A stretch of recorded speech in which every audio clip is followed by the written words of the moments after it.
aṣáájú ẹ̀ abẹ́rẹ́ sọ pé.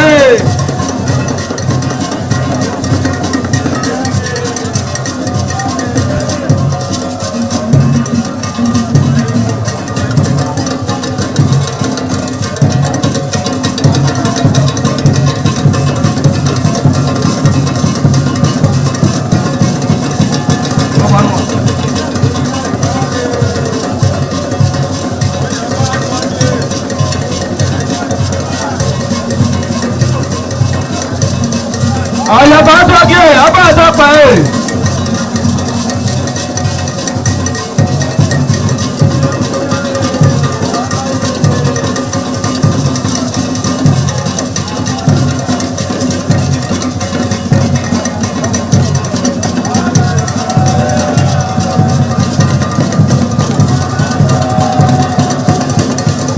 Àlàyé aṣáájú ẹ̀ abẹ́rẹ́ sọ pé.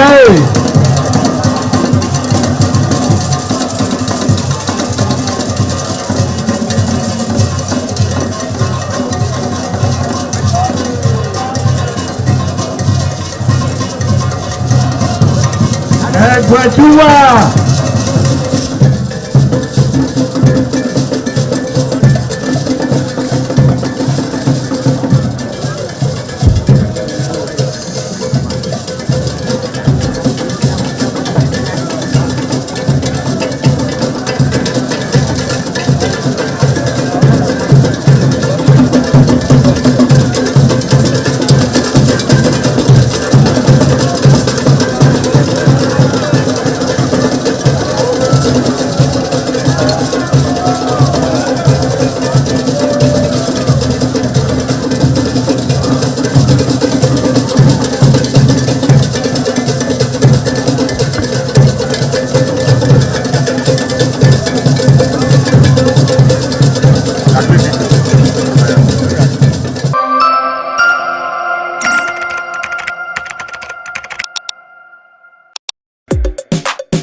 ITV, certainly the best.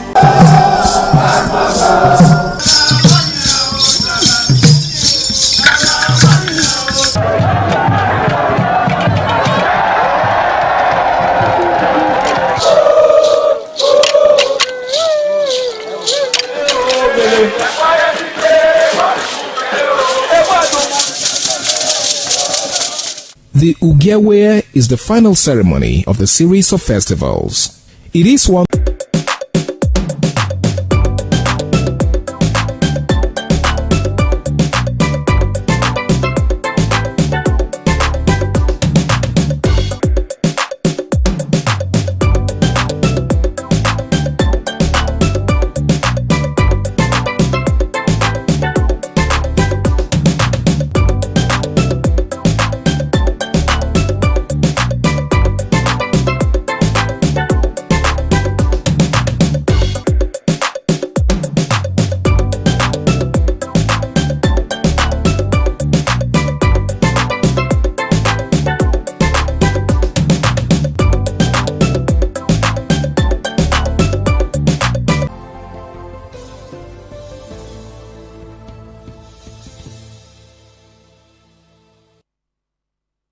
Good evening and welcome to ITV News at 11.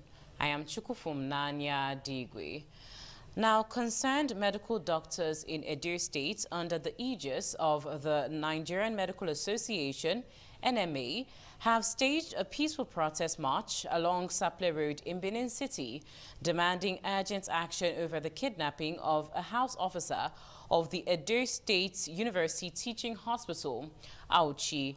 The abducted doctor, Babatunde Ibrahim Abu, was reportedly kidnapped alongside his younger brother and a colleague by suspected kidnappers in Auchi, Esako West local government area of the state. Patience Usao Giwa has the details.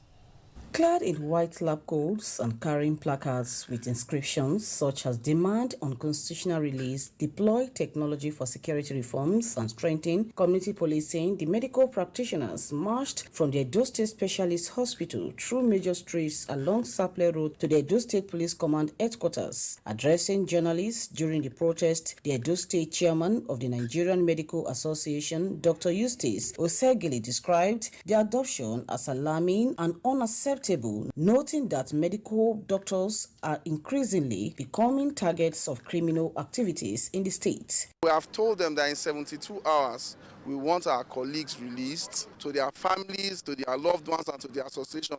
And this state must be made safe for all of us. Other aggrieved doctors expressed deep concern over the safety of medical personnel, particularly young doctors undergoing compulsory housemanship. The abductors should do their best to acknowledge that these are doctors. Spare them. In all fairness, we don't deserve this. We have made our point known to them that within 72 hours, if our members are not released, we will set all the hospitals in the state to darkness. Receiving the protesters on behalf of the Commissioner of Police, the Edo State Assistant Commissioner of Police in charge of operations, Mr. Innocent Ike Matara, assured the doctors that the command is actively working on the case and will stop at nothing to ensure the safe rescue of the adopted victims and the arrest of those responsible. Action is in place to make sure that whoever have been taken away is rescued. The Nigerian Medical Association warned that continued insecurity could cripple the healthcare system as fear and anxiety among medical personnel may adversely affect service delivery in public health institutions. From Benin, Patience Osaugiwa, ITV News. Now, the 2026 Universal Week of Prayer of the Benin City Christian Community on Tuesday entered its second day, featuring a soul-stirring homily titled Joy in the Presence of the Lord. The message was delivered by the chairman of the Pentecostal Fellowship of Nigeria, PFN, Edo State Chapter, Pastor Mrs. Margaret Agbonifu. Jolade Ojo reports that the program attracted senior pastors and worshippers from various churches within and beyond Benin City. The Apostolic Church Nigeria, Lona Territory, located at number 37, Arosa Street in Benin City, was filled with excitement as members of the Benin City Christian community gathered for day 2 of the 2026 Universal Week of Prayer. The program featured hymns, praise and worship, alongside prayers of thanksgiving, confession, intercession, and supplication. Delivering the sermon, the chairman of the Pentecostal Fellowship of Nigeria, Edo State Chapter, Pastor Mrs. Margaret Agbonifo, spoke on the theme, Join enjoying the presence of the Lord. She emphasized that the new year holds promises of overflowing joy for Christians who continually dwell in the presence of God. Psalm 16 verse 11, just memorize it. In your presence there is fullness of joy, which means you can't get the fullness of joy in Celtic group. You can't get the fullness of joy in the Bushland. You can't get the fullness of joy in Shagotran. You can't get the fullness of joy in Pierre. You can't get the fullness of joy in any country that the name of the Lord is not mentioned. Program moderator Elder Agarase Idubo, along with other senior pastors, also spoke on the significance and success of the second day of the program. It's a very special event, the Universal Week of Prayers, where we all congregate to offer prayers for our country, for our state, for our families. It's to bring us together for the unity of Christ in the spirit and the body. It was a gathering of joy, and from the word we received through the woman of God, declaring prophetically that this year we'll be enjoying joy of God all round season. The 2026 Universal Week of Prayer is a week-long program that commenced on Monday, January 5th, with an opening service at the Central Baptist Church, King Square, Benin City. The program will conclude on Sunday, January 11th, 2026. From Benin, Jola Diojo, ITV News.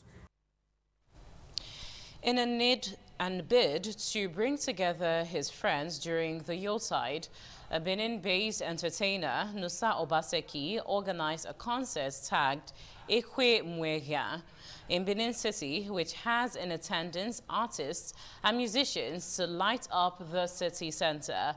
Albert Agbangwe's report is presented by Efosa Nwangwe. It was a gathering of who is who in the entertainment industry, both home and in diaspora, including the managing director of ITV and Radio, Engineer Elvis Obaseki, as they rallied round the host, Nusa Obaseki, for a well-attended event, Season 2. It was an opportunity for the host, Nusa Obaseki, to reconnect with old friends, both in the entertainment industry and beyond, interact with each other and brainstorm on how to take the industry to another level. Different musicians and comedians, including the hosts, took center stage to entertain guests. The organizer, Nusa Obaseki, said the essence of hosting Season 2 event, especially in Benin City, was to come back to his roots and bring together his friends and colleagues in the entertainment industry under one umbrella to unwind. It's all about Nusa Obaseki and Friends concert, a Kumenya concert. This is the Season 2. Thank you to everyone that came out to celebrate me. The managing director of ITV and Radio, Engineer Elvis Obaseki, described the event as a great concept put together by the organizer, which is an avenue to unite friends. Give thanks to God for an eventful 2025, starting in 2026 in an outing of this nature. And I know the evening is going to be an evening of fun. Some friends of the organizer and attendees, who include Ace movie producer Lancelot Timaswen, commended the organizer for such a well-thought-out event. Nusa Obaseki, all his friends, we're coming out to celebrate him. A great artist, he's done so well, and that's the spirit. Came all the way from Lagos. Somebody that respects his culture and tradition, very humble to the core. He's an cultural ambassador, he's a man of peace, he's a man who has shown love to his fellow artists in Edo State. As the guests expressed their excitement at the success of the show, they are optimistic that the Season 3 will be another unprecedented buster. From Benin, Efosa Nwangwe, ITV News. Residents and business owners across several parts of Edo State were thrown into near total darkness during the 2025 Christmas and New Year celebrations following prolonged power outages blamed on the Benin Electricity Distribution Company, BEDC. The blackouts, which lasted several days in some communities, disrupted festive activities and daily life, forcing households, churches, and entertainment centers to rely heavily on generators and other alternative power sources. Patience Usao Giwa has the details. Electricity, often described as a symbol of life, stability, and connection, plays a vital role in homes and communities. However, despite the joy that usually marks the Christmas and New Year season, residents of Benin City, Edo State, spent large portions of the festive period without stable electricity. This followed the collapse of the national power grid on December 29, which left most electricity distribution companies, including the Benin Electricity Distribution Company, with little or no megawatts of power supply. Streets and homes in areas such as Owobi, Owelu, Uselu, Obagie, and Oluku communities, as well as Sopomba, Uyoko, and Ekenwa roads, were plunged into darkness as electricity supply dropped to near zero. Speaking in Benin City, affected residents said the prolonged blackout forced them to spend extra money on petrol and diesel to power generators just to light their homes and preserve food items. Most of the time is normally self-made generator that we use to celebrate. I can't remember the year that we entered the new year and there'll be light for people to say Happy New Year. Christmas and New Year, there was nothing like electricity provision at all. I use solar in the afternoon, generator in the night. That is how we survive. Other residents called on the Benin Electricity Distribution Company and relevant authorities to put measures in place to ensure more reliable power supply, particularly during major national celebrations. They should put their hands together to make sure all residents in Benin have light. We have the transformer, but there's no light. We just use solar panel to get pure water. Few periods they started bringing light after the celebration. It's not fair. For many residents, the hope remains that future festive seasons will not be spent in darkness. From Benin, Patience Osaogiwa, ITV News.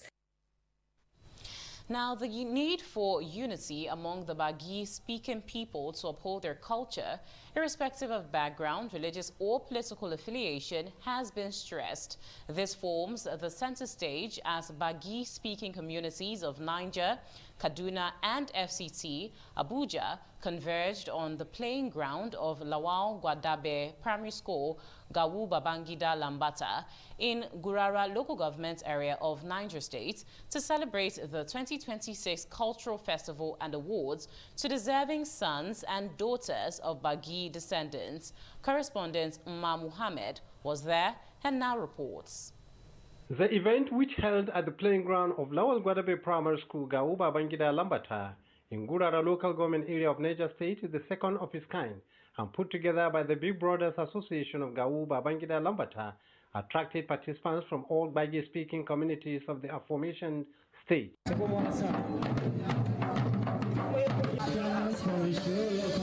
The former governor, Umaru Muhammad Bago, who was represented by his deputy, Comrade Yakubu Garba, highly commended organizers of the program, adding that it greatly strengthens unity and development of Bagi residents. Issue of unity is non-negotiable for the Bagi people. Whether you like it, you can never change your tribe. One of the leading fathers of the Big Brothers Association and the Commissioner for Commerce and Industry in Niger State, Honorable Haruna Arafat Abubakar Magaji, admonished that the only path toward rapid growth of Bagi people is for them to close ranks and speak with one voice, irrespective of diversity. We are trying to revive our culture. Others who spoke include Chairman of the occasion, Ambassador Zubairu Dada, the Esukwali Esuluka Ayedo Nsesan, and that of Buhari, and asked for the sustenance of the program, considering how it can revive values of the cultures of Bagi people, especially as they are gradually eroding.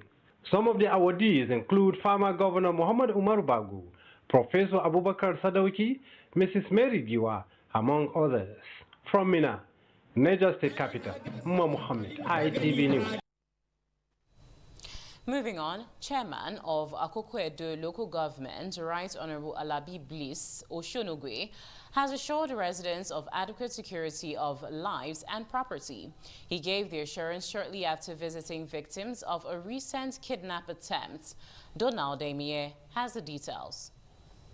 Right Honorable Alabi Bliss Oshonogwe visited the two hospitals where the injured victims were receiving treatment. He disclosed that a comprehensive manhunt has been launched to track down the fleeing suspects and bring them to justice. The Akoko-Edo local government chairman also visited the scene of crime while returning from an official engagement in Benin City. a child divisional police officer in Ibilo to intensify regular patrols in the affected area to consolidate security gains, assuring residents that adequate measures have been put in place to ensure the safety of life and property across Akoko Edo. According to eyewitness accounts, the operatives of the Edo State Security Corps, in collaboration with other security agencies, successfully foiled a kidnapping attempt by suspects disguising in uniform of one of the security agencies. The incident occurred along the Ekpedo Bekuma Langpese Ibilo Road in Akoko Edo local government area. From Akoko Edo local government area of Edo State, Donald A. Minyen, ITV News. Now, President Bola Ahmed Tinubu has approved the appointment of Dr. Olugbemi Shola Titilayo Odusote as the new Director General of the Nigerian Law School. The appointment takes effect from January 10, 2026 for a 4-year tenure. With this development, Dr. Odusote becomes the first female Director General of the institution since its establishment in 1962. She will succeed Professor Isa Hayatu Shiroma, whose 8-year tenure ends on January 9, 2026. Dr. Odusote, who is 57 years old, currently serves as the Deputy Director General and head of the Lagos campus of the Nigerian Law School. She holds a Bachelor of Law degree from Obafemi Awolowo University and was called to the Nigerian bar on 1988. She joined the Nigerian Law School in 2001. As Director General, she will oversee academic and administrative activities of the Nigerian Law School across all campuses and provide strategic leadership for the institution. The appointment was announced in a statement issued by the President's Special Advisor on Information and Strategy, Bayo Onanuga.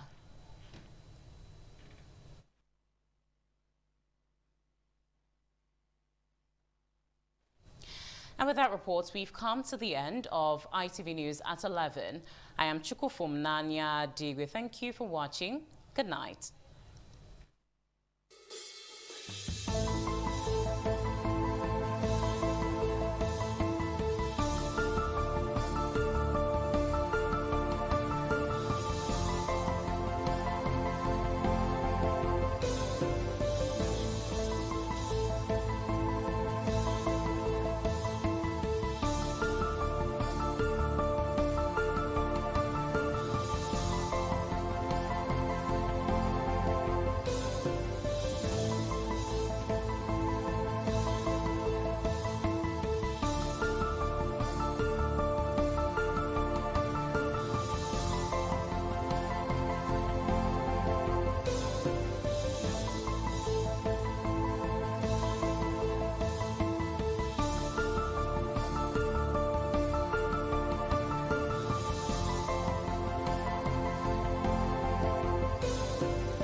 Ojúde aṣáájú abẹ́ẹ̀dọ́ pé.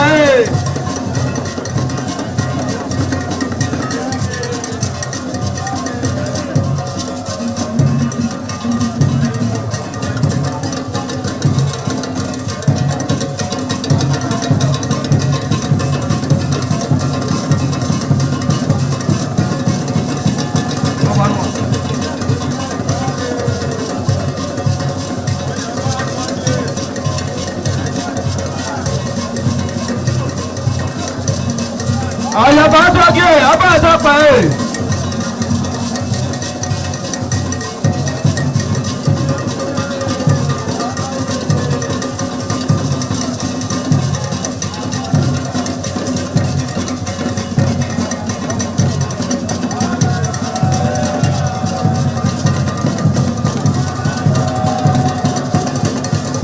Àlàyé àtọ́jú abẹ́ẹ̀dọ́ pé.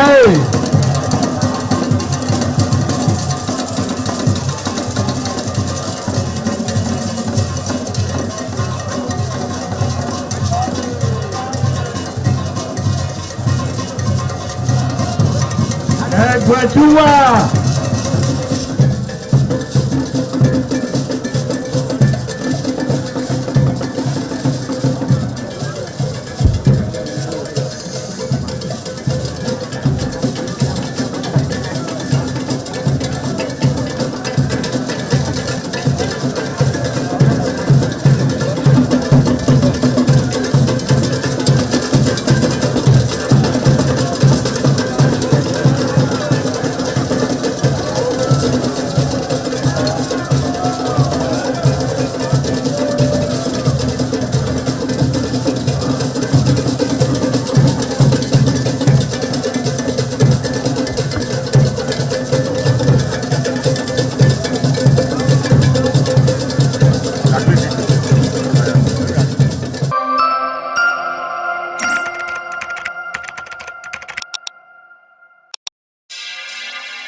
ITV, certainly the best.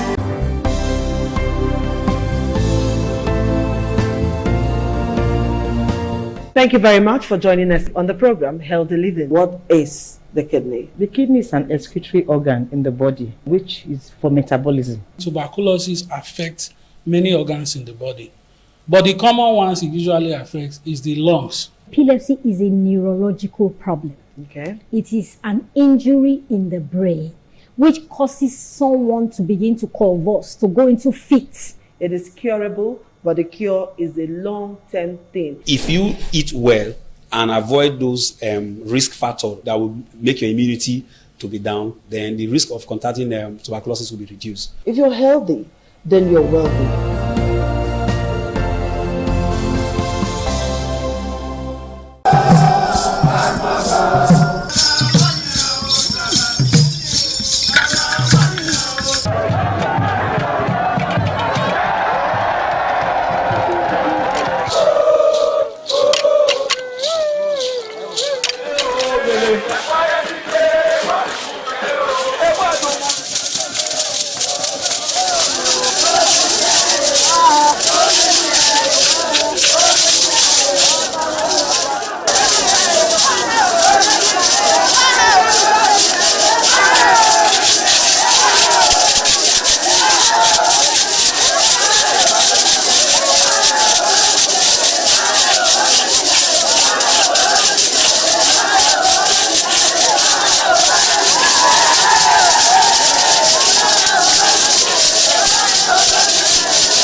I am Patricia Uremugebros and we're reaching you live from our Lagos Network studio. Of course, Women in Conversation is a program designed for women to discuss about themselves. And today I am not doing this alone. I have with me on set, seated so pretty, wanting to discuss the topics that we have here today.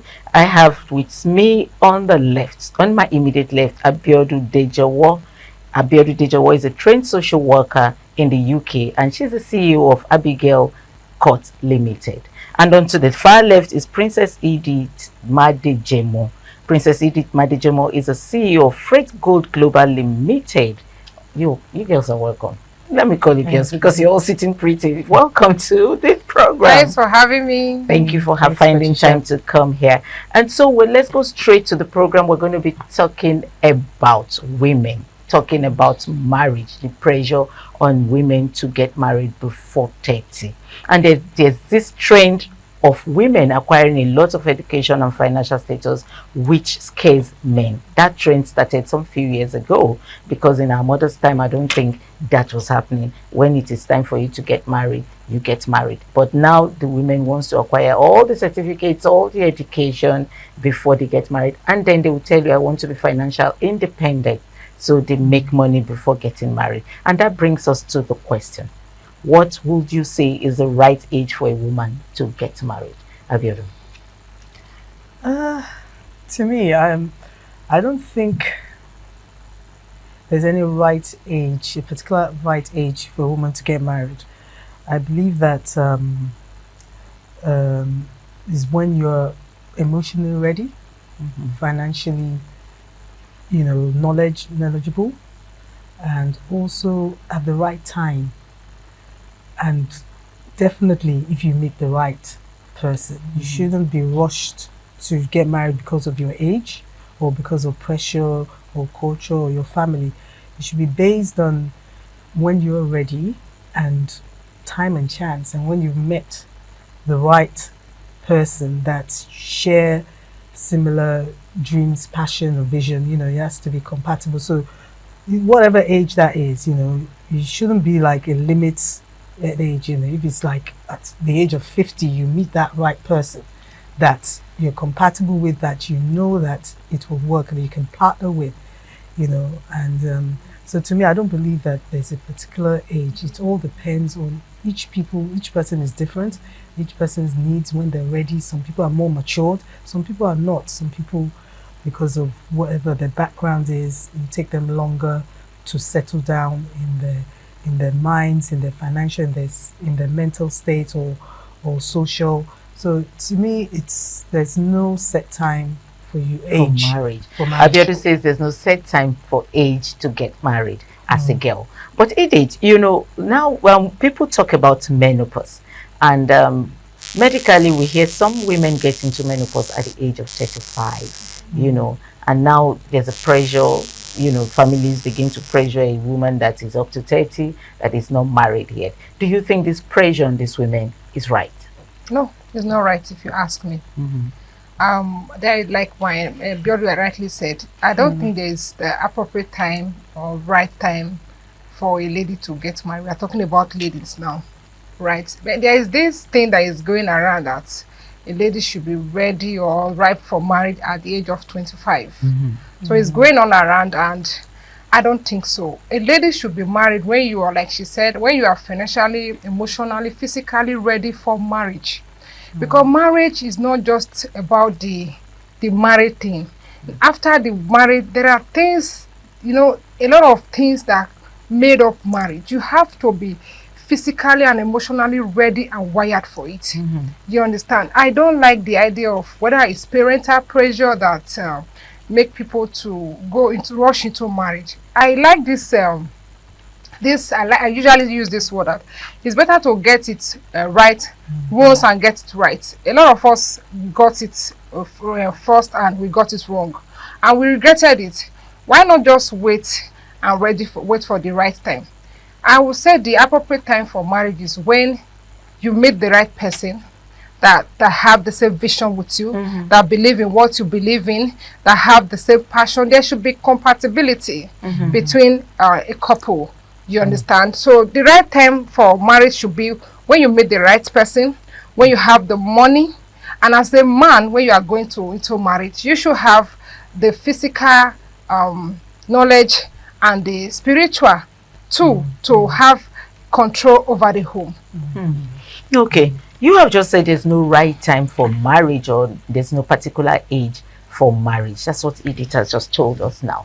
But there's a story making rounds now, okay? This story, it's been making rounds some few days now. Do you want to say, or how would you see the marriage between Regina Daniels and Senator Ned Nwoko? I'm sorry, I just had to mention their names on air because it's making rounds. It's allegedly, anyway, we don't know what the story is, but we have it on air in the social media, anyway, in social media spaces, saying that she was abused, violence. You know, we talked about domestic violence the other time we talked. We came here on air. We talked about domestic violence, and then she's been going through that. And then we know how old she was when she got married to Ned Nwoko. She was just 18 as at the time, or 19. Would you say this was not, how do I put this question? Would you say she wasn't ready or prepared for marriage mentally, physically, and all of that? Let me come in here. Yes. Yeah. I watch it. I'm online. I watch it. Even last night, I saw some of the clip. She may not have been ready physically or emotionally or psychologically because of her age.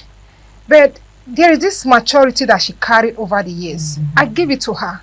There are some ladies that are even way more older than her that doesn't have the maturity that she has. I don't know who is grooming her, whether her mother or whoever that is grooming her. Kudos to that person. She has been carrying herself. She has this carry that has really endowed her to a lot of older women. You understand? And the generation she represents, the Gen Z generation, she represented them well, though she married an older person. Some persons like them older, while some like their men younger. Maybe she's in that category of we that like our men older. So you understand? So I believe she wasn't ready psychologically, but she was ready physically. And to some extent, she carried it well. I don't know, something went wrong. And in every home, whether they are 40 years or they are the same age mates, something will certainly happen. There is no marriage of beds of roses anywhere. Okay, so Abiodun, now something happened. That thing that happened, the husband had come out to talk about it too. I don't know, allegedly, because all this we're talking about, we see them on social media. Okay, I haven't gone to their homes to interview them, so I cannot put it on 100% that this is what is going on in that house. But he had come out to say that Regina takes drugs, that she's into drugs, and then Nigerian women are saying she wasn't taking drugs as at the time you got married to her. So something must have triggered her into taking drugs. Do you want to agree with what Nigerian women are saying? To me, firstly, I'll say that I didn't watch the latest news about what's happening, but what I know about her is what I did say, that she comes across, because when I heard the news, matured and even done better than maybe people older than her in marriage. Yeah. But the only thing I obviously was worried about is the environment. Obviously, the man has 2 other wives, or I don't know how many wives he has. So to me, I know that is obviously alarm bells that will cause some issues, psychologically, emotionally. There's no way you can have a husband that is married to 2 or 3 other wives, and you can say that you're happy fully. But again, yes, I'm going to bring it here quickly. Abiodun is saying something I really wanted to talk about. Abiodun is saying that there's no way she could be fully happy in that kind of marriage where she has other mates. But she met these women there. If I'm not mistaken, I think she's the youngest wife right now. Okay, so she met these women there. And then again, people are saying her mother pressurized her into this marriage because of quote and unquote things of the world, let's put it that way, so they could get rich and all that. Do you think it is correct or it is right for the mother to have pushed her? I disagree with that. I disagree with that because whether she was forced into it or not, at 18, she wasn't a novice. She may be 18. She's very wide. She was not a novice. She knew what she was doing. And all along, she's been enjoying all the affluence. Yeah, she's enjoying it to the peak. You see her everywhere, flaunting all the words, flaunting everything. And I will say, you don't have to be the only wife to be a happy wife. No, you don't have to be an only wife to be a happy wife or a happy woman. There are several single only wife or spouse that are not happy out there. You should 80% of them are not happy. You can be second wife and be fulfilled. You can be third wife and be very happy. Depends on what you want, what you want, and if your needs are met. My wants in marriage or my desire in life may not be your desire. So she has her wants and desire in life, and if she's the third wife, the fourth wife, and she's meeting that need. Let's go on a short break. We'll come back and we'll ask Edith what she thinks these needs are. Sit down. Stay tuned while we come back and ask Edith what these needs are. All right.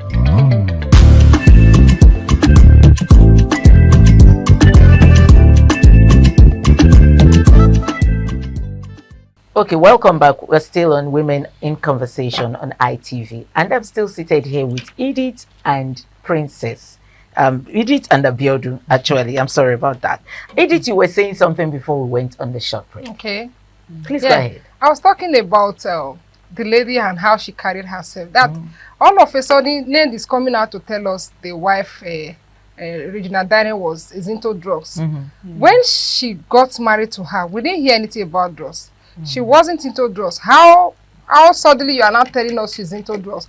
And you, of all, a senator, right, if I'm not mistaken, you have a drug addict under your roof and you are not talking about it. Why now? What happened to her? Ned has questions to answer when the time is right.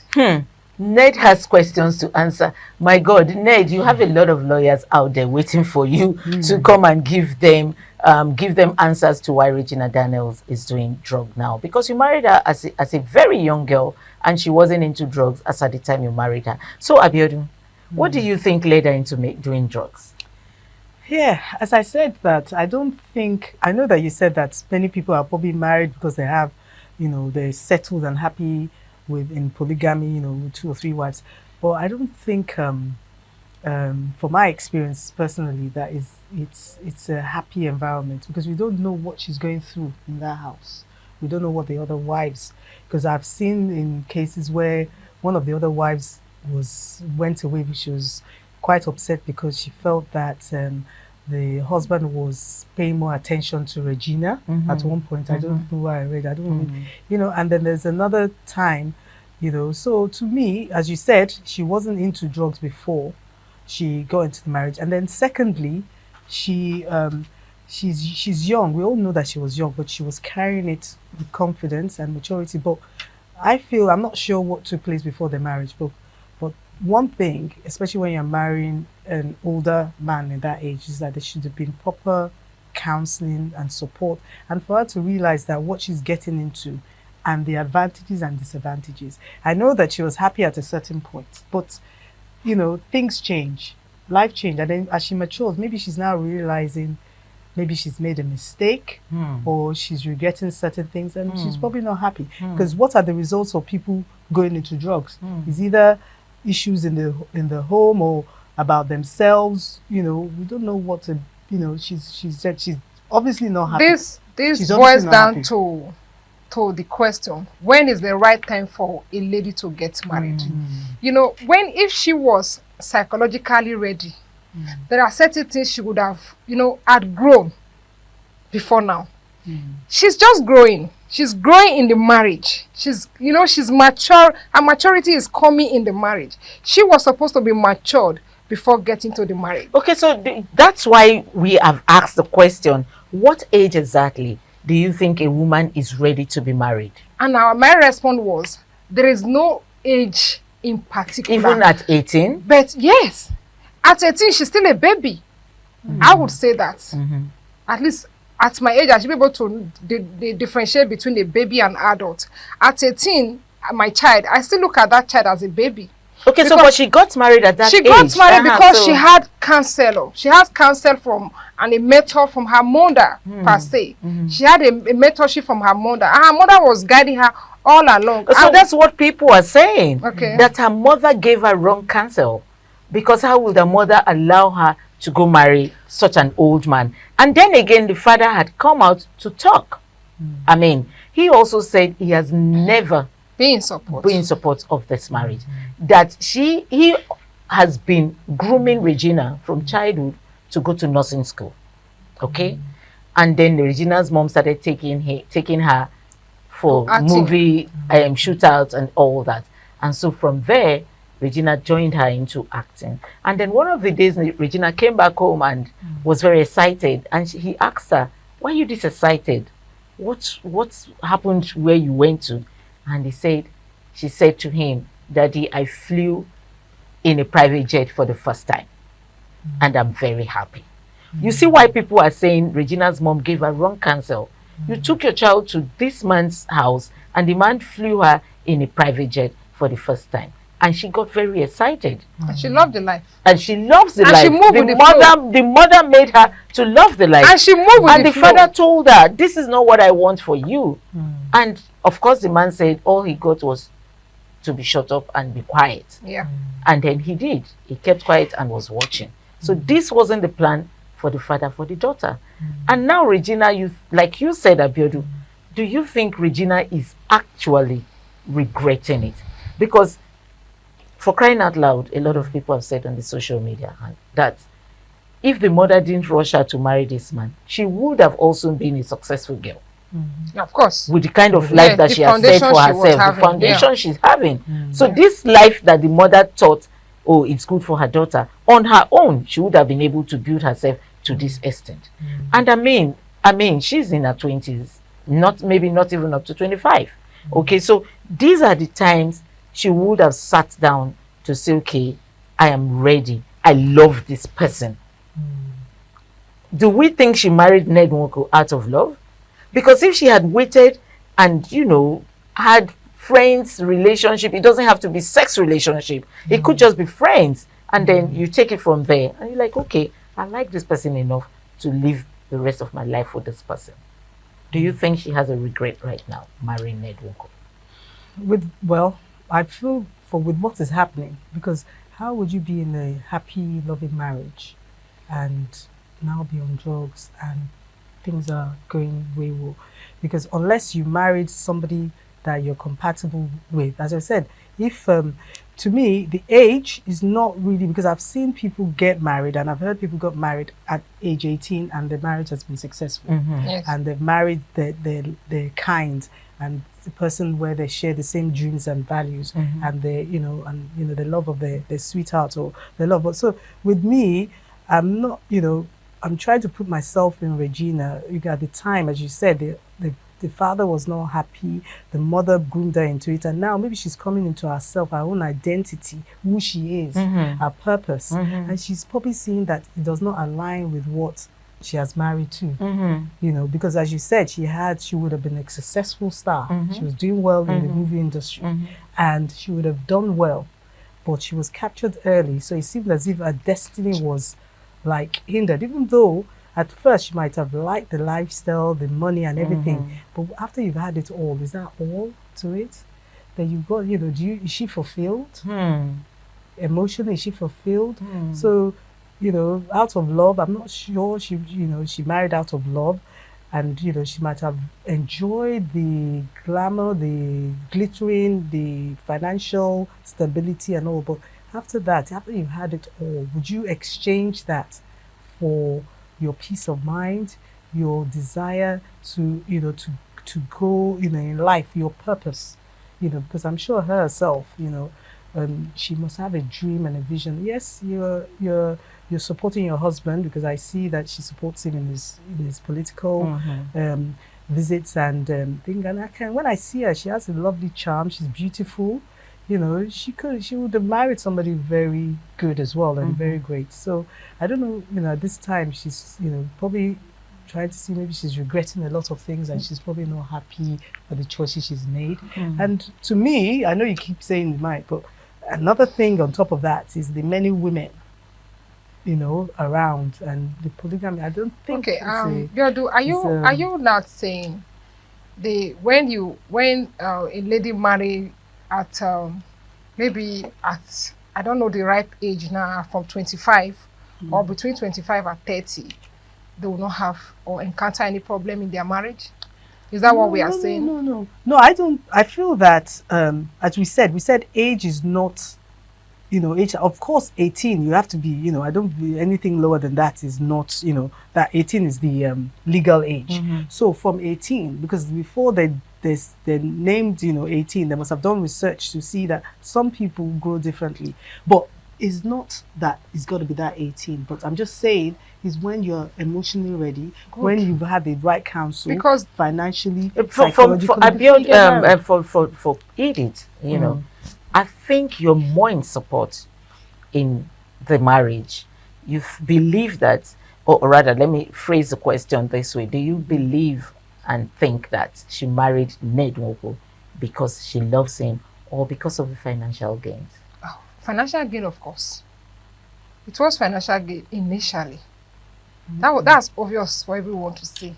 But I think along the line, she had 2 kids for the man. So I think along the line, she grew in love, or she should I say fall in love? Because I don't believe in falling in love. But Abiodun is saying now, you can't fall in love and begin to take drugs in the house where you are loved. Because from the video, she said in Ned's house, she's nothing. Yeah, and in her house, she's a queen. Exactly. So if she fell in love and he's in love with her, I do not see any reason why she should start taking drugs. We are not sure if she's taking drugs here. But anyway, you are right on that, because a lot of people on the social media have come out to say this is the trend of Nigerian men. When they want to throw you out or divorce you, they give you a bad name. Yeah, you're taking drugs, you're this. There's this adage in my place that says, if you want to kill a dog, you give the dog bad name. Now that's what Ned Nwoko is doing now. It's painting Regina black. And a lot of men does it. They do it a lot. When you want to get rid of the woman, you're tired of the woman, you just paint the woman black. And that's not nice. Okay. Honestly. Let's leave Regina a little out of this. Let's go back to the women discussion properly. So like I said, most women, there's this trend now, with the Gen Z age, they want to acquire so many certificates, get money before they settle down. Do you think it's the right thing to do? Well, to be before they settle down, as I said, everybody's aspiration in life. To me, first of all, spiritually, you need to seek to know what your purpose is, what you were born to do, and then go after your dreams, go after your God-given goals and purpose. And along the way, at the same time, prepare yourself for marriage.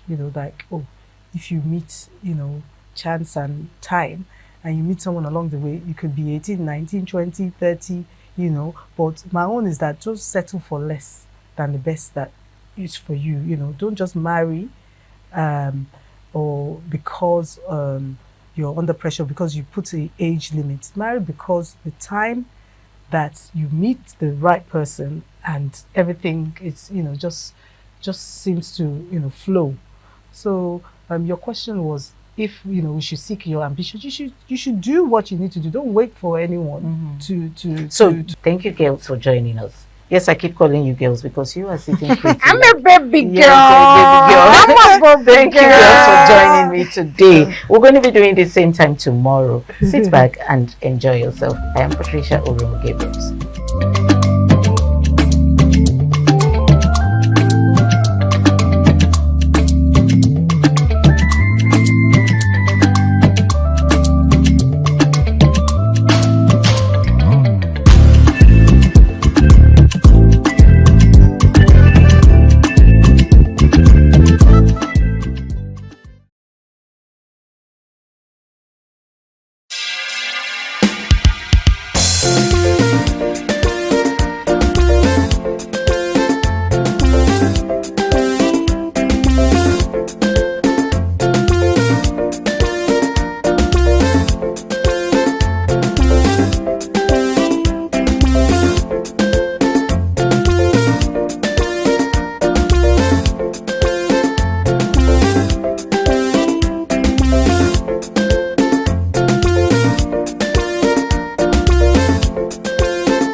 ITV, certainly the best.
Thank you very much for joining us on the program Healthy Living. What is the kidney? The kidney is an excretory organ in the body which is for metabolism. Tuberculosis affects many organs in the body, but the common ones it usually affects is the lungs. Epilepsy is a neurological problem. Okay. It is an injury in the brain which causes someone to begin to convulse, to go into fits. It is curable, but the cure is a long-term thing. If you eat well and avoid those risk factors that will make your immunity to be down, then the risk of contracting tuberculosis will be reduced. If you're healthy, then you're wealthy.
ITV, certainly the best.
All right, a very good morning to you. You're welcome to the program this morning on ITV on Independent Television. Today is the 7th day of January 2026. So you can see that time will never wait for you. The month is 7 days old, and of course the year is 7 days old. It's only like yesterday that we said Happy New Year, and here we are now. The time keeps on running, and it will never wait for you. So all you need to do is to always do what time does. The only thing that time does is to keep on moving. So you could keep on moving with time, and definitely you see some progress right there. My name is Evans Unohugi. I'm not alone on this program. I've got my co-anchors, my colleagues right here in Benin, and also in Abuja, and even in Lagos. It's a network program, and of course you're welcome on board.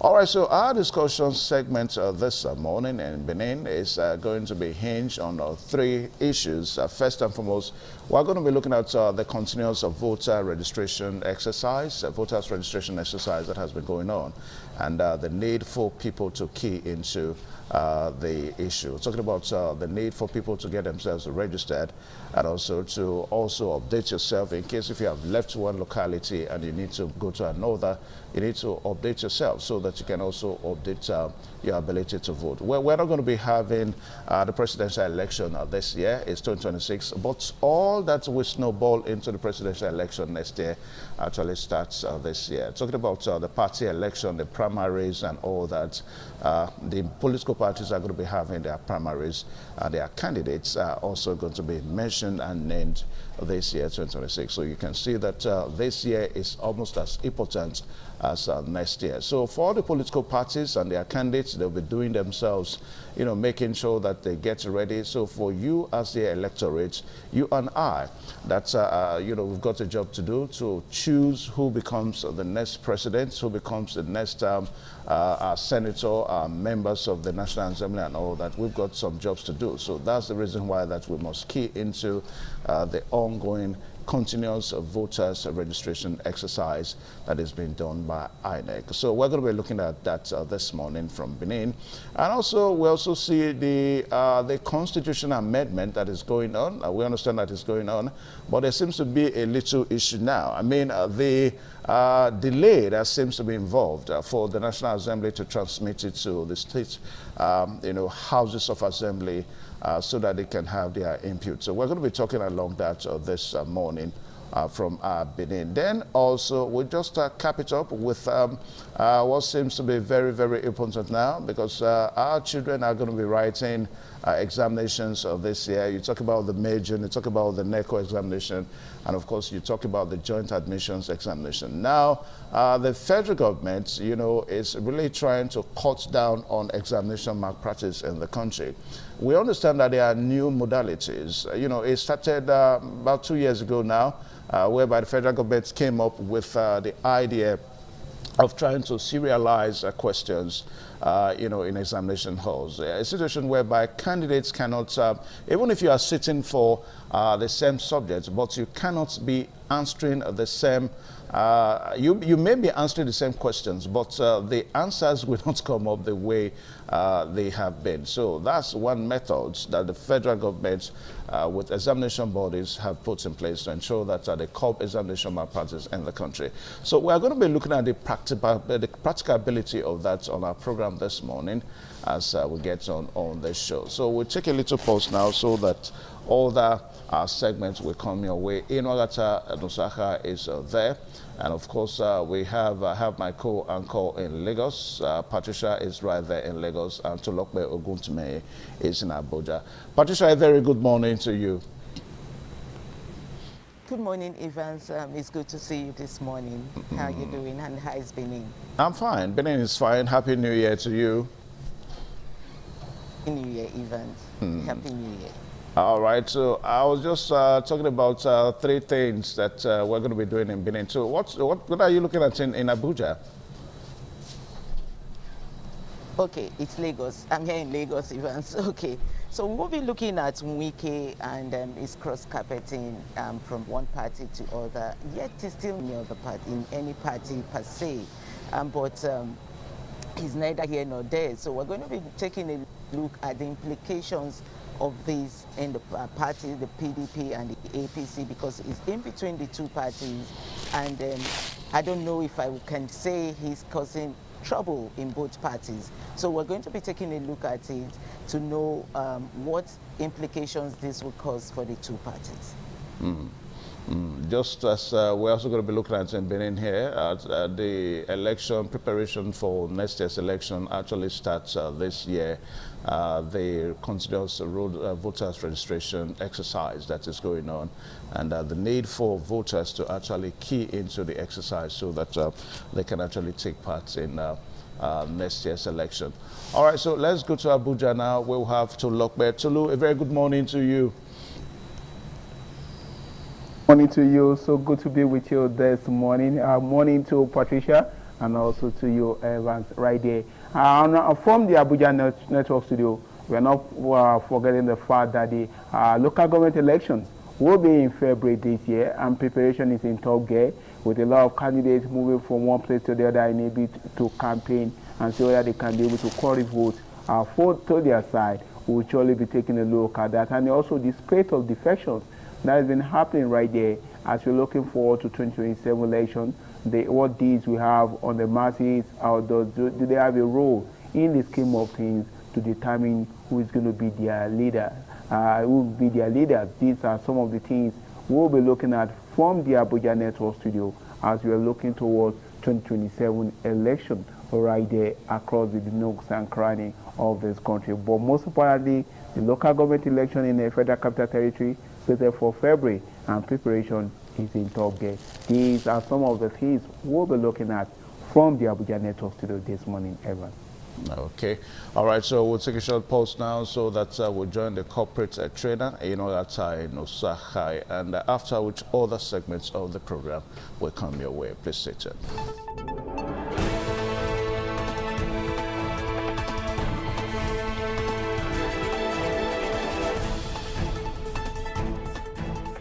Inwagata Nosahai is still my amiable name, and I'm so excited to welcome you to the very first Wednesday of 2026, 7th day of January, the beautiful year 2026. And the topic of my conversation with you on this business and leadership motivation segment today is driving productivity with emotional intelligence. Driving productivity with emotional intelligence. Now, one reason we have seen many businesses fail, you know, businesses with talented people, talented team members, one reason that we have seen them fail is because the leaders of such businesses or organizations, they ignore emotions. We have also seen many businesses and organizations with the best of strategies. They fail because the leaders don't take the issue of emotional stability seriously. The leaders ignore emotion. So if you want to build a thriving business or a thriving organization as a leader, you must never ignore emotions, not even in an era of high-tech ICT or AI. Now, AI is able to process emotion, but AI cannot feel. AI is able to process information, but AI cannot feel. AI is able to process information, but AI does not care. AI does not show care. AI is able to process information, but AI cannot emotionally connect. It is humans that feel. It is human that cares. It is humans that emotionally connect.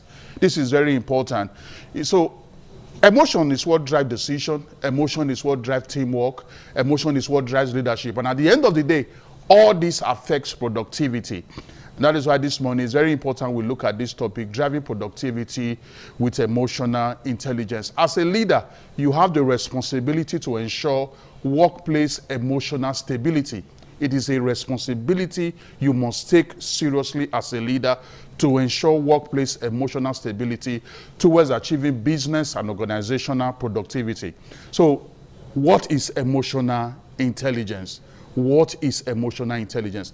Now, emotional intelligence is your ability as a leader, as a boss, to ensure workplace emotional stability with the knowledge of how to manage your emotions and also the knowledge of how to manage the emotions of your people. I'll take that again. Probably you want to write it down. Emotional intelligence for you as a leader, for you as a boss, for you as a CEO, is your ability to ensure workplace emotional stability with the knowledge of how to manage your emotions and also with the knowledge of how to manage the emotion of your people. So you are able to manage your emotion, you are able to manage the emotion of those working with you towards ensuring that there is workplace emotional stability in order to ensure productivity, especially in this new year 2026. Now, why is emotional intelligence so important? Let's highlight a few. Emotional intelligence helps you as a leader or as a boss to better manage pressure. Very important. If you can manage emotions, you can manage pressure. So one of the beautiful importance of emotional intelligence is that it helps you to manage pressure. You know, we live in a work environment of pressure every day. You need to achieve targets, you need to satisfy customers, you need to ensure that systems are running, you need to ensure that production is going on. And all this pressure, when not properly managed, you know, can really result to a negative situation. But the way to ensure that you properly manage pressure is to manage emotion. Another beautiful importance of emotional intelligence is that emotional intelligence helps various departments of business or an organization to communicate better. Fluid communication is always achieved when emotions are well managed, when emotions are under control. You know, in any work environment, in any organization, especially cross, you know, interdepartmental teams, communication, fluid collaboration, fluid communication is very important.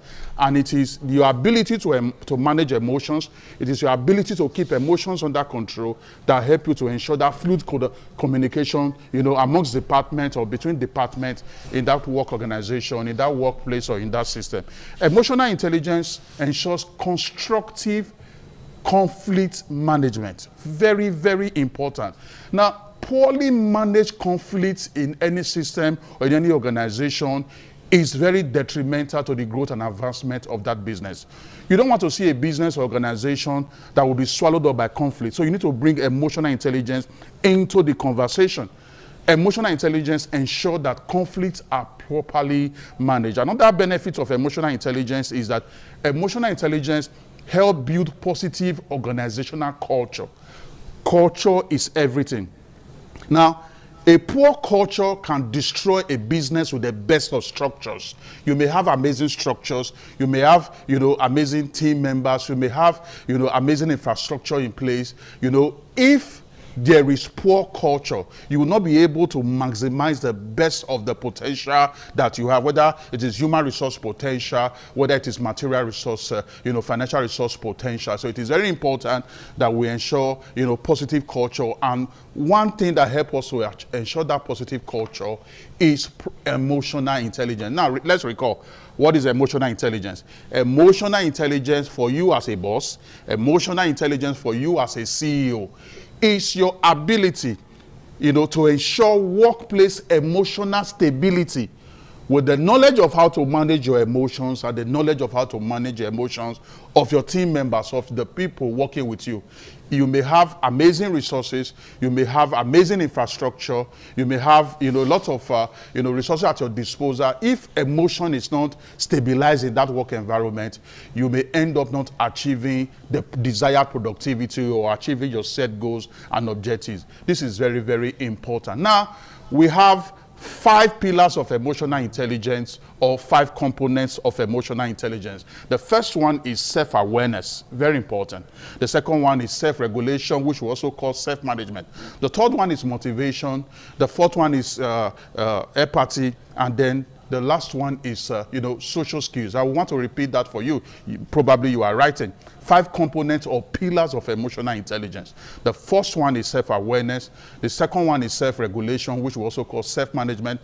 The third one is motivation. The fourth one is empathy. And the fifth one is social skills. Now, this is what we are going to do when I return next week and further into the year. We are going to be looking at each component or pillar of emotional intelligence from a workplace case scenario perspective, so that you can understand the practicality of how you can actually engage emotional intelligence to drive high-level productivity in the workplace. So you are going to stay with me this year. This is the first Wednesday of the year, the 7th day of January 2026. You are going to stay with me on this segment as we look at this topic, driving the workplace productivity with emotional intelligence. So just stick with me, stay with me, get your notepad ready, get your writing materials ready as I come every Wednesday to look at this from a workplace case scenario perspective, towards ensuring that you see it from a practical angle on how you can actually drive productivity with emotional intelligence. My name is still Inuagata Nosaka. My email is right there on the screen. And I will return next week Wednesday. I'll be continuing from this point. Do have a wonderful day. God bless.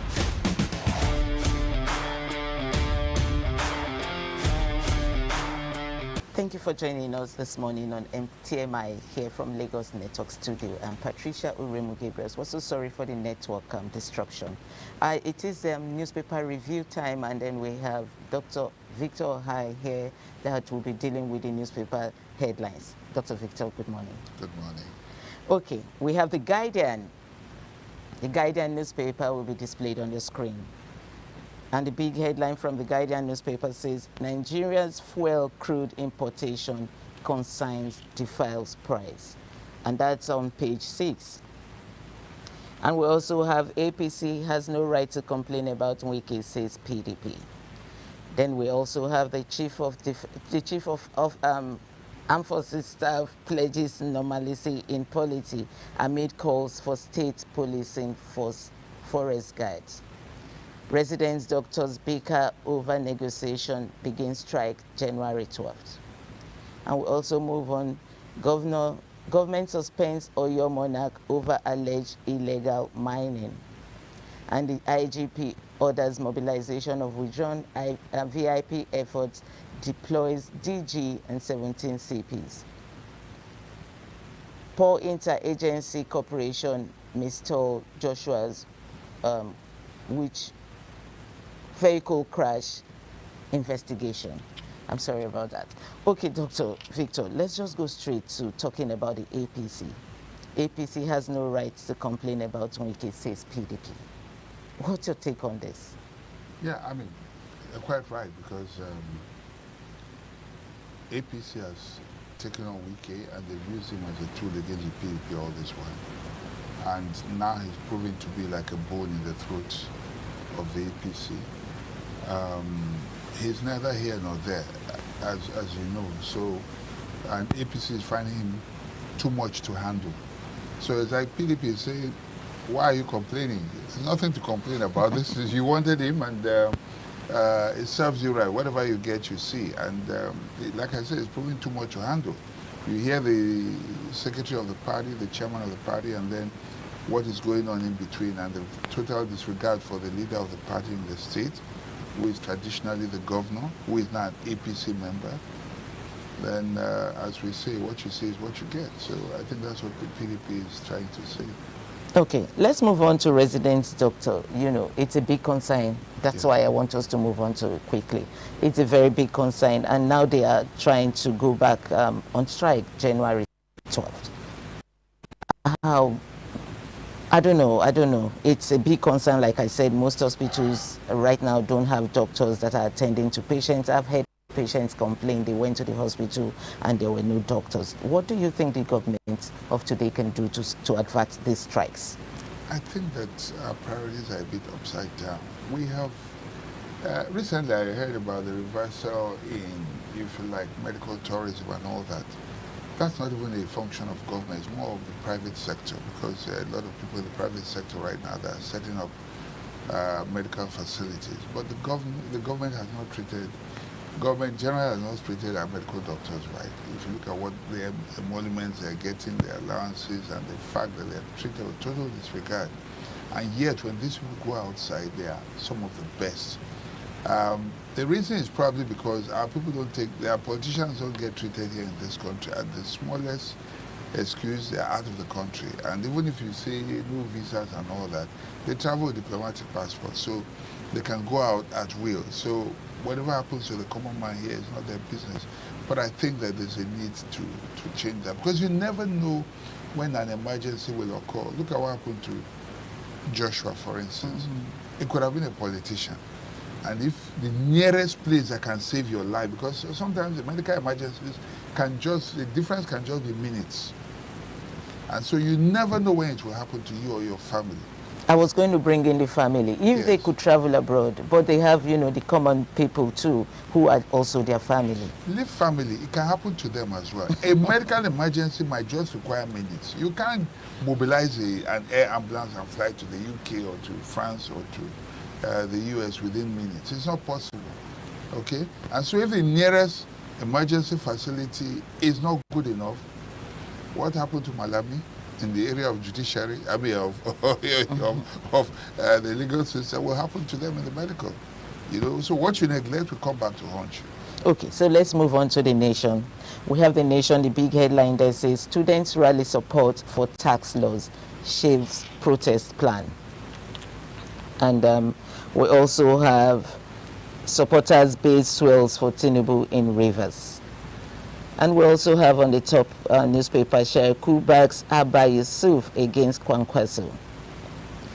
And then we also have, well, the big headline Shekarau, there, Shekarau, yes, backs Abba Yusuf against Kwankwaso. Anyway, the big headline there says students rally support for tax laws, shelves protest. So let's go to the big headlines, because the tax problem, the tax new reform tax that Bola Tinubu introduced have been a problem in Nigeria. A lot of people do not understand it. Okay, so the students were going to go on strike. What do you think happened for them to support the tax law now? If there's anything this government is good at, I would say it is nipping problems in the bud. Whether it is a trade union, notice when strikes are about to happen, they have a way of penetrating and nipping it in the bud. So, yeah, I mean, the students are not really affected by the tax because they're not going to be paying taxes. But their parents do. I understand that. And so, whatever change, I don't know. However, I personally have nothing against paying taxes. I think it's okay. So, perhaps in the time between when they were going to go, in the time between when they planned to go on strike and now, the authorities have reached them, probably enlightened them one way or another, and dialogue is always the best way, so it's fine. The new tax reform has actually been a problem for Nigerians. It's been difficult to understand. Understanding, yes, I agree, because it still seems like a gray area. But that's also because taxes are not, I mean, unless those in formal employment, who, whether you like it or not, the tax will be deducted from your salary anyway. So for those ones, it's not a big issue, but for many others, it's a gray area. And the authorities have not really helped, because it is shrouded in so much, not mystery, but confusion, you know, so, and that's why, and, you know, you get counter narratives from all over, you know, so that's what it is. But I guess over time, we might come to understand. But I think the government didn't put enough talk about it, you know, out there for the citizens to understand before the tax was introduced. So because a lot of ordinary Nigerians do not know what this tax is all about. All they say is that we're being taxed. Whenever we buy anything, we're taxed on that. So that's the major problem. I think it's more of the communication strategy. Yeah. They're on air all the time. They're on air all the time. One way or another, and the media has also done its best by bringing in different people. But they probably didn't have a properly coordinated strategy for communicating what tax is about. It can be done in a way that can actually, I mean, it can be explained in the simplest way for people to understand. Do you think different dialects could help too? Yeah. Because some people won't understand it when it's spoken in English. Yes, yes. No, I agree. You know, you have to reach the people where they are. Let me put it that way. For instance, if you take time out to, beyond using mass media, if you cascade it down, you talk to traditional rulers, enlighten them, they will then be your voices at the local level. True. So there are several ways of doing this. Church pastors. Yes, religious leaders. I mean, those who, the opinion leaders in society, teachers, headmasters, principals, church leaders, religious leaders rather, traditional rulers, market women, leaders, and all of that, you know, and, you know, so if they use those, if they had used those ones and really enlightened them well enough, they will pass the message down. Let's quickly move to Daily Sun. Daily Sun has the big headline there. It says, terrorist plants explosive in Niger farms and others. And we also have APC chieftain Vasata calls for the establishment of military base in Agwara. And then we have 2027, no aspirant will step down in APC presidential primary, Atiku. Anyway, let's quickly go to the terrorist plant explosive. ADC? Yes. Okay, I thought I heard APC. ADC presidential primary, says Atiku. Okay, so we'll just go to the headline, which is the big headline that says terrorist plant explosive in Niger farms and others. I thought this had calmed down after we had Donald Trump. What Trump did was, you know, nobody ever looked at Sokoto. But as you know, a thief will not strike in his area. His area is his comfort zone. You go out there, do what you want to do, come back home. What Trump demonstrated was to show us that, look, all the places we were fighting terrorism was not where it was. If you want to kill the tree, kill the roots, and the tree will dry up. That's what Trump did there, and I think there might be a few more of that. Now, and this has really hit them hard, you know, because now where their operational base has been discovered, let me put it this way, uncovered.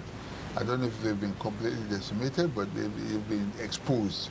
So they're now scattered. They don't have that operational base to operate from anymore. Maybe there are others. And so they are taking desperate measures right now. What you see here are backlashes, all the attacks against villages right now, against, you know, this new one now, planting minefields, I mean mines in farms and all that. Desperate measures. It just shows that these people don't mean well at all.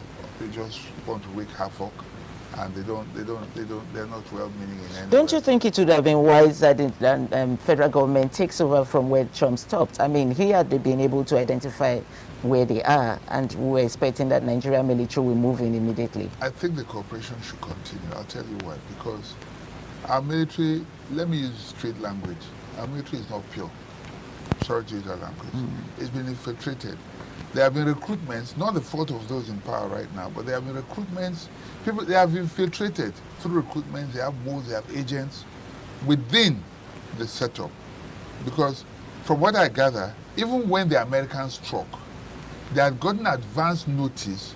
Some of the key people left. They only left one leader behind with the others. So they also got advance notice. You can't trust completely. I think the cooperation should just continue.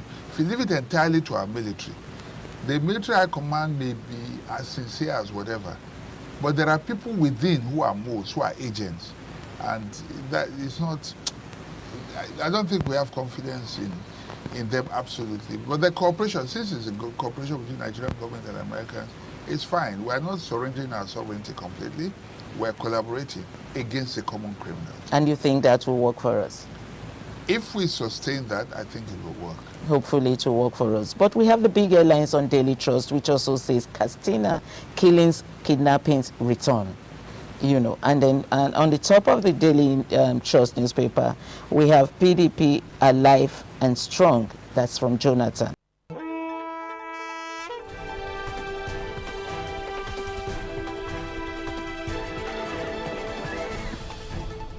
All right, thank you one more time. We apologize, we cannot continue with that paper review segment. The program is still on this morning on ITV, so we'll just take the first discussion this morning from Benin.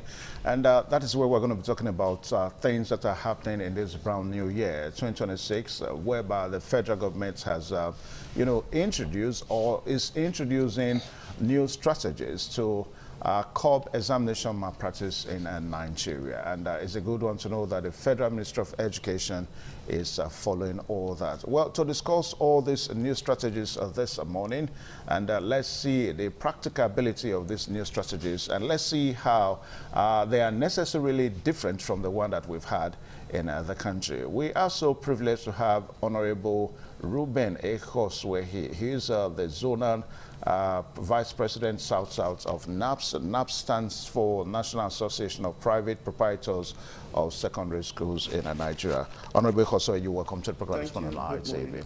All right, so let's just start. Perhaps I may, start by trying to itemize some of these new strategies. For example, we have the one that has to do with the serialization or the randomization of questions and answers. We saw that last year during the last WAEC examination, and that played out. Then we also have the one that has to do with a unique examination learner's identity number, whereby all candidates will be assigned to a unique identifier to track their performance and enhance accountability. Then also the National Continuous Assessment, which one of the owners of private secondary schools, is so involved in, the new National Continuous Assessment guidelines. Then also there's also a strategy that talks about the strict policy on candidates transfer. This has to do with a child is in SS1. Then because of the examination, he moves to SS3. That's where you have the miracle centers and all that. So we're going to be talking about how these new strategies that the government is putting in place, how is going to be practicable in the country. Let's start with the very first one, the one that has to do with the serialization of examination questions and answers. Now, we saw that a while ago, like I said, playing out in the last WAEC examination. But we also saw the problem that came with, a situation whereby it was reported that a particular model of an answer was used to mark all the questions, and that resulted into a lot of candidates, particularly in a subject like English language, failing that examination and all that. So let's, looking at the practicability of these strategies, what's the response? Thank you, my brother. Viewer at home, I greet you all. Happy New Year. Sometimes it baffles me if the federal government really want to stop exam malpractice. One thing about us in this part of the world, Nigeria, is we are very, very good in theory, policy making. Before you know, maybe next year, another policy to stop exam malpractice will come. All these ones, they are termites. Which of them have we not been practicing before? Or they've not said before, apart from the serialization of questions. to have said. But meanwhile, don't forget that JAM introduced this thing long ago. So let us pick it from there. Is the SPLA exam malpractice in JAM? If the answer is no, it means it will work in WAEC and NECO. If the answer is yes, it means it's a jamboree. We are just here.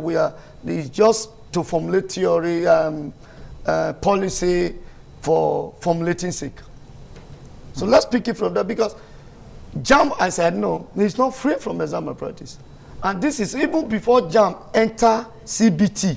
When they were doing hard copy exam, they were already doing this realization. Where you are writing English, I'll be writing English. My number 1 may be number 11 in your own. My option A may be option D in yours. People still beat it. Now, when you say JAM alone is not free from examination malpractice, what do you intend to say? Are you trying to say that some candidates that sit for the JAM examination, they still try to play fast one during the examination? Yes, that's what I'm saying. In a simple term to answer, JAM is not free from exam malpractice. All candidates somehow are still alleged to be involved in malpractice during JAM? Yes. Okay.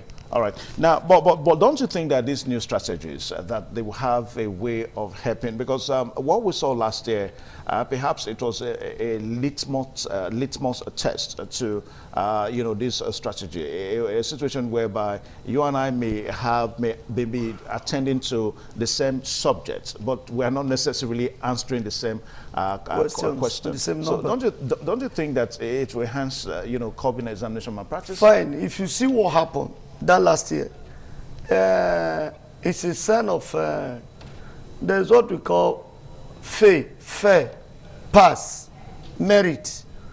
Their own was woefully failed. So if they really want to cope exam malpractice, either they go back to their drawing table and apply. You just said it. How can you set exam serialization and you use one model to mark all the candidates? And the same exam was written in some centers 10 o'clock in the night, PM. So it's a sign of we are not prepared for all those things. So if federal government, but that issue was addressed because it was this same thing that we're talking about now, that for the first time in Nigeria, perhaps in West Africa, with the West African examination, that we saw 2 sets of results coming out, particularly for the English language. So it was as a result of that. Within 3 days. Okay. Within 3 days. Yeah, within 3-4 days. I know what I'm talking about. I'm a parent. I know what I'm talking about. 2 sets of answers 2 sets of results coming out for a particular subject within 3 days. What do you call that? Is that not part of the malpractice? Yeah, but what we are saying is that, like what I said perhaps that was a litmus test for this new strategy that the federal government, because this year now, through the Federal Ministry of Education, the federal government wants to see that these strategies works out. They work out. There have never been a time federal government or any arm of government formulate policy they will tell you it's not going to work. But just as you said, the practicalization of it, that is what matters. See, we don't need to beat around the bush. If the federal government or any arm of government want to stop exam malpractice, they can. But not all this actualized method. If they want to stop it, they can. Now, what do you mean by unactualized method? Are you saying that these strategies are not practicable? WAEC and NECO exam is at the corner, isn't it? Yeah, very close. Probably will also come here to analyze it. Was their exam malpractice? If they really want to say it, let them.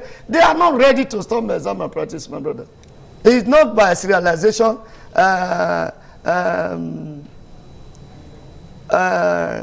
Randomization, transfer of candidate and all that. This is what we've been hearing over 20 years. If the law has been there, don't admit a certificate class in your school. It has been there, true of us. It has been there.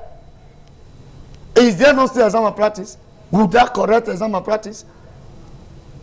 To me, accepting examination class students, when they came with that policy, policy, I didn't see it as what we correct exam malpractice.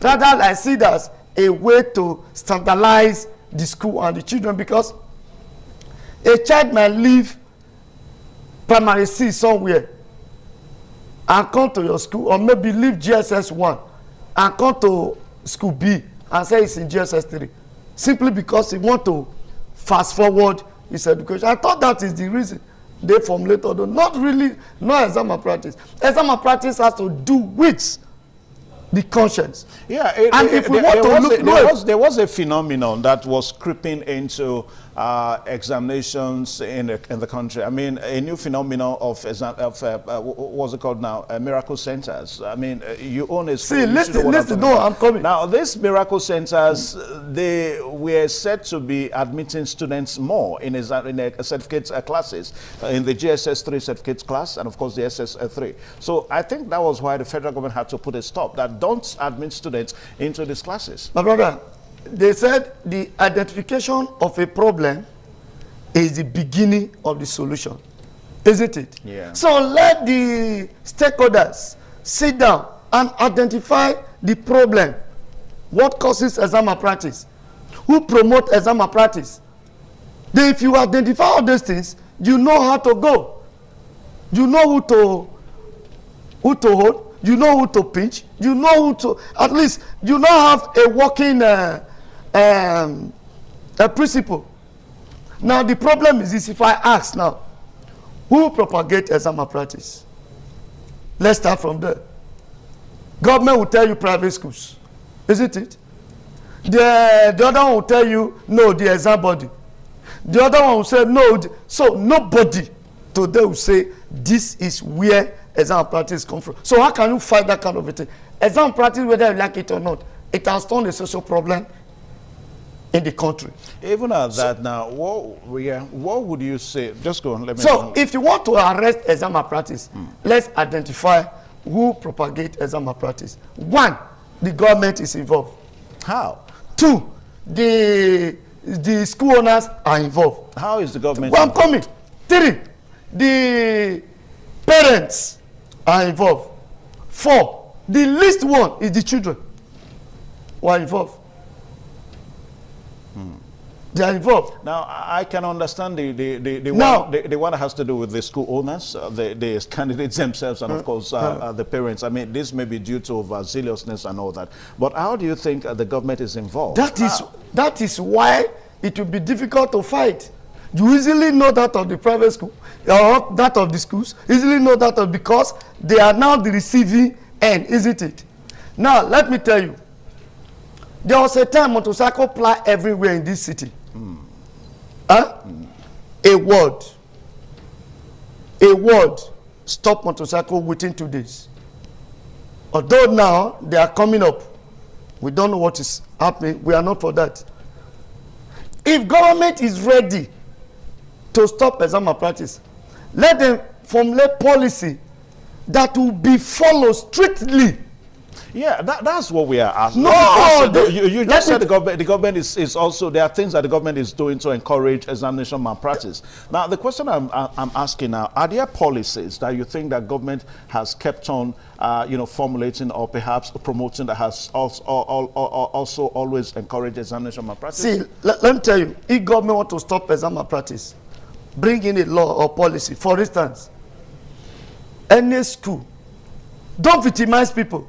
Because one thing I discover in this country is when a policy is formulated like that, they use it to victimize people. You see them, the innocent suffered it, whereby the culprits actually go free. No, come up. If your school is caught in exam malpractice, it is open. Let that school not write exam for the next 5 years. Yeah, but that has been on. How many people have suffered it? It is easier said than done. Me, I'm now asking, how many people have suffered it genuinely? That because exam malpractice was found in my school, I'm not writing exam for 5 years. How many people have suffered it? That is one. Then, formulate, then you, the supervisor, because if you have it one way like that, then the supervisor may come and introduce it to your school, knowing fully when you are caught, you will suffer it. Now, the school will suffer it. In most cases, before now they were using teachers, isn't it? Government teacher to supervise. But with what we are seeing today, anybody can be a supervisor. It's not just anybody. You can apply, and the appropriate authority will also do clearance on you. That is what I'm saying. Now you appoint somebody who don't have stake as a supervisor. You understand? So if you caught him, even himself, doing the exam practice in the exam supervising, the best thing to tell is, we are stopping you, don't supervise again. He will go, probably has made what he want to make. If you use people who have stake, like let me say government school teachers or civil servants, when exam practice is caught in a particular school, this school will not write exam for so year, you, the supervisor, will be laid off of his job, terminate his appointment. You see that everybody will sit tight. Just there alone, everybody will sit tight. So far you follow it genuinely. I use the word, don't use it to victimize people. Because Mr. A speak against you yesterday, they are writing exam, you formulate, they are doing exam practice there. No, let there be concrete evidence. If all those things are in place, my brother, forget all this what's it called, this new strategy, this realization, this. And the people you also said, meanwhile, I have one policy. I have one saying that every policy formed in this country is to enrich some persons, especially the enforcers. That's why I said it's a matter of conscience. If you even put these politics in order, who is going to enforce it? Okay. The same enforcers you will send go there and take their cake and said it never happened. So that is why I said it's a matter of conscience. Okay. Now let us look at the other strategies. We've talked about the randomization or the serialization of questions and answers, which you seem not to be in tandem with. Then the unique examination learners identity number. We've also seen that. The one that has to do with the new national continuous assessment guidelines, which you as a private school owner, you know, it's now before this time, what has been the guidelines for continuous assessments, you know, particularly for students in certificate class? My brother, we are all rigmarole. There is always a continuous assessment. It come to a time why we are not saying they are not doing, you do this continuous assessment long before the enrollment in order to check exam practice. Isn't it? Yet we are here talking of exam practice. Okay, the one I was saying, that I'm sorry, when I say government. Now, if you now have a body who are now, say, Amedu consult, bring him to come and lecture educational stakeholders. They don't do that. What do? They have no school. They have nothing. What they do is to enroll students. They enroll students. No school. They enroll students and take to a center to write. So government is not aware of that. Now, so how would that person promote his business if those students didn't perform well? Would he make sure? He will make sure that the students do well, so that tomorrow you have more patronage. Isn't it? Yeah. I'm not against lecture centers. Lecture centers are extramural studies, isn't it? But in a way, lecture center now enroll students and take to regular school. And tomorrow, if that result is not good, then they feel the students will not market them and they will not have a good patronage tomorrow. Is government aware of that? He come to a time, some states, in South to be precise, lecture centers were now accredited. My brother, let's put all those things. Anyway, as we wrap it up now, because we have another issue we're going to be looking at today on this program this morning on ITV. Now, let's quickly look at the one that has to do with technology-driven solutions. That has to do with the government will deploy technology to enhance monitoring and supervision during examinations. So what's your take on that as one of the strategies?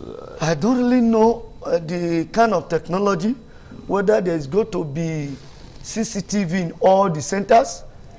See, not until I understand how that technology will work, it will be hard to speak, it will be difficult to speak on what I don't know. Yeah. So let me see, let them come out to tell us the kind of technology they want to employ. Is it camera and CCTV in all the centers? Is it they want to send an invisible robot that will move? I don't really understand. Anyway, the issues are still ongoing, but quickly, as we finally wrap it up, how do you think that stakeholders like you are stakeholders, what are their contributions in ensuring that these strategies that they work? Because the issue of examination malpractice in Nigeria is almost very alarming, I must say. Very. Like, let me tell you, in my school, I don't believe on this interview before I employ you. My first point of interview is, if you like, write 15 pages of application. I'll collect it from you. Right there, I'll give you paper. My brother, see mess up. The results show 2-1. A graduate. The right application in my presence, just prepare a seat for intake. You see mess up. You, if a sharp primary 4, write that kind of a thing, you flog hell out of that child. Why? It's exam malpractice. So me, I'm not comfortable with it. That is why I'm not trying to be personal. I've run a school for some years now. So it is less than 4 years now. I apply for this external exam. All right, so because I'm not comfortable with it. Other school owners like you, what should be their role in ensuring that these strategies work? That's the question. My brother, when there is, if you have, you use. If you don't have, you can manage. Isn't it? The private schools owners are there to take to any government policy or instruction. But the problem is the follow-up. If you have a guide, if your children know, daddy say this thing, if I touch this remote and daddy get to know, he will deal with me. Whether you are there or not, they won't touch it. Isn't it? But if they know that daddy is a toothless bulldog, although he said we should not use remote, Samson use it the other, they even break it, daddy can not talk, they will start playing with the remote. So if the school owners actually see the government following what they said to letters, they will key in. They will key in. Okay. But now you say it, you don't implement it. Even when you want to implement it, you use it to victimize people. So how will it work? All right, Mr. Ruben, I want to say thank you so much for joining on this program today. Like I said, that the strategy is one of the brand new things that education sector in the country is going to be witnessing. It's still a brand new year, 2026, and we are having new brand strategies that the federal government is trying to promote. The one that has to do with enhanced question randomization or serialization. We saw that last year, whereby students wrote examinations, same questions about different answers, altogether. The unique examination learners identity number is also there as one of the strategies. Then new national continuous assessment guidelines is there. Strict policy and candidate transfer is also there. Technology-driven solutions, then strengthening oversight is also one of the strategies that the federal government is imbibing. This year. We have series of examinations this year, 2026. The Joint Admission and Matriculation Examination, JAMB, is so close around April this year. That's going to be the first examination. Then you have the May, June is also there. And the private, the WAEC for private candidates sometime in October is also going to be there. So these are major examinations in the country. Honorable Ruben, I want to say thank you one more time for coming on the program. We'll take a short pause now so that we do another discussion here in Benin. Please stay tuned.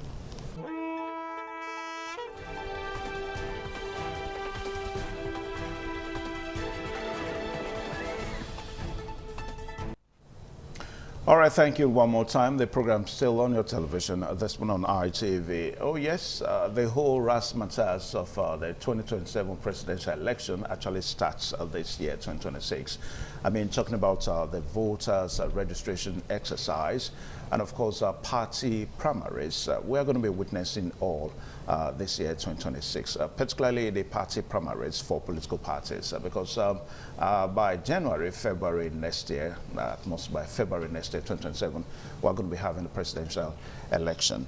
And of course, the issue of continuous voters registration is an issue that we must talk about, most especially when we understand that there is a resumption of it now by INEC. So we're going to be doing that, doing discussion on that in the next couple of minutes, and also to look at the implication of the National Assembly constitutional amendment bills, the implication whereby state houses of assembly have not transmitted the bills to the National Assembly has not transmitted the bills to the State Houses of Assembly. We're going to be discussing all that.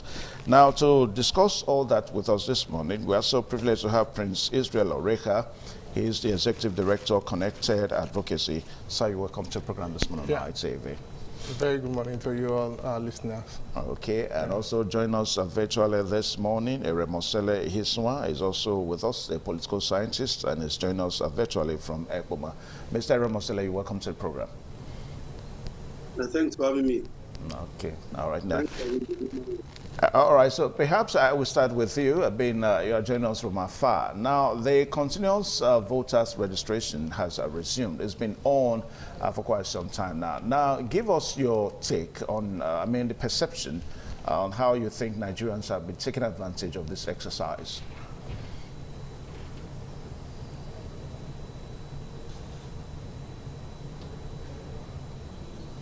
Yeah. Okay, all right, so let's come back to, Mr. Israel Oreka, what's the perception a bit with the continuous voters registration?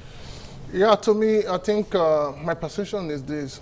Citizens-led actions must be driven with urgency, in the sense that we don't wait until it's 2 days to elections or a month till you start all the necessary rush. Citizens on their own part, it's time you play your own role, as in go get yourself registered if you've not done that. And also, INEC also have the duty to also remind the citizens that it is their right to go get registered, so that all these processes will be done before the commencement of the election calendar. And this will give INEC also enough time to properly plan their activities and also implement without further delay. So, and also our culture of last minute, I think there is still time. Because right now you can do your your registration at the 18 local governments of INEC office, and it's open, no crowd right now. But must you now wait until, like they say, it's a week to, we have more 1 week, you see crowd. So that culture of let's do that last minute rush should be discouraged. So it's our time. Citizens should go out there to go get registered. If not, if you want to do your transfer, this is also the best time, so that INEC will also have enough time to produce these materials before the election, then distribute, because it's a value chain completely.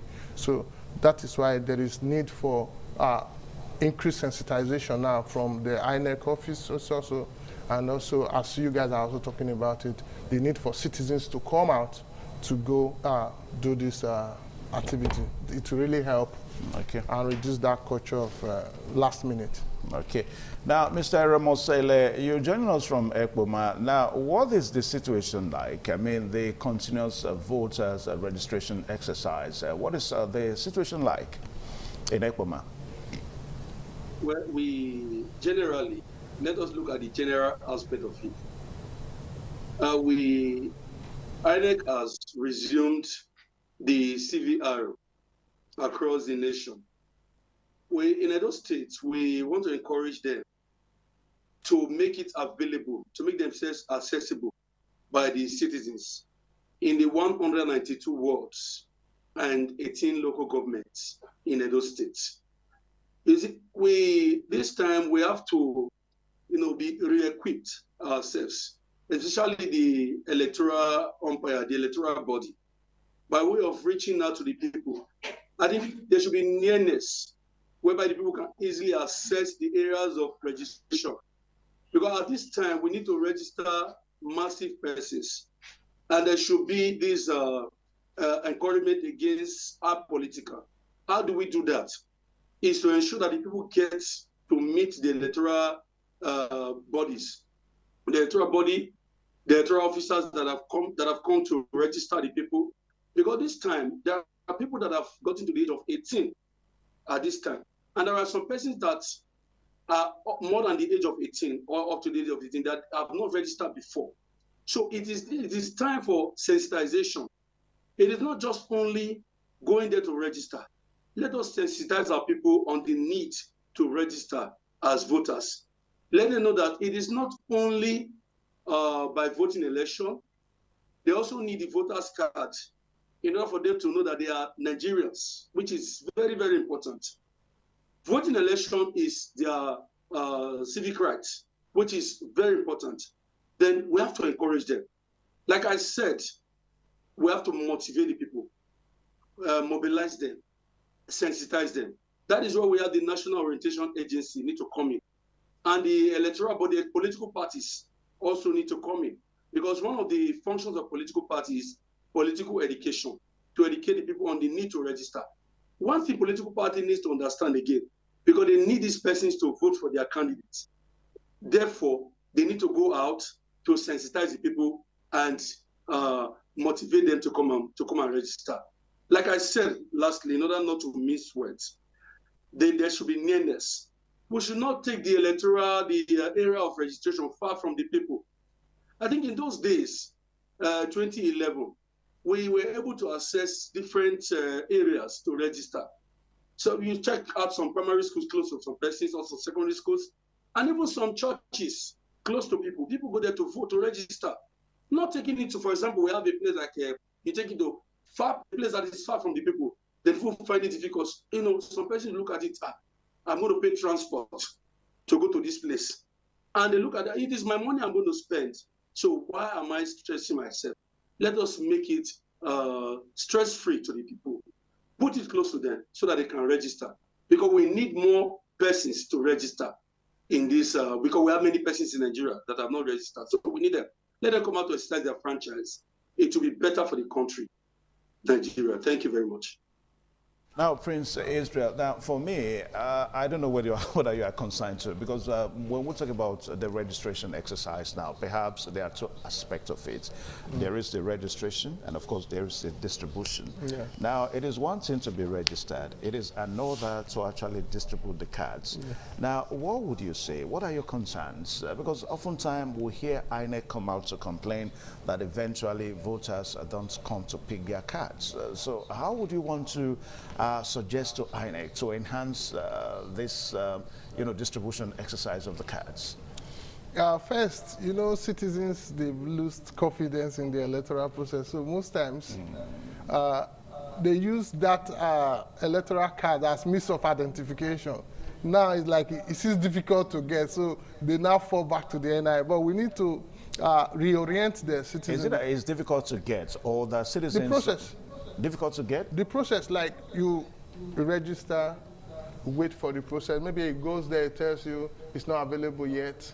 Check again in a month time or in a week time. But that's not a fault of the citizens. That's the problem of INEC. Yes, but it has been like a trajectory over time. Okay. So that is why we say the need for INEC now to change the narrative and improved voters' confidence must start now. Why?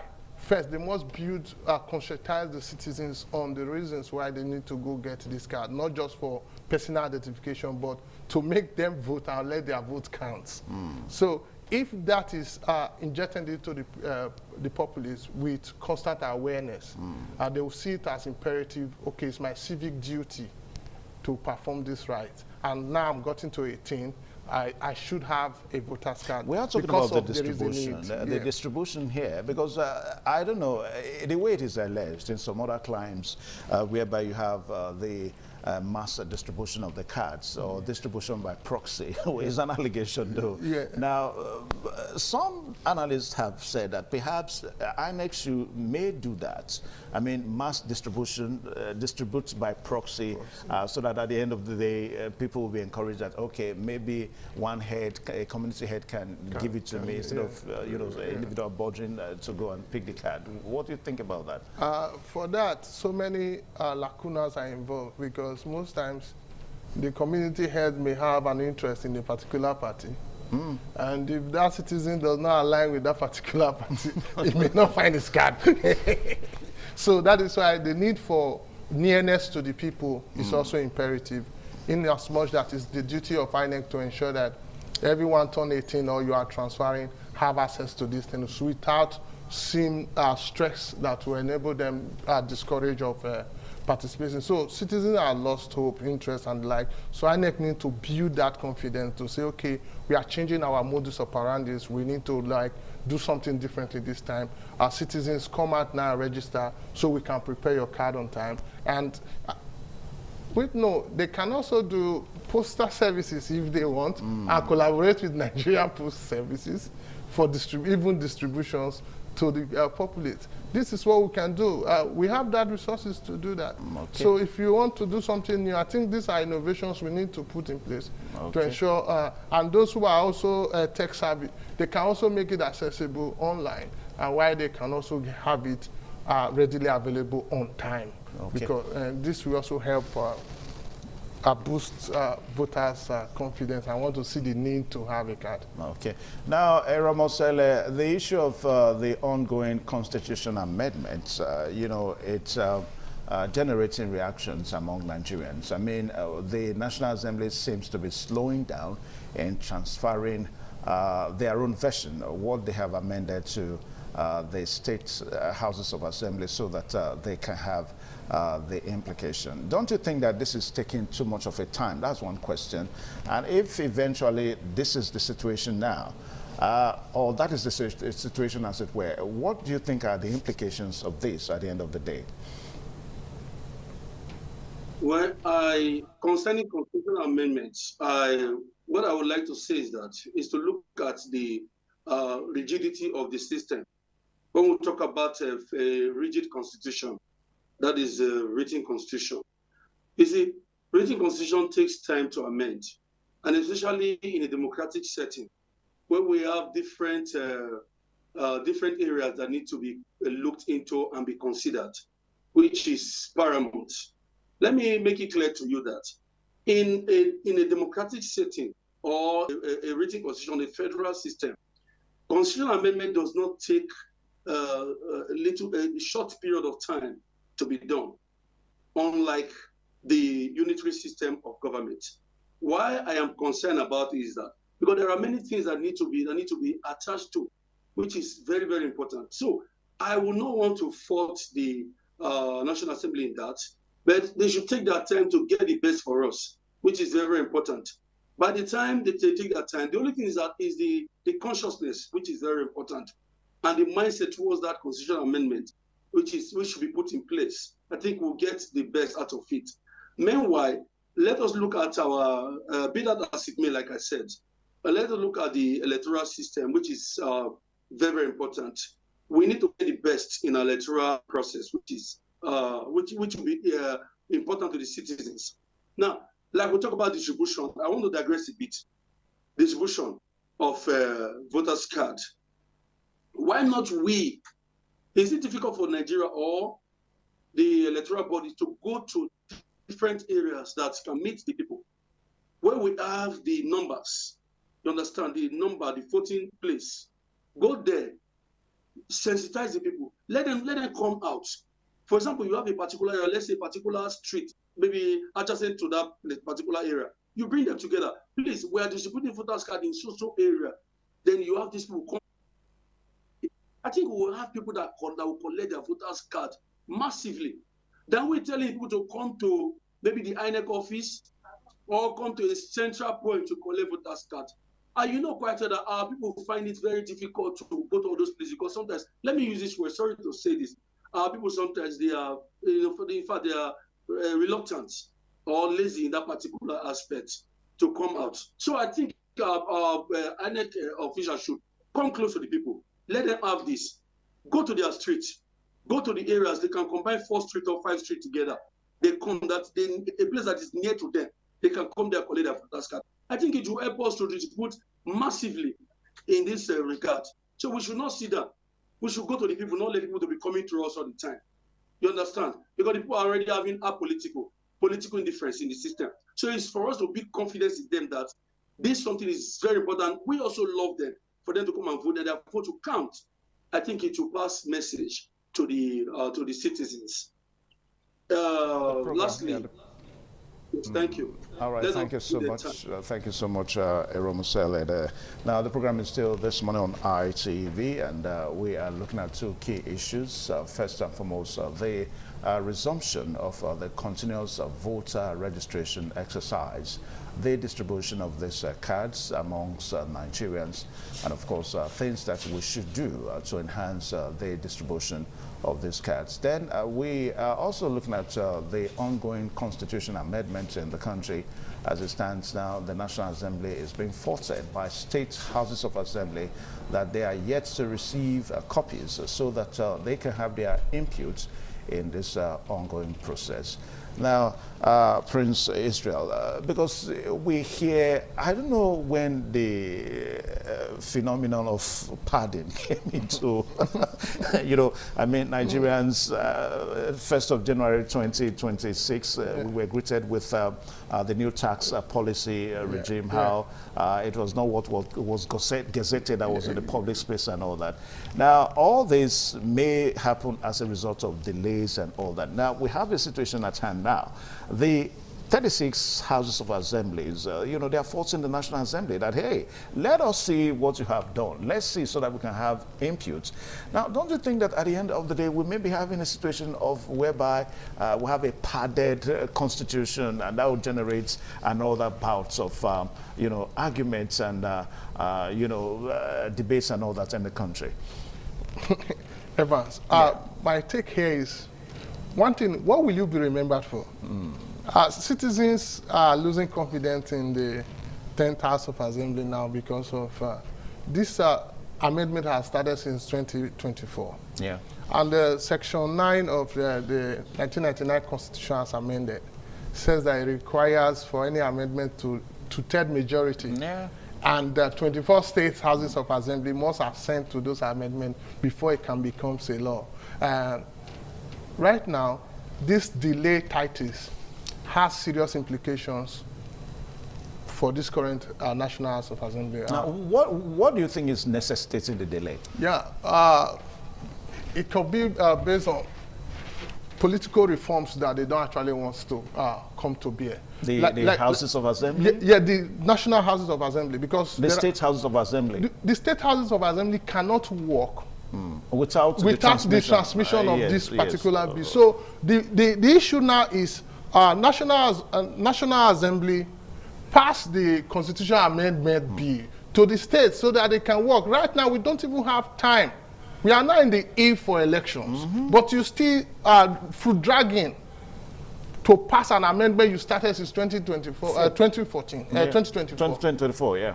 So right now, youth electoral reforms, gender inclusiveness, the offensive tribunal, creation of states, all these are all citizens' yearnings and aspirations that they took the federal government money to do various community engagement, public hearings, and now it's time for you to transmit for State House of Assembly to carry on this work and also pass it, and also it will also ensure true federalism, cooperative reforms between the federal and the state. So right now, if you only leave these reforms in your desk, you did not transmit it, it's also negating the true federation we are practicing. And also undermining citizens' confidence in the current National Assembly. Because what will you be remembered for if you cannot pass a reform in your own time? Because for the next 6 months now, there will be how they want to come back. Elections. Yes, pre-election activities have already started. Yeah. And now you are delaying this thing because part of it is the independent candidacy. that young people wants to take part in. Like we champion campaigns around youth electoral reforms, the YEP Niger campaign, why citizens must put in their own interest to ensure that these reforms reflect the citizens' cry. But one thing we are seeing there, one thing we are seeing there now is that they are delaying this because there are independent candidacy there, there are offences tribunal matter there, and there's also around the reserve seat for women. It's also part of the amendment that they've said they will pass, and amongst others, the local government and various autonomy and the like. But right now, they are foot dragging in transmitting this because they've not even voted on them. All right, so Prince Israel, I want to say thank you. I would have loved this discussion to continue, but we'll have to join my colleague, Atolokwe in Abuja, so that we'll take a discussion from them. Thank you so much for joining. And also thank you to Romosele, who joined us from Ekboma this morning. All right, so Lokbe, you're going to be talking about the 2027 elections, party defections, and of course, challenges. Tolu. Thank you so much, Evans, right there for that deliberation. Moving for conversation, and this time we shall be talking about the 2027 elections. Also, what is happening in the political landscape. There's been a lot of defections. Maybe just moving from one party to the other. What impact will this have on the 2027 election? And joining me live via WhatsApp this morning is no other person than the former IPAC chairman, talking about Chief Peter Ame. It's a pleasure to have you this morning. A wonderful morning to you. Yeah, we're talking about Chief Peter Ame joining us via phone this morning to take a look at what is happening in the political landscape, and also talking about reactions, trading that, and a whole lot of interesting things in that perspective right there, and finding a lasting solution. And also looking at it going to the election. What a wonderful morning to you, Chief Peter Ame. Hello. Yeah, you're alone live this morning right there on independent television. We're taking a look at what is happening in the political landscape in the last few months. There's been a lot of defections, major stakeholders moving to align and to realign. What do you make of this? For me, it is about power for the APC. They desperately that have performed very badly in the last term. In fact, in the last 10 years, the APC government have not been able to deliver any of the promises, the euphoria that brought them into power in 2015.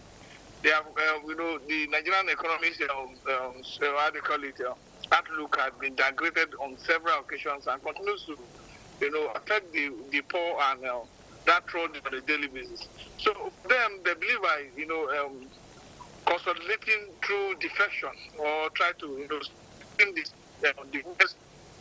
try to reconnect with Peter Ame right there, talking about what is happening in the political landscape, and also finding a lasting solution right there. He was talking about what is happening with the major ruling party, and the fact that some major stakeholders are joining from one place to the other right there. What it makes of this, and how best we can be able to find a lasting solution. And what this we have on the situation of the country right there. Hopefully we can have him back to join us on this issue right there, as he was talking about that. And also, okay, you are back with us, Chief. Can you hear me now? I can hear you now. Over the years, from 2003, 2007, 2011, you look at the election data, you discover that our elections are becoming more transparent, are becoming better. But it is just the human hand that are weakening the election further. And if the people could have decided a 6.1 million vote for a party that came into the fray of a contest at least 6 months to the election, imagine if all the opposition are all out together and they work hand in hand with themselves, putting themselves on the ballot. I think it's not going to be an easy ride for the ruling government, as many people assume.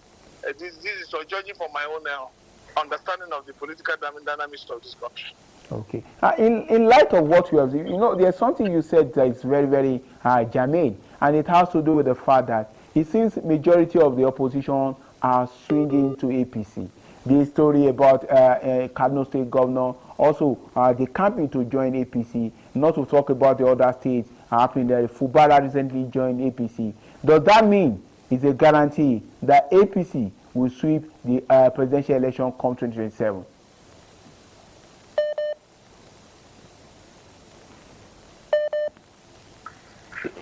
Okay, can you hear me? Can I take the question again?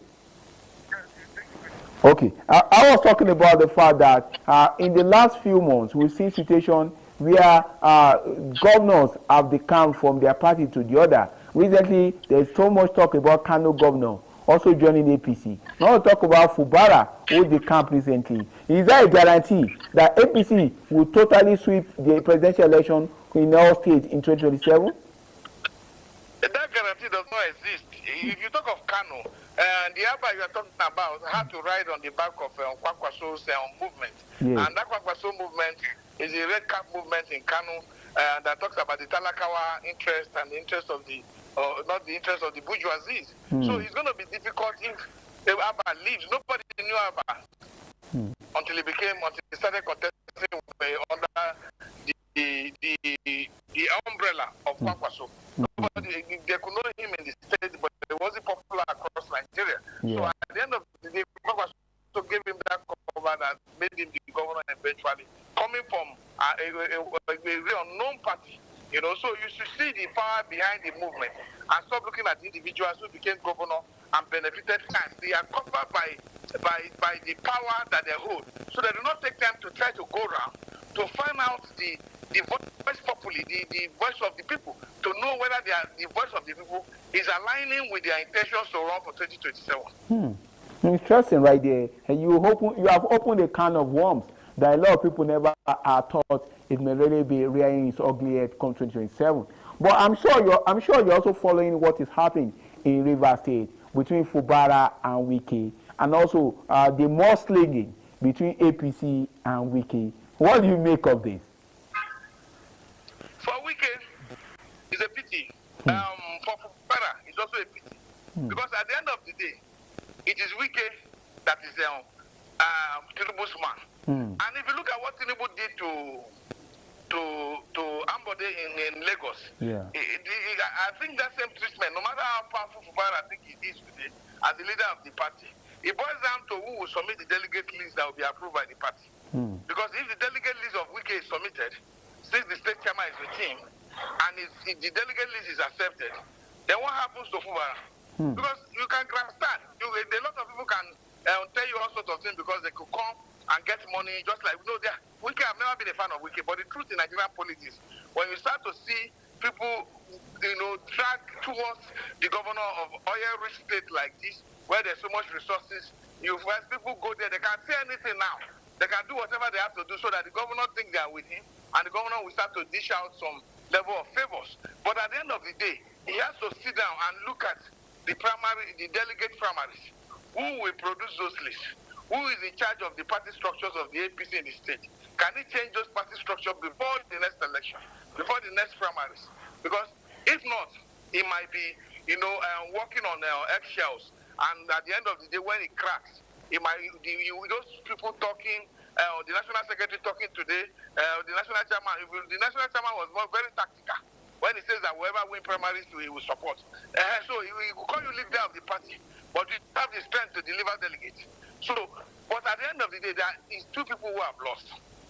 Even if Wike wins at the primaries eventually, the river peoples have lost so much.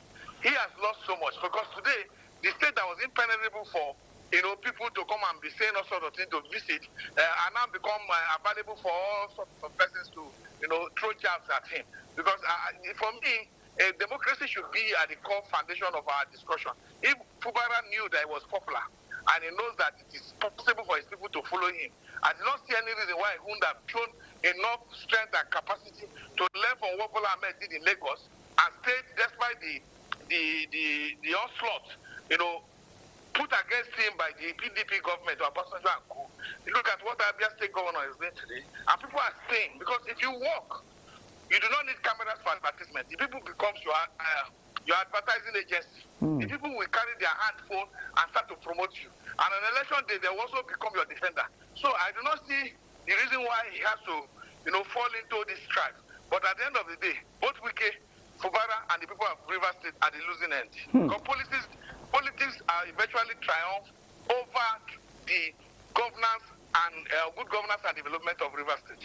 There's one major thing that I think we need to shed light on about the intricacies of what is happening in Rivers State. When we put into consideration the fact that Wike is not a member of APC, Fubara has switched camp to APC. Majority of the House of Assembly in Rivers State have switched to APC. But from what you are seeing, from what is on ground right now, do you think Wike is still controlling the structure in Rivers State, even those in APC? Wike is doing the assignment given to him by the president to PDP so that the PDP cannot breathe. Yeah. So that he will continue to put his nail on the neck of the PDP. Why PDP is asking, let the PDP breathe. Why the leaders are saying, let us breathe. He will continue to press the neck of the PDP. Because that is the assignment given to him by the president. Yeah. He has not deviated. So not being a member of the APC today is to be able to carry out the function of the illegal how they call it, authority given to him by the president to make sure that the PDP does not stand. This is not only me. It has been confessed by people who were in the meeting where we came off our PDP, and took it to Igalo for slaughter. So it has been by Sheyi Makinde. He has said it in an open air. So all this contradictory statement that will come after, we now eventually have an eyewitness, a ear witness, who heard, who saw what happened and how the PDP is suffering and gasping for help today. So people talk about, Wike is not a APC person. Why, if it goes to APC, PDP will be free. So, and if PDP is free, they feel that the opposition not having a candidate for the 2027 election will be better for them, so that they can run an unopposed election. But unfortunately for them, these other politicians that they are dealing with are actually very experienced politicians who have decided to get a party and use it as a vehicle. And if these people are not taking notice or cognizance of the things that are happening in the state, if you look at the state and the number of people that are decaming in the north, people are saying by Malami. Today, Malami is in jail from 1 year 16 out to DSS. These are all kind of gimmicks we have seen under the PDP. We also seen the same thing under the APC. That they use state authority, state power, to make sure that those who are popular with the opposition are subdued. Because I do not, in a fundamental system, if you already have a prima facie case established by against the person, you follow the court process. You don't have to make the person incommunicado. Because you can see politics at play. So, for if you look at people decoming in the state, they also have equal popularity to people in government in the state. I am a politician. I speak to a lot of my friends across party line, and I can tell you that there's palpable fear, there's jittery among those who are in power. So what they need is an election that is not transparent, an election that is not credible, an election that will fail the integrity test. That is what they are pursuing. But if they are seeing that the people are now organizing, and the level of organization that is coming from the opposition, I do not see how APC wants to write the result in 179,000 polling units and take without a revote. Because they are going to be looking at a very dangerous action that might have a counter reaction to whatever decision they are taking if it's not positive on the side of the people. So what people think should happen is that those who have the popularity, who feel that they can win it, the Bola Ahmed Tinubu think he can win, it should go to the ballot and allow a transparent process. If it doesn't allow it, I'm very sure at this time, Nigerians are heading up to their neck, and we also want to see in their lifetime a governance system that protects the interest of the majority rather than protecting the interest of the very few. Okay. Why Wike is holding PDP by the jugular and they are battling for breath? ADC is also trying to put together a party that can give ADC is also trying to put together a party that can give APC a run for their money. But also some of the major gladiators behind APC, you just mentioned Malami, is also battling for his own life. With the way things are right now, can ADC give us the desired opposition that every Nigerian wants to give APC a run for their money? Do you think they can do that? I've told you there's this southern and northern dichotomy, silent power arrangement that exists in this country. Okay. The APC leaders must sit down and clearly and critically examine issues as what will happen. Because if you are not in power, what you need is the power of the people. Yeah. If you are not in power, what is the momentum that will come from the people? You don't control state apparatus of authority. You don't control state instrument of force or coercion.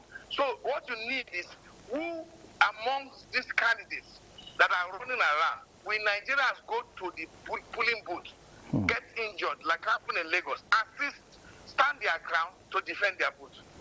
Because at the end of the day, if you look at this game that Tinubu is playing, what Tinubu wants, I'm telling you, I can be quoted anywhere, that there's no southern candidate on the ballot. That is why you see as the first is southern arrangement, so that they can now be able to decisively say, I'm coming from the south. Go and look at the 2011 election map. With the southern Nigeria and the middle belt, the president emerged. And the north side per se, the president emerged, which is Jonathan. The map is very clear. Yeah. The whole north voted for Buhari. The whole north. Or he won all the states, but could not get to the south. He lost. So we must have an arrangement between themselves. People talk about delegate primaries. I've been national chairman, I've been chairman of VIPA, secretary of VIPA. I've been in the party system for a long time. INEC have not established or any genuine genuine technology that could help monitor party delegate processes and deter it from being an entrenched process of corruption, a deepening process of corruption. It hasn't.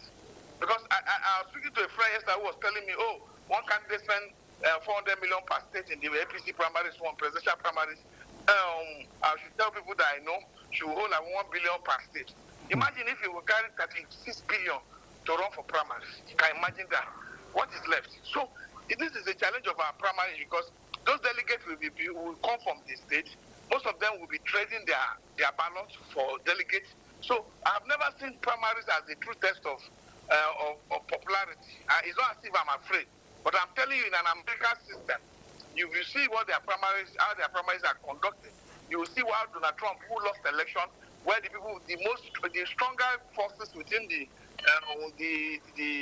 administration the stronger forces within the administration in Republican Party. First, since he's the most popular, let it go on.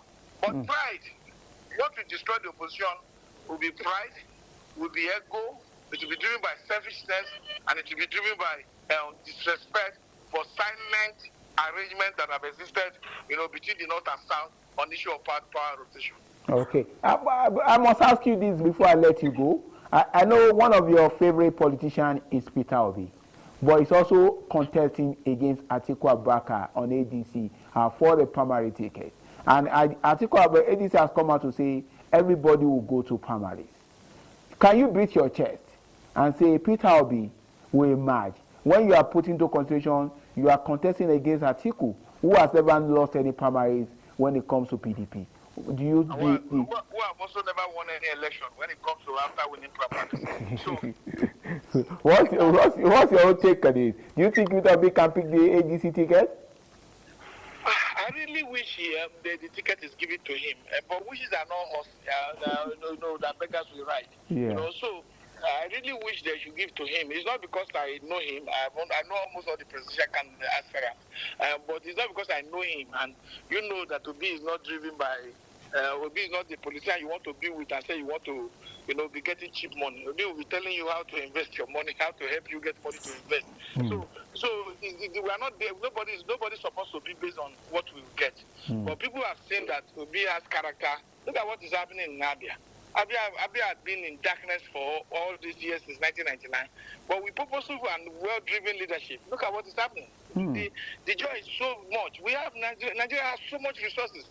The waste in our resource management, the misallocation, misalignment, and misappropriation is the reason why we are poor, why people are suffering. So you need somebody that has the microeconomic understanding that can know how to cut costs, how to reduce cost of governance, how to reduce the bloated expenditure that we are running, Today, Trump said they are going to be drilling the industrial oil. If they start to drill, the price of crude oil might drop by barrel. And if it drops, our budget has finished because we depend on one monoproduct economy. With our benchmark of 1.something million barrels per day, we will not be able to meet it. So we need to be able to have a focused leadership. And that's why I've always supported to be. But for the primaries, I can't be a soothsayer, but I wish he can emerge so that the momentum on the side of the opposition can work. Interesting right there, talking about the way things have panned out and a whole lot of things. I know I said that was probably the last question, but I must ask you this before I let you go. In the light of what is happening, the election in Federal Capital Territory, the local government elections will also be happening in the month of February, February 4th to be precise. What do you make of what is happening in the Federal Capital Territory? Do you think the people of FCT can really determine who gets to man these local government areas, their councillorship? What do you make of some of these candidates? For me, there are a lot of good candidates in this election. And the problem we have with the FCT is especially for the area council election, the citizens are not really interested in it, and they don't know how critical these area council elections are. The FCT area council is only about the 6 area council are only among the local government in Nigeria, because they're not counted among the 774. They are area councils, but they have the functions of running a local council. But the kind of power they have to be able to create infrastructure, to be able to help the city to become a more cosmopolitan in its nature and its character is enormous. But most citizens are not aware. They focus on national election, and the voter turnout naturally is very low. And then you find out that people who win will be people who can turn out more electorate to vote on the voting day. So the opposition can win. The opposition has always won in area council election. Yeah. In Gwagwalada Abga won. I can list a lot of them. The opposition has always won because Abuja is an enlightened society where people follow their mind, where people know the cause and effect of inflation, and high price of goods and commodity. People understand the dynamics and the economic principles of scale. So it's really important that people come out to participate and people vote for credible candidates that are on the ballot, and that will be able to deliver for the people. And that is clear, because if you talk about those who are in the PDP who now decamp to the APC to contest, they should bring their scorecard to what they have done for the FCT people. They are collecting radio and radio levy, they are collecting all those ground rent and all this other rent. And what have they used the resources to do? So these are the challenges that we have. So anybody in power cannot be campaigning that opposition is stupid, opposition is this. No, you'll be campaigning on what you have delivered for the period you are in office. While the opposition will be campaigning on what they intend to deliver when they are elected into office. These are the two sides of campaign that we should have. I'm already in power. These are the things I have done. Not that you say opposition have big head, they have small head. All this unorganized level of campaign, we should run away from it. Well, we should go to real issue-based campaign. Oh, these are the things I've done since you elected me. This is how I better the lives of the people. Oh, this is what I would do when you elect me. This is what I would do to better the life of the people. These are the two sides of the fight. But for me, I feel the APC, PDP APC that is in FCT today has really failed to defend the right of the people. They have failed to defend the collective goodwill that was given to them as PDP candidates as against the APC candidate they contested against. So they should be able to lose that authority to govern the area councils. I must say a big thank you to you, Chief Peter Ahmed, for joining us this morning and for shedding light on this as we are looking for towards 2027 election, put into consideration the defection and challenges ahead. Thank you so much for joining us this morning. Thank you very much. Yeah, I wish you the best right there. Talking about Chief Peter Ahmed, linking up with us ahead of 2027 election. So much from the Abuja Network Studio. We'll be linking up with our Lagos Network Studio as the conversation continues.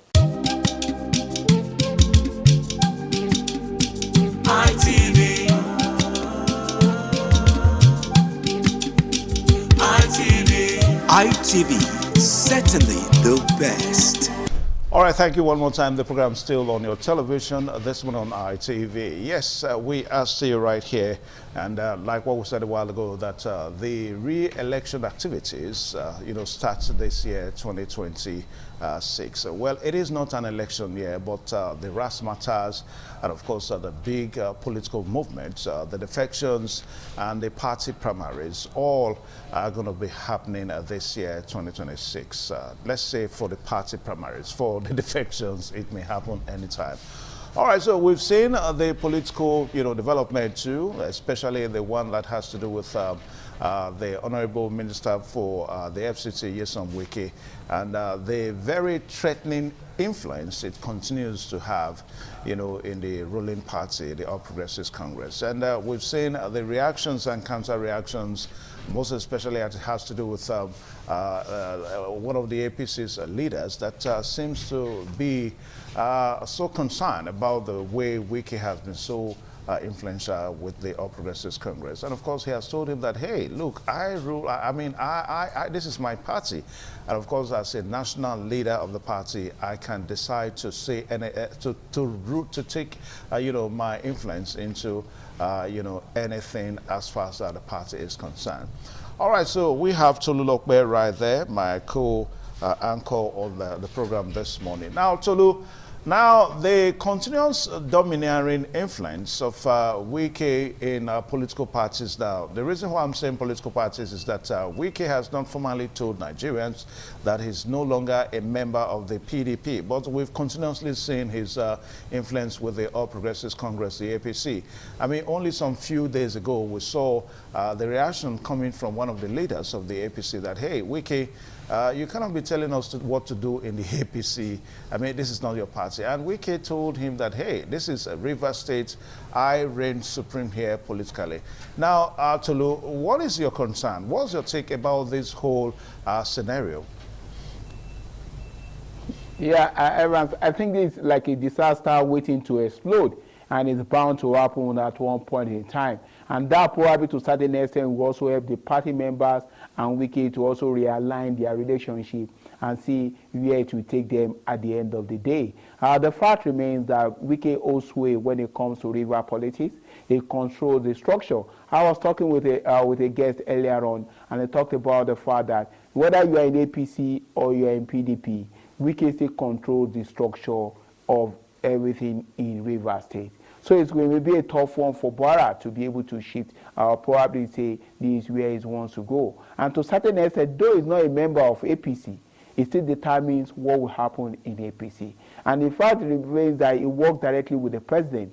And I think the president is still carrying out the job given to him by the president. So he must definitely see to the end of it. And I think at this point in time, every member of APC must also align with whatever Wike wants. A good thing, we have listened to the chairman of the party coming out that the primaries will determine who gets the ticket of APC at the end of the day. That's a safe way to go about it. Then pending when other factors will come into play to determine the final outcome of things. But I think with the way things are right now, the more slinging between both sides are coming out to talk about the APC National Public Secretary talking about Wike minding his own business, and also not forgetting PDP telling APC to take care of the demon they created. It's also an eye-opener for everybody. But I think at the end of the day, they would come to our line and realize everybody's potential and what they bring to the table.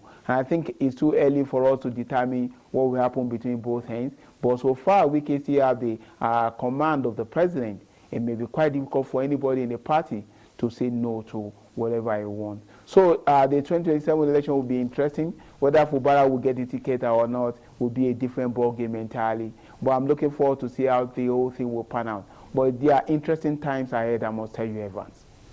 All right, talking about Fubara now and asking the question whether he's going to get the governorship tickets in Rivers State or not, that remains a big question that desires an answer. But I think with the recent moves that we've seen with Fubara, I mean, leaving the People's Democratic Party, the PDP, and settling for the All Progressives Congress, Well, I don't want to say that that seems to guarantee the tickets. I mean, going by what Wike also said, that if you like, you decamp, that does not guarantee the tickets for you for the next election. I'm sure he was referring to Fubara. But, you know, I don't want to say that it is perhaps it's only in Nigeria that once you join the ruling party, all seems to now all go well for you. I don't want to say that. But we've seen a situation whereby once, you know, the ruling party seems to have, you know, a major influence, political influence on all other political parties in the country. You know, we're talking about a situation whereby a federal political party that all hands are on deck to salvage. We have the federal structures. I mean, like the INEC. INEC is a federal structure. And of course, ordinarily, maybe INEC may also want to, you know, protect its own, so to say, you know. So for Fubara to have left the People's Democratic Party to settle for the APC, I think Fubara knows that is, you know, political analysts have said that that is the biggest game, that is the biggest strategy that Fubara has made. I mean, if eventually he does not become the next governor of Rivers State, but for the fact that he left the PDP and he's now in the APC, that's the biggest, smartest political move that he has made. But for Wike to want to insinuate that, look, if you like, you decamp from the PDP to the APC, it does not give you the automatic tickets. It now raises the question of what gives Wike that, you know, effrontery? What gives him that, you know, that authority, so to say? I mean, we're talking about an election that at the end of the day, the electorate will vote. It's not going to be decided by a particular political leader and all that, you know. So we begin to look at the whole issue and begin to wonder whether you know, electorate, whether they really have a say in our political space. I mean, the continuous voters registration is on now, and the reason why INEC is calling Nigerians to take advantage of it is that at the end of the day, they are going to use those cards to vote. But here we are again, we are having some big-time politicians already making their postulations that, hey, you are not going to get a ticket. I mean, even if you have, you know, left the PDP and come to this party, you're not going to get a ticket. So, little wonder, where is now the voting ability of the electorate? Evans, I don't think that is far-fetched when it comes to the fact that the political calculation of Fubara by dumping PDP to link up with APC. But that still did not guarantee him, cannot guarantee him picking the APC gubernatorial ticket. Especially when you put into consideration what happened to Ambode in Lagos. The fact that he was a sitting governor. But when he lost the face, when he lost the thinking of some of the major gladiators in the APC party in Lagos, even when they went to primaries, he lost scandalously.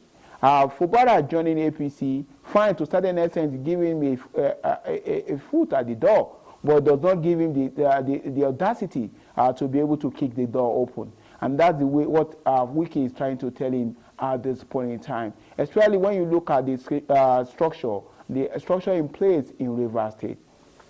Majority of the members of the House of Rep also jump parties and dump PDP for APC. The structure that was already set in place by Wike is still the structure that moved from PDP to APC, which Fubara was unable to control while he was in PDP. Now, moving to APC, does that guarantee that he's still being able to control that structure? The answer is no. And what determines, when you look at the elections that went down, majority of the seats were won by APC. And who made that possible? Wike. Let's not deceive ourselves about that. So Wike still controlled the political architecture of the state. So whether Fubara jump ship from APC to PDP or PDP to APC, he still does not have the control. Though he is the leader, on face value, he's supposed to be the leader of the party in the state. But does he control the structure of the party in the state? The answer is no. So until he's able to find a way around that, or probably have a sit down with the devil, probably discuss with Wike and say, how can we ensure this will happen? What do I need to do to ensure that I get the second time ticket? Until he is able to do that, to a certain extent, it may be completing a political harakiri, like they say at the end of the day, talking about political suicide. Because jumping in to APC will not guarantee him that ticket unless he has power to control those structures in APC that determines whether he gets that ticket or not. Because looking at what happened in the local government election, that is at the state level, that would have given that opportunity to determine how the elections, the primaries will pan out. It does not have that power over that. At the National Assembly, it still does not have power over those people. That puts him in a political dilemma that he may not be able to get out till the time of the election. And by that time, it may be difficult for him to now determine who gets. And put into consideration the delegate list. Who is going to be in charge of the delegate list for the APC convention in Rivers State that will determine the delegate that will vote? Will it be Fubara? If he does not have power over that, then he may not be able to decide how the election will pan out. And that's the political dilemma that Fubara will be in when the election, the primaries will be held in Rivers State. It's really a tough one for him at this point in time, I must tell you, Evans. So, look, at the risk of not trying to take sides, I mean, we are not politicians, but with the way the discussion is going, it appears that we have sides that we are supporting already. But, you know, in this parts of the world, in Nigeria, the dominating and domineering influence of state governors so much. I mean, let alone that the state governors now, they now belong to the ruling party. I think right now, for Wike, it's the most painful thing in Wike's political history now is the fact that Fubara defected from the PDP to the APC. I mean, it is giving Wike sleepless nights. I mean, just a few hours ago, I will read, you know, something to you, and I quote from Wike. "I will be buried politically if Fubara gets a second term." That is Wike talking. I mean, for somebody that you think is not powerful, for somebody that you think that does not have a control on the political structure of the state, why are you so bothered that he has joined the APC? I mean, little wonder that, you know, Fubara really has some, you know, great power. And like what I said a while ago, that the state governors are the leaders of the political parties. And whether we like it or not, they have their own control, you know, that they have over these political, you know, parties. We know that somehow the primary elections are not on now, but when they eventually comes and when they start coming, you are going to see how Fubara is going to take over. It's going to take over the mantle of control of the APC in Rivers State. And the like of Wike knows, he knows this, and that is why for him now, it appears that for APC to have accepted Fubara is a big issue to him. Anyways, we're going to see the whole thing developing as it unfolds. But I think it is high time for Wike to come out and let us know where he belongs to. I mean, if he is in the People's Democratic Party, the PDP, let us know. And if he has joined, or if he's going to join the APC, let us know. Because time is ticking away. And of course, before you know it, there's almost not going to be no time. I mean, between now and June, it's just the window of opportunity that we have for other political issues to come up. By June, July, or at most by August, September this year, most of the parties would have named their candidates because next few months, that's January, February next year, is going to be the presidential election. So you see that our politicians should begin to let Nigerians know where they belong to now so that they can build up on that and so that they can build on their capacity to really win the election. Rivers 2027, this is another one now. Rivers 2027, Wike fires a strong warning to APC secretary, vows to reject order from above. You can see that the man is not comfortable anymore. You claim not to be in a party, yet you cannot leave that party alone. A governor that you said you have forgiven has left your own party, the PDP. And of course, he said that when he was in the deep blue sea, when he was in trouble, nobody in the PDP could help him. And he's now in the APC, and yet you won't leave him alone. I mean, threats here and there that he's not going to get the second term. Why don't you just hold on and see how the whole thing pans out, you know, in the next few months to come? Cholu. Yeah, I know definitely Wiki would like to do that, but just like you mentioned earlier, it will be suicide for him if at the end of the day Fubara gets the APC gubernatorial ticket, and that will be the end of him. I want to see how that is going to happen at the end of the day. But APC is also trying to make Wiki realize that they as a party do have their internal structure, and they know how things are being done. And I know that Wiki behind the scene will also be pulling the strings, because at this point in time, he can't join APC. Because once he leaves PDP, it might be quite difficult for him to carry out the assignment he needs to do to put PDP on life support. And he knows that if he decides to leave PDP at this point in time and move to APC, he may not be able to do that, because he wants to see to the end of PDP. And for so many PDP followers, they also know that they are in a dilemma at this point in time, because you are not sure that you can be able to get the ticket, because you don't know whether once it gets to court, you may be able to lose out, because there are so many factions of the party right now. So you don't know which one has the total control of the party, or which one is recognized by INEC, which is also a major problem for any candidate running under PDP. So for that, Fubara to jump ship and move on to APC. But whether APC will give him ticket is a different thing entirely. But as the governor of the state, is the #1 citizen of the state, and is supposed to be the leader of the party in the state. But that is what we don't know right now. But just like you said, by June, July, we should be able to know who will get the ticket, who will be in charge in the state, and who will determine the outings. I know Wike will be fighting tooth and nail to Fubara does not pick that APC ticket. Does he have the power to be able to do that? I don't know whether he has that. But does he have the listening ear of the president? He does that. Can he be able to influence that? That's what we don't know. But it's going to be quite interesting. But I foresee a situation where the two of them will come to an amicable resolution, because in politics, there is no permanent enemy, only permanent interest. And these politicians, after we go on the pages of newspaper and TV, analyze, they may just be somewhere eating rice and chicken together and also finding a way around their problem. So there may be a possibility, by the time it gets to that June, July, they may sit down and find a lasting solution, because it's all about interest at the end of the day. All right, beautiful one there. So for us at Independent Radio and Television, we don't have a side that we join, we don't have opinion, but our responsibility here is to ensure that we let you know what is going on in the country.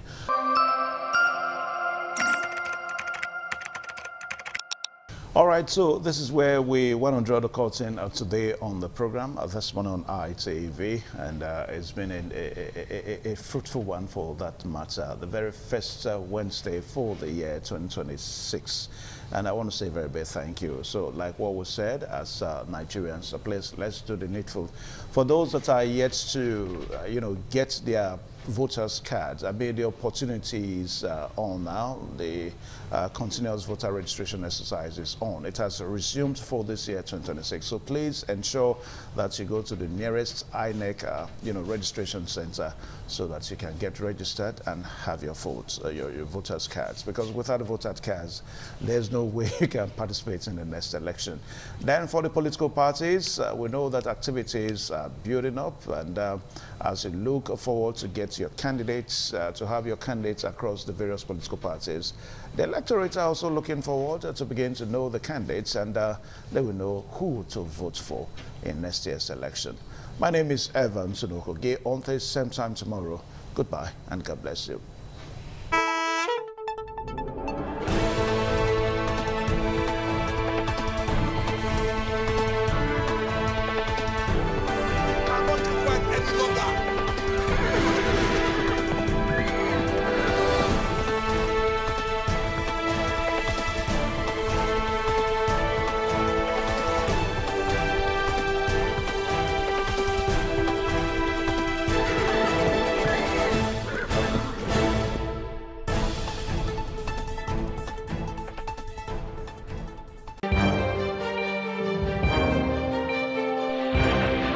This is ITV. Certainly the best.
Ojúde aṣáájú ẹ̀ abẹ́rẹ́ pẹ́.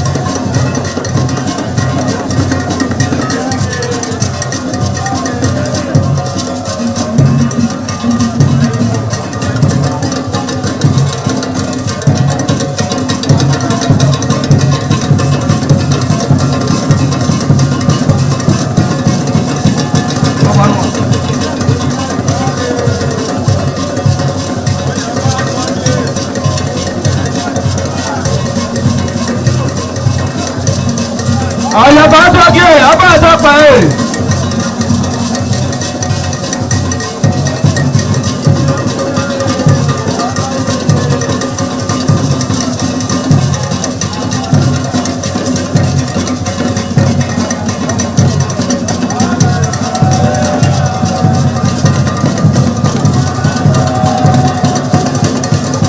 Àlàyé àtọ́jú abẹ́rẹ́ pẹ́.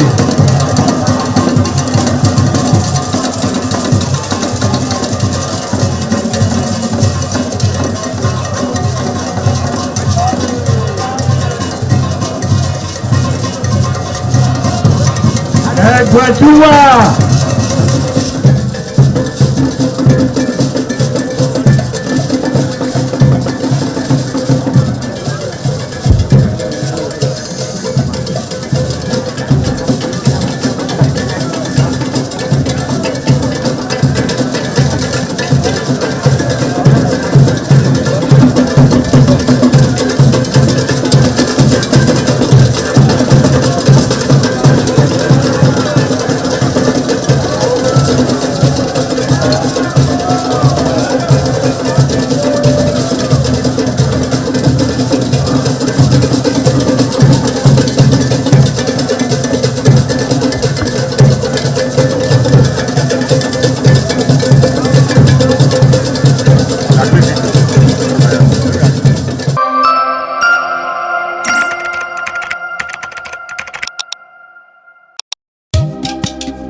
ITV, certainly the best.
Hello there, thank you for joining us on this special interview series on independent television. And I'm Sonny Duke Okosun. Our guest today on the program is the Ambassador of the European Union to Nigeria and ECOWAS. As a matter of fact, the Ambassador of the European Delegation to Nigeria and ECOWAS, His Excellency Ambassador Gauthier Mignon. Thank you for obliging us your time. Thank you very much for your kind invitation, sir. Okay, how would you describe your presence in Benin so far? Is this your first time in Benin City? Actually, it's my second time, but I came in a private visit the first time because I hadn't presented my credentials yet to Mr. President, so I could not engage officially by the time. So this time it's the first official visit. And I came really with an intention to see how, to review the cooperation we are having with Edo State and to try to see how we can scale it up. But I took the opportunity to visit yesterday to participate to a private preview of the Museum of West African Arts here in Edo State, which is a project that I already saw last year when I came first to Benin City. Also, so how would you describe the level of partnership between the European Union and, of course, Nigeria, and particularly Edo State? Well, with Nigeria, the European Union, together with its member states and its development banks, which we call Team Europe, I think is the first partner, is Nigeria's first partner in many areas, in trade and investment in particular, and also in cooperation in many areas. And we have 730 million euros in grants for bilateral cooperation with Nigeria between 2041 and 2027, plus also sizable amounts of loans, subsidized loans. And with Edo State, we've had good cooperation in several areas. I'm thinking in particular of support to migration governance and support to stranded migrants returning to Nigeria, and many of them are from Edo State. And in the last few years, we supported more than 23,000 people to come back and reintegrate into their communities nationally, and many of them in Edo State, just to name an example. So voilà, we think we can do more in other areas. We're also working in digital economy, in renewable energy, and also in projects for communities. But I always come with states so important like Edo State with an idea of how to try to improve and strengthen what we are doing already. All right. What is the policy thrust of the European Union in terms of opportunities for young people as it relates to education? Well, for us, education is key, and young people are a cross-cutting priority in a country like Nigeria. So in all our projects, we integrate a dimension for young people and also for women. And in particular, as far as young people are concerned, we are funding a big national project called Nigeria Jubilee Fellowship Program.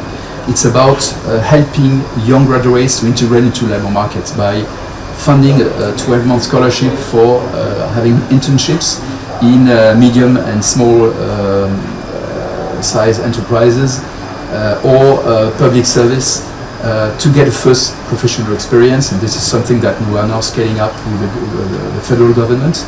And we are also offering possibilities of studies in Europe, particularly through the Erasmus program. We have more than 100 Nigerians going every year to Europe to study a master in the framework of the Erasmus program. All right. What is the policy thrust of the European Union in terms of opportunities for young people as it relates to education? Well, for us, education is key, and young people are a cross-cutting priority in a country like Nigeria. So in all our projects, we integrate a dimension for young people and also for women.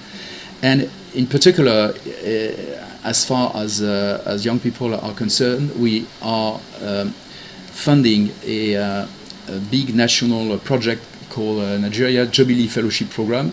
It's about helping young graduates to integrate into labor markets by funding a 12-month scholarship for having internships in medium and small size enterprises or public service to get a first professional experience, and this is something that we are now scaling up with the federal government. And we are also offering possibilities of studies in Europe, in particular through the Erasmus program.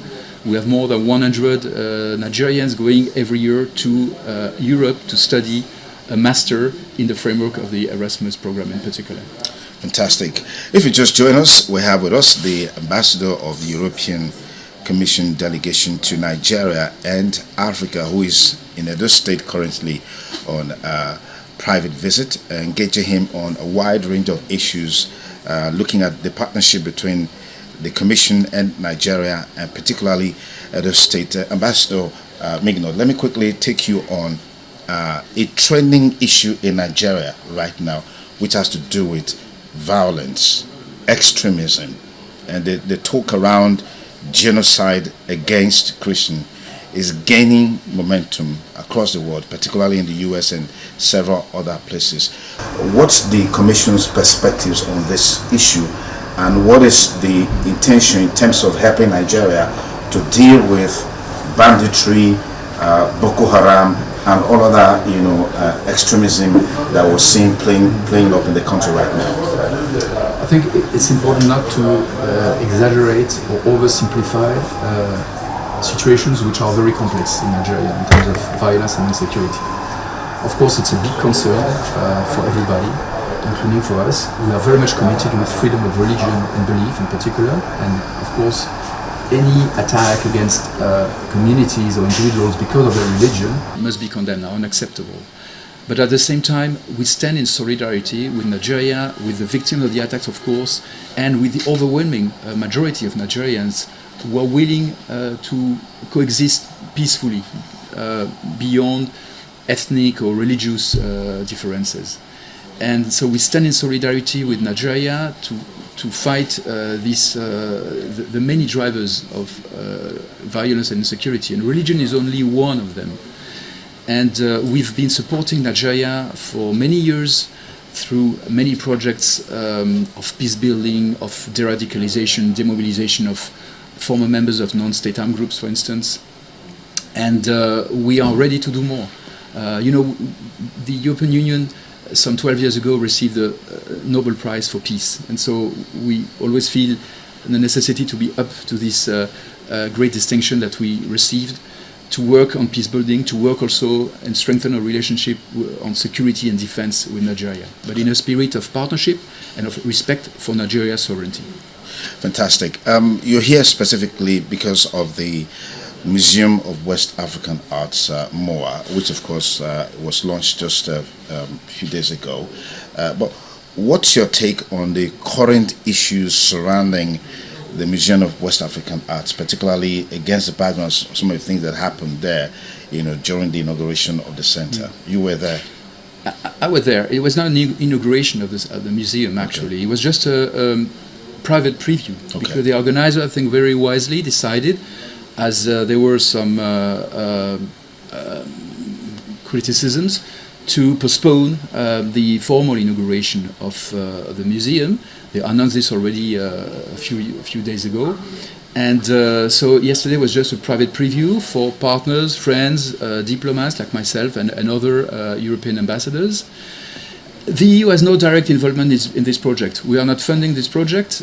We might do it in the future because we want to partner more with museums and cultural institutions in West Africa and Nigeria, but we have no direct involvement so far. So I came here really to see the advancement of this very wonderful project I discovered last year when I came first, which is a great opportunity for Edo State, for Nigeria, and for West Africa. It's a West African museum. It's not about only Benin or Edo State or Nigeria, it's West African. And I must say that the experience that we had yesterday was quite unpleasant and deplorable, because this private event on a private property was disrupted by so-called protesters who came in, allowed by the police, because there was security all around, but they left them in. And they disrupted the whole event. So it's exactly how you scale off. You scale off investors and development partners coming in good faith, to partner with your community. And Germany, for instance, has invested 8.5 million euros in this project. If now they see that this project cannot operate normally, the conclusions will be quite clear, not only for Germany but for all European stakeholders. Fantastic. Let's look at a general issue that relates to the involvement of the Western world in Africa in terms of development, in terms of partnership, in terms of insecurity. Talking about partnership, we're seeing the European Union, for example, always disposed to giving loans to African countries, Nigeria inclusive. The perspective of these loans being a trap for developing countries, underdeveloped countries. What are your thoughts? What's the Commission perspectives on this? Well, this is a trap where we felt collectively, the lenders and our African partners 30 years ago, and we had at the time to pardon part of this debt, to do a whole work to get out of this situation. So now, through, in particular, our new cooperation strategy, which is called the Global Gateway Strategy, we are very attentive not to fall again into this trap. So we limit the level of indebtedness of partner countries. We give subsidized loans. We don't want to fall again into this trap. And what we are seeing with concern is that African countries, some of them, are falling again into this situation with other lenders, not the European Union, because we've learned from our first experience. So this is why now we work very much with financial instruments, blending loans with grants, for instance, subsidized loans which create revenues for the country, so making sure that they can be reimbursed. So it's really a point we are very attentive to. On a global scale, we've seen the disappearance of peace, so to speak, at the global level. I mean, the Hamas-Israeli crisis there's a ceasefire, there's some sort of agreement, but we're still seeing some measure of violence. We saw recently the RSF activities in Sudan, particularly in Al-Fasher. That crisis is still going on. And these activities or events that are unfolding globally that undermines peace globally, what's your perspective of the fact that it's like the world is hamstrung in terms of dealing with these issues, nipping them at the bud before it blossoms, it flourishes, snowballs into huge crisis like you're seeing now in Sudan? Hunger is there in Hamas. There's starvation, there's poverty, and all of these issues happening. Why is it so difficult for the world leaders to have a consensus in terms of how they can collectively respond to these issues? because we have collective rules in the United Nations Charter, international law. And what we have seen over the last 10 years or so is that very important players have not respected these rules. You know? Take the case of Russia in particular. Yeah, Russia and Ukraine. Russian invasion to Ukraine, which started in fact in 2014, then it became full scale in 2022. Then we, you know, each from a permanent member of the Security Council, a country which is supposed to be a guarantor of these rules, then, you know, it shows that everybody can do anything and violates international law without punishment. And so this is why it's so important, and that is why the European Union insisted so much that all countries in the world had to condemn the Russian invasion to Ukraine.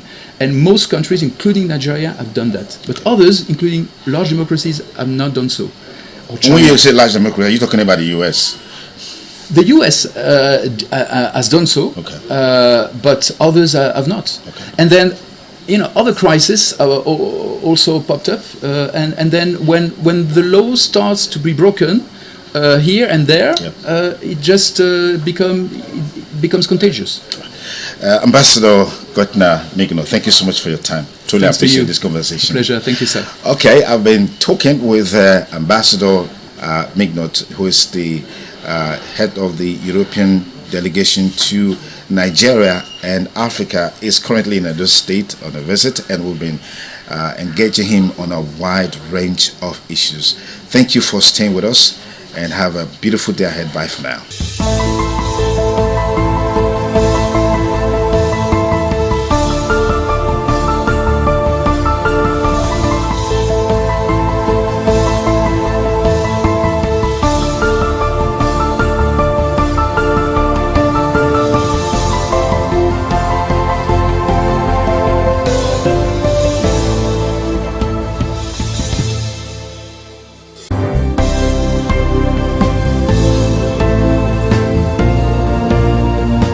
Thank you very much for joining us on the program Healthy Living. What is the kidney? The kidney is an excretory organ in the body, which is for metabolism. Tuberculosis affects many organs in the body, but the common ones it usually affects is the lungs. Epilepsy is a neurological problem. Okay. It is an injury in the brain which causes someone to begin to convulse, to go into fits. It is curable, but the cure is a long-term thing. If you eat well and avoid those risk factors that will make your immunity to be down, then the risk of contracting tuberculosis will be reduced. If you're healthy, then you're wealthy.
ITV, certainly the best.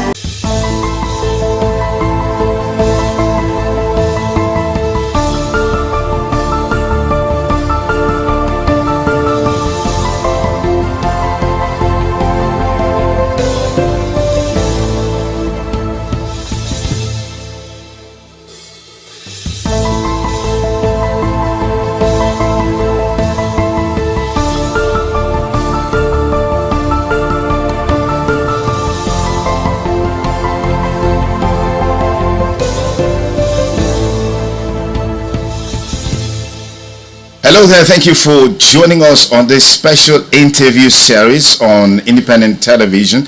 And I'm Sonny Duke Okosun. Our guest today on the program is the Ambassador of the European Union to Nigeria and ECOWAS. As a matter of fact, the Ambassador of the European Delegation to Nigeria and ECOWAS, His Excellency Ambassador Gauthier Mignon. Thank you for obliging us your time. Thank you very much for your kind invitation, sir. Okay, how would you describe your presence in Benin so far? Is this your first time in Benin City? Actually, it's my second time, but I came in a private visit the first time because I hadn't presented my credentials yet to Mr. President, so I could not engage officially by the time.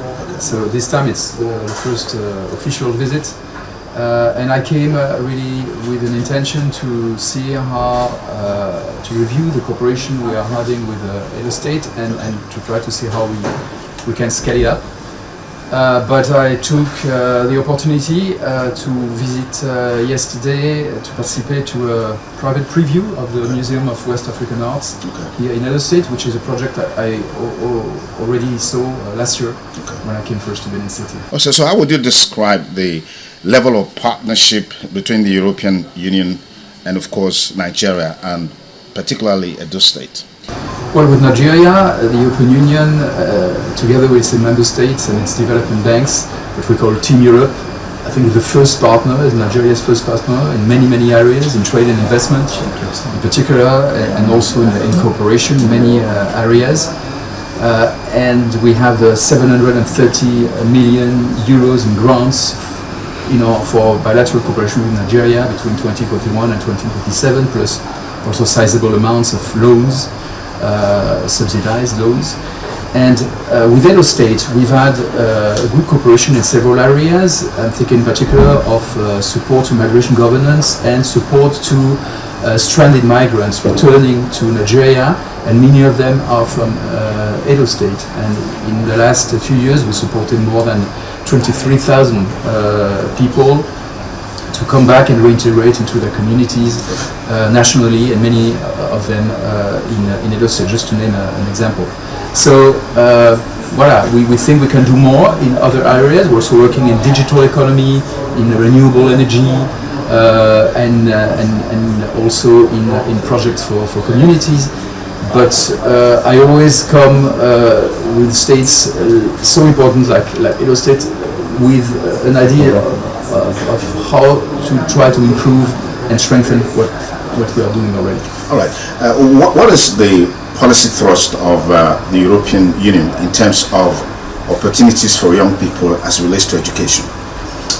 Well, for us, education is key, and young people are a cross-cutting priority in a country like Nigeria. So in all our projects, we integrate a dimension for young people and also for women. And in particular, as far as young people are concerned, we are funding a big national project called Nigeria Jubilee Fellowship Program. It's about helping young graduates to integrate into labor markets by funding a 12-month scholarship for having internships in medium and small size enterprises or public service to get a first professional experience, and this is something that we are now scaling up with the federal government. And we are also offering possibilities of studies in Europe, particularly through the Erasmus program. We have more than 100 Nigerians going every year to Europe to study a master in the framework of the Erasmus program. All right. What is the policy thrust of the European Union in terms of opportunities for young people as it relates to education? Well, for us, education is key, and young people are a cross-cutting priority in a country like Nigeria. So in all our projects, we integrate a dimension for young people and also for women. And in particular, as far as young people are concerned, we are funding a big national project called Nigeria Jubilee Fellowship Program. It's about helping young graduates to integrate into labor markets by funding a 12-month scholarship for having internships in medium and small size enterprises or public service to get a first professional experience, and this is something that we are now scaling up with the federal government. And we are also offering possibilities of studies in Europe, in particular through the Erasmus program. We have more than 100 Nigerians going every year to Europe to study a master in the framework of the Erasmus program in particular. Fantastic. If you just join us, we have with us the ambassador of the European Commission delegation to Nigeria and Africa, who is in Edo State currently on a private visit, engaging him on a wide range of issues, looking at the partnership between the Commission and Nigeria, and particularly Edo State. Ambassador Migno, let me quickly take you on a trending issue in Nigeria right now, which has to do with violence, extremism, and the talk around genocide against Christians is gaining momentum across the world, particularly in the US and several other places. What's the Commission's perspectives on this issue, and what is the intention in terms of helping Nigeria to deal with banditry, Boko Haram, and all other extremism that we're seeing playing up in the country right now? I think it's important not to exaggerate or oversimplify situations which are very complex in Nigeria in terms of violence and insecurity. Of course, it's a big concern for everybody, including for us. We are very much committed with freedom of religion and belief in particular, and of course, any attack against communities or individuals because of their religion must be condemned, unacceptable. But at the same time, we stand in solidarity with Nigeria, with the victims of the attacks, of course, and with the overwhelming majority of Nigerians who are willing to coexist peacefully beyond ethnic or religious differences. And so we stand in solidarity with Nigeria to fight the many drivers of violence and insecurity, and religion is only one of them. And we've been supporting Nigeria for many years through many projects of peace building, of de-radicalization, demobilization of former members of non-state armed groups, for instance. And we are ready to do more. The European Union some 12 years ago received the Nobel Prize for Peace. And so we always feel the necessity to be up to this great distinction that we received, to work on peace building, to work also and strengthen our relationship on security and defense with Nigeria, but in a spirit of partnership and of respect for Nigeria's sovereignty. Fantastic. You're here specifically because of the Museum of West African Arts, MOA, which of course was launched just a few days ago. But what's your take on the current issues surrounding the Museum of West African Arts, particularly against the background of some of the things that happened there, during the inauguration of the center? You were there.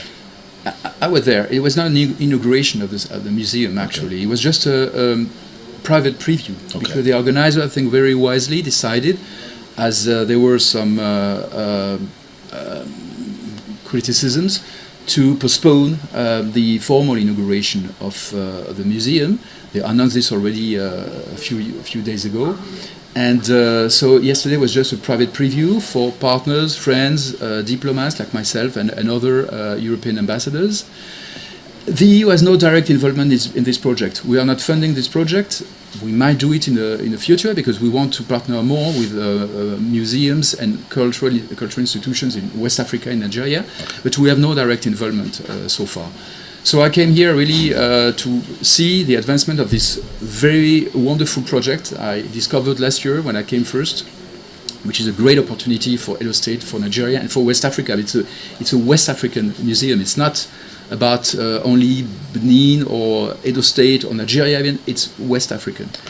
And I must say that the experience that we had yesterday was quite unpleasant and deplorable, because this private event on a private property was disrupted by so-called protesters who came in, allowed by the police, because there was security all around, but they left them in. And they disrupted the whole event. So it's exactly how you scale off. You scale off investors and development partners coming in good faith, to partner with your community. And Germany, for instance, has invested 8.5 million euros in this project. If now they see that this project cannot operate normally, the conclusions will be quite clear, not only for Germany but for all European stakeholders. Fantastic. Let's look at a general issue that relates to the involvement of the Western world in Africa in terms of development, in terms of partnership, in terms of insecurity. Talking about partnership, we're seeing the European Union, for example, always disposed to giving loans to African countries, Nigeria inclusive. The perspective of these loans being a trap for developing countries, underdeveloped countries. What are your thoughts? What's the Commission perspectives on this? Well, this is a trap where we felt collectively, the lenders and our African partners 30 years ago, and we had at the time to pardon part of this debt, to do a whole work to get out of this situation. So now, through, in particular, our new cooperation strategy, which is called the Global Gateway Strategy, we are very attentive not to fall again into this trap. So we limit the level of indebtedness of partner countries. We give subsidized loans. We don't want to fall again into this trap. And what we are seeing with concern is that African countries, some of them, are falling again into this situation with other lenders, not the European Union, because we've learned from our first experience.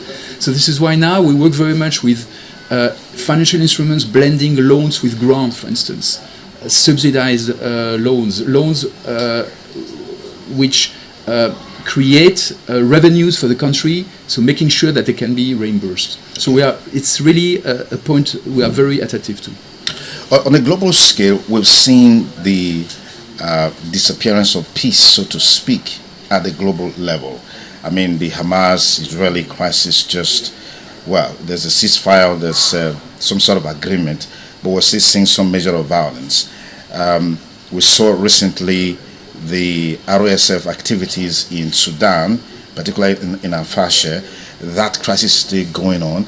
And these activities or events that are unfolding globally that undermines peace globally, what's your perspective of the fact that it's like the world is hamstrung in terms of dealing with these issues, nipping them at the bud before it blossoms, it flourishes, snowballs into huge crisis like you're seeing now in Sudan? Hunger is there in Hamas. there's starvation, there's poverty, and all of these issues happening. Why is it so difficult for the world leaders to have a consensus in terms of how they can collectively respond to these issues? Because we have collective rules in the United Nations Charter, international law. And what we have seen over the last 10 years or so is that very important players have not respected these rules. You know?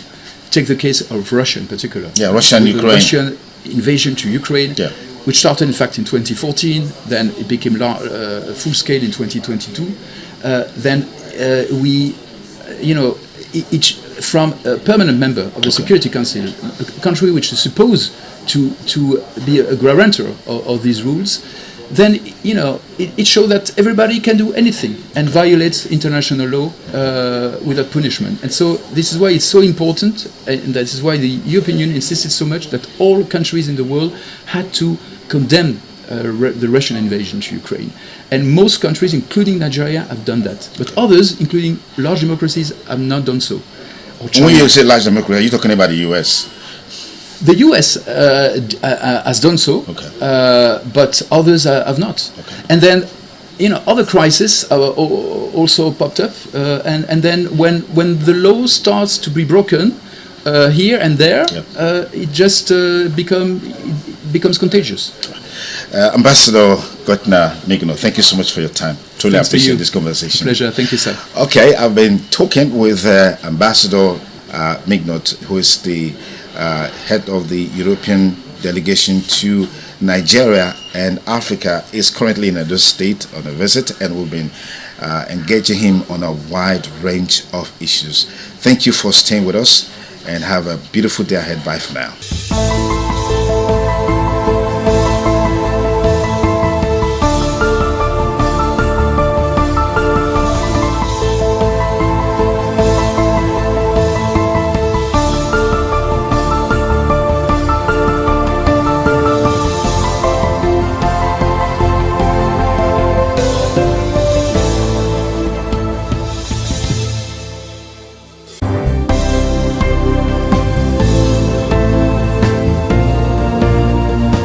Thank you very much for joining us on the program Healthy Living. What is the kidney? The kidney is an excretory organ in the body, which is for metabolism. Tuberculosis affects many organs in the body, but the common ones it usually affects is the lungs. Epilepsy is a neurological problem. Okay. It is an injury in the brain which causes someone to begin to convulse, to go into fits. It is curable, but the cure is a long-term thing. If you eat well and avoid those risk factors that will make your immunity to be down, then the risk of contracting tuberculosis will be reduced. If you're healthy, then you're wealthy.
ITV, certainly the best.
Omonomba Nedo Ukwakwalokpolo Ewai II, Oba of Benin, performing during the 2025 Ododua Festival. Ododua Festival is unique as it was organized in honor of Ioba Omoni Hwoyeme, Ioba Ewai II, as part of activities for her burial rites. The rich traditions and cultural heritage of the Benin Kingdom was showcased when His Royal Majesty Ewai II engaged the floor to perform during Uge Ododua in the palace ground in Benin City. In the dance performance, the Ogbelaka royal drummers supplied the needed impetus and rhythm for the dance. However, tributes are paid by the head of Benin deities to the monarch, who was the cynosure at the event. The event can best be imagined as the spiritual rejuvenation, stunned, spectaculars and guests at the colorful ceremony. 7 masquerades representing 7 spirits and deities conveyed different meaning in company with the head of the deities of Benin, with the Oba of Benin, who exhibited a grand cultural dexterity in his dance steps.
TV, certainly the best.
Thank you very much for joining us on the program Healthy Living. What is the kidney? The kidney is an excretory organ in the body, which is for metabolism. Tuberculosis affects many organs in the body, but the common ones it usually affects is the lungs. Epilepsy is a neurological problem. Okay. It is an injury in the brain which causes someone to begin to convulse, to go into fits. It is curable, but the cure is a long-term thing. If you eat well and avoid those risk factors that will make your immunity to be down, then the risk of contracting tuberculosis will be reduced. If you're healthy, then you're wealthy.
On the news tonight, court grants ex-Justice Minister Malami, son and wife 1.5 billion naira bail.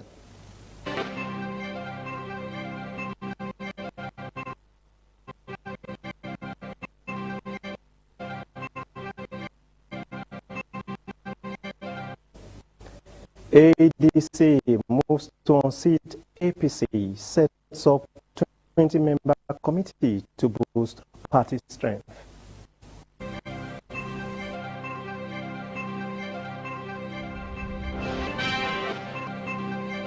Doctors demission.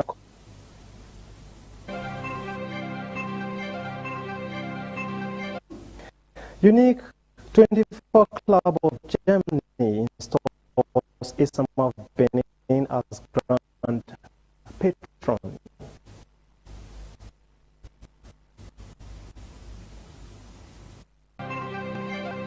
A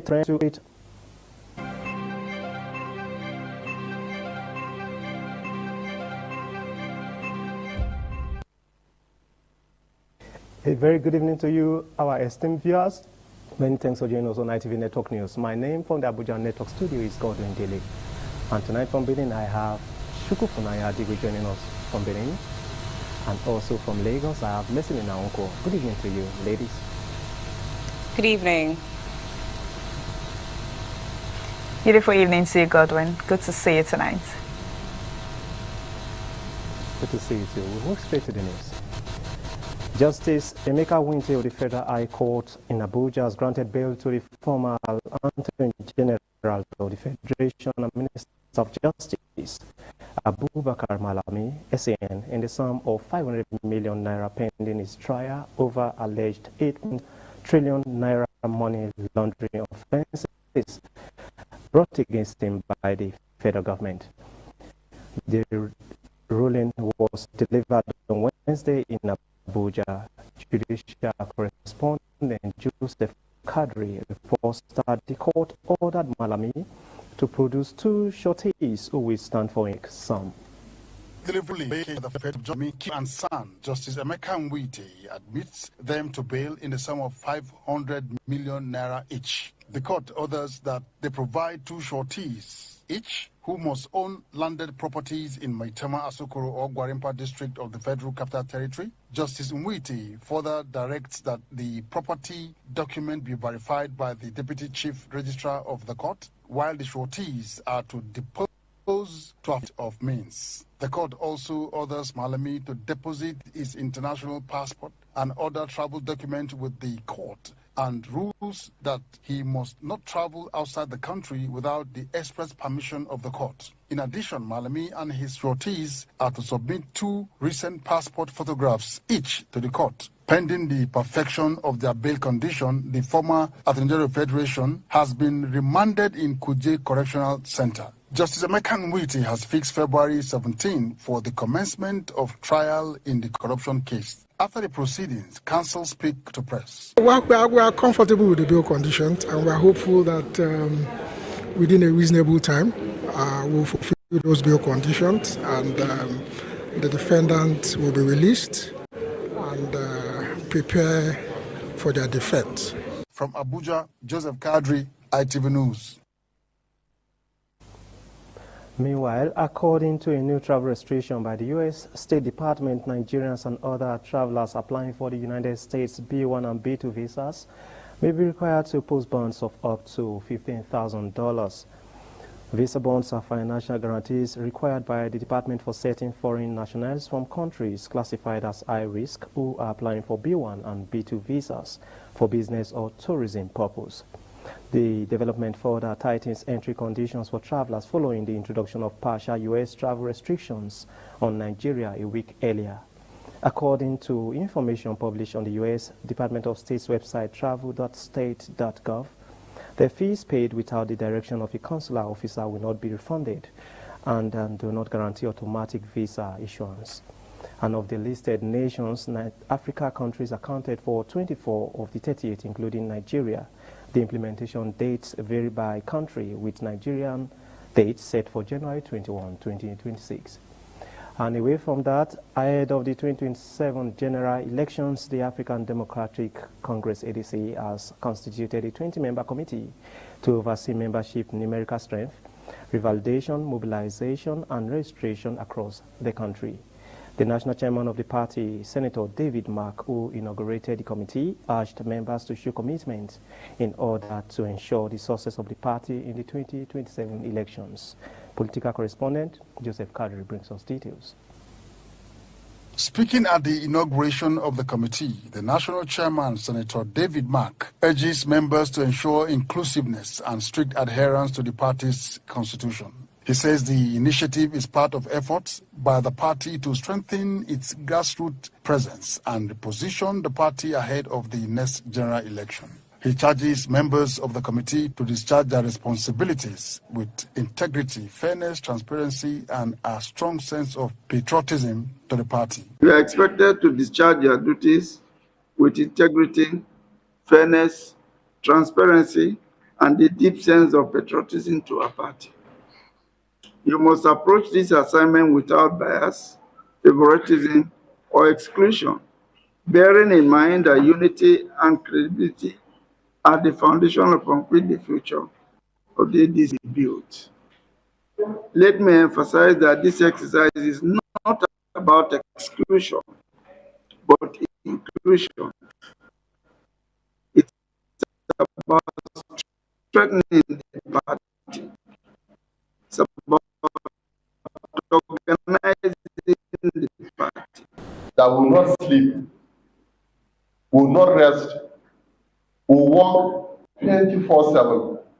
You will see us mobilizing and registering members in the creeks, in the deserts, across the length and breadth of this country. And as I have said, this will be a mass movement. From Joseph Kadri, ITV News. From the nation's capital, we turn our attention to Benin, where Chuku Funaya is standing by. Over to you. Thank you very much, Godwin.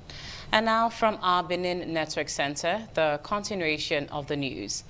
Now, the 2026 Universal Week of Prayer of the Benin City Christian Community on Tuesday entered its second day, featuring a soul-stirring homily titled Joy in the Presence of the Lord. The message was delivered by the chairman of the Pentecostal Fellowship of Nigeria, PFN, Edo State Chapter, Pastor Mrs. Margaret Agbonifo.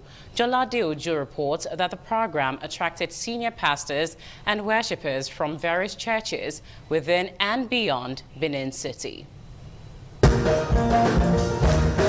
The Apostolic Church Nigeria, Lona Territory, located at number 37, Arosa Street in Benin City, was filled with excitement as members of the Benin City Christian community gathered for Day 2 of the 2026 Universal Week of Prayer. The program featured hymns, praise and worship, alongside prayers of thanksgiving, confession, intercession, and supplication. Delivering the sermon, the chairman of the Pentecostal Fellowship of Nigeria, Edo State Chapter, Pastor Mrs. Margaret Agbonifo, spoke on the theme, Joy in the Presence of the Lord. She emphasized that the new year holds promises of overflowing joy for Christians who continually dwell in the presence of God. Psalm 16 verse 11, just memorize it. In your presence there is fullness of joy, which means you can't get the fullness of joy in Kotik group. You can't get the fullness of joy in Odo Shrine. You can't get the fullness of joy in Shagot Shrine. You can't get the fullness of joy in Pierre Palo. You can't get the fullness of joy in any country that the name of the Lord is not mentioned. Program moderator Elder Agarase Idubo, along with other senior pastors, also spoke on the significance and success of the second day of the program. It's a very special event, the Universal Week of Prayers, where we all congregate to offer prayers for our country, for our state, for our families. It's to bring us together for the unity of Christ in the spirit and the body. It was a gathering of joy, and from the word we received through the woman of God, declaring prophetically that this year we'll be enjoying joy of God all round season. The 2026 Universal Week of Prayer is a week-long program that commenced on Monday, January 5th, with an opening service at the Central Baptist Church, King Square, Benin City. The program will conclude on Sunday, January 11th, 2026. From Benin, Jola Diojo, ITV News. In a bid to bring together his friends during the Yuletide, a Benin-based entertainer, Nusa Obaseki, organized a concert tagged Ekwe Megia in Benin City, which has in attendance artists and musicians to light up the city center. Albert Agbangbe report is presented by Efusa Nwangwe. It was a gathering of who is who in the entertainment industry, both home and in diaspora, including the managing director of ITV and Radio, Engineer Elvis Obaseki, as they rallied round the host, Nusa Obaseki, for a well-attended event, Season 2. It was an opportunity for the host, Nusa Obaseki, to reconnect with old friends, both in the entertainment industry and beyond, interact with each other and brainstorm on how to take the industry to another level. Different musicians and comedians, including the hosts, took center stage to entertain guests. The organizer, Nusa Obaseki, said the essence of hosting Season 2 event, especially in Benin City, was to come back to his roots and bring together his friends and colleagues in the entertainment industry under one umbrella to unwind. It's all about Nusa Obaseki and Friends concert, a Kumerian concert. This is the Season 2. Thank you to everyone that came out to celebrate me. The managing director of ITV and Radio, Engineer Elvis Obaseki, described the event as a great concept put together by the organizer, which is an avenue to unite friends. Give thanks to God for an eventful 2025, starting in 2026 in an outing of this nature. And I know the evening is going to be an evening of fun. Chairman, some friends of the organizer and attendees, who include Ace movie producer Lancelot Timasme, commended the organizer for such a well-thought-out event. Osao Obaseki, all his friends, we're coming out to celebrate him. A great artist, he's done so well, and that's the spirit. Came all the way from Lagos. Somebody that respects his culture and tradition, very humble to the core. He's an cultural ambassador, he's a man of peace, he's a man who has shown love to his fellow artists in Edo State. As the guests expressed their excitement at the success of the show, they are optimistic that the season 3 will be another unprecedented buster. From Benin, Efosa Wangwe, ITV News. In another report, residents and business owners across several parts of Edo State were thrown into near total darkness during the 2025 Christmas and New Year celebrations following prolonged power outages blamed on the Benin Electricity Distribution Company, BEDC. The blackouts, which lasted several days in some communities, disrupted festive activities and daily life, forcing households, churches, and entertainment centers to rely heavily on generators and other alternative power sources. Patience Usaogiwa has the details. Electricity, often described as a symbol of life, stability, and connection, plays a vital role in homes and communities. However, despite the joy that usually marks the Christmas and New Year season, residents of Benin City, Edo State, spent large portions of the festive period without stable electricity. This followed the collapse of the national power grid on December 29, which left most electricity distribution companies, including the Benin Electricity Distribution Company, with little or no megawatts of power supply. Streets and homes in areas such as Owobi, Owelu, Uselu, Obage, and Oluku communities, as well as Sopomba, Uyoko, and Ekenwa roads, were plunged into darkness as electricity supply dropped to near zero. Speaking in Benin City, affected residents said the prolonged blackout forced them to spend extra money on petrol and diesel to power generators just to light their homes and preserve food items. Most of the time is normally self-made generator that we use to celebrate. I can't remember the year that we entered the new year and there'll be light for people to say Happy New Year. Christmas and New Year, there was nothing like electricity provision at all. I use solar in the afternoon, generator in the night. That is how we survive. Other residents called on the Benin Electricity Distribution Company and relevant authorities to put measures in place to ensure more reliable power supply, particularly during major national celebrations. They should put their hands together to make sure all residents in Benin have light. We have the transformer, but there's no light. We just use solar panel to get pure water. Few periods they started bringing light after the celebration. It's not fair. For many residents, the hope remains that future festive seasons will not be spent in darkness. From Benin, Patience Osaogiwa, ITV News. The need for unity among the Gbagi-speaking people to uphold their culture, irrespective of background, religious or political affiliation, has been stressed. This forms the center stage as Gbagi-speaking communities of Niger, Kaduna, and FCT Abuja converged on the playing ground of Lawal Gwadabe Primary School, Gawu Babangida Lambata, in Gurara local government area of Niger State to celebrate the 2026 Cultural Festival and awards to deserving sons and daughters of Gbagi descendants. Correspondent Umma Muhammad was there and now reports.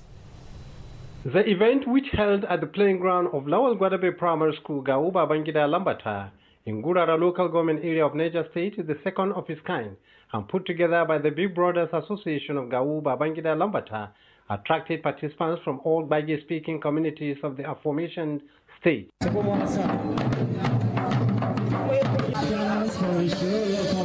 The former governor, Umaru Muhammad Bago, who was represented by his deputy, Comrade Yakubu Garba, highly commended organizers of the program, adding that it greatly strengthens unity and development of Gbagi residents.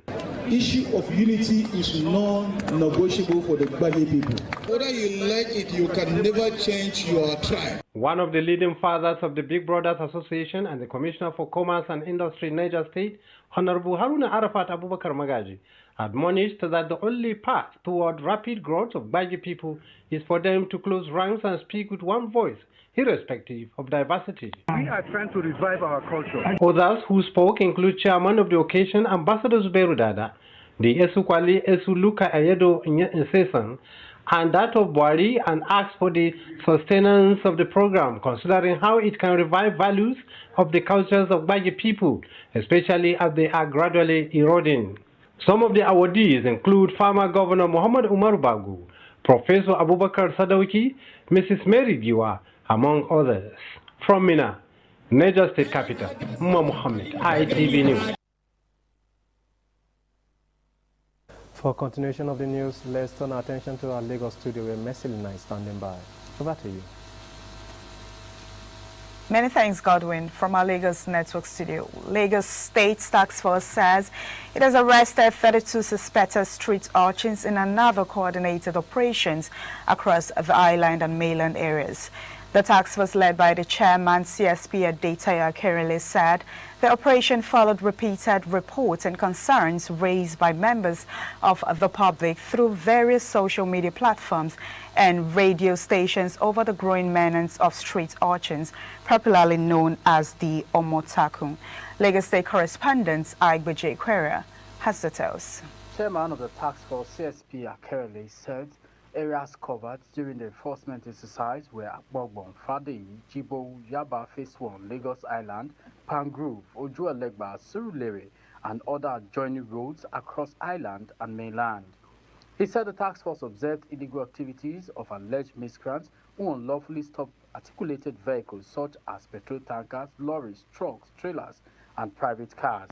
He said during the raid, 32 suspects were apprehended for constituting public nuisance, illegal road obstruction, and violating the Transport Sector Reform Law of 2018, as well as Environmental Management and Protection Law of 2017. The agency alleged that some of the suspects were also found to be smoking illicit substances suspected to be hard drugs and in their hands.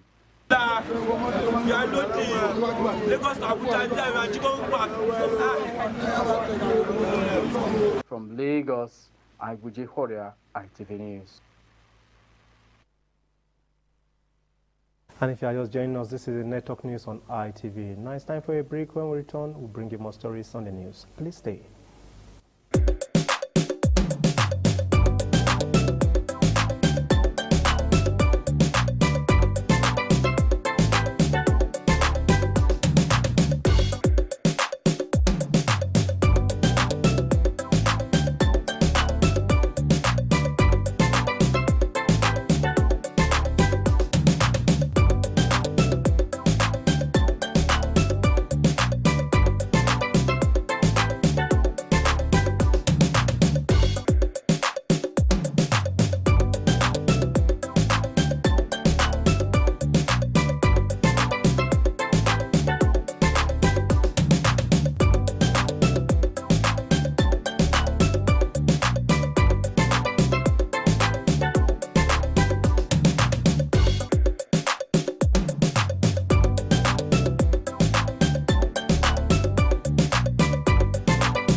Welcome back to the Network News on Independence Television.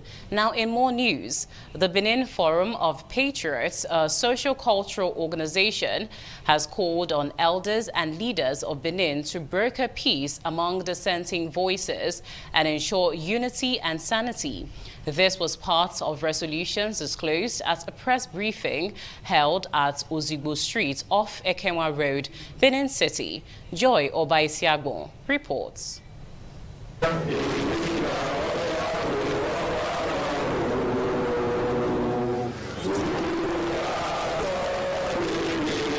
Briefing journalist Comrade Amowie Izodua Imasuen condemned activities on social media where Benins engage in verbal attacks against one another. He cited recent incidents including the public dehumanization of Dr. Pedro Obaseki and acts perceived as disrespect to the Benin royal throne. Benins have been pitched against each other. Some sections of Benins had the temerity to throw tantrums at the royal throne, which is never acceptable.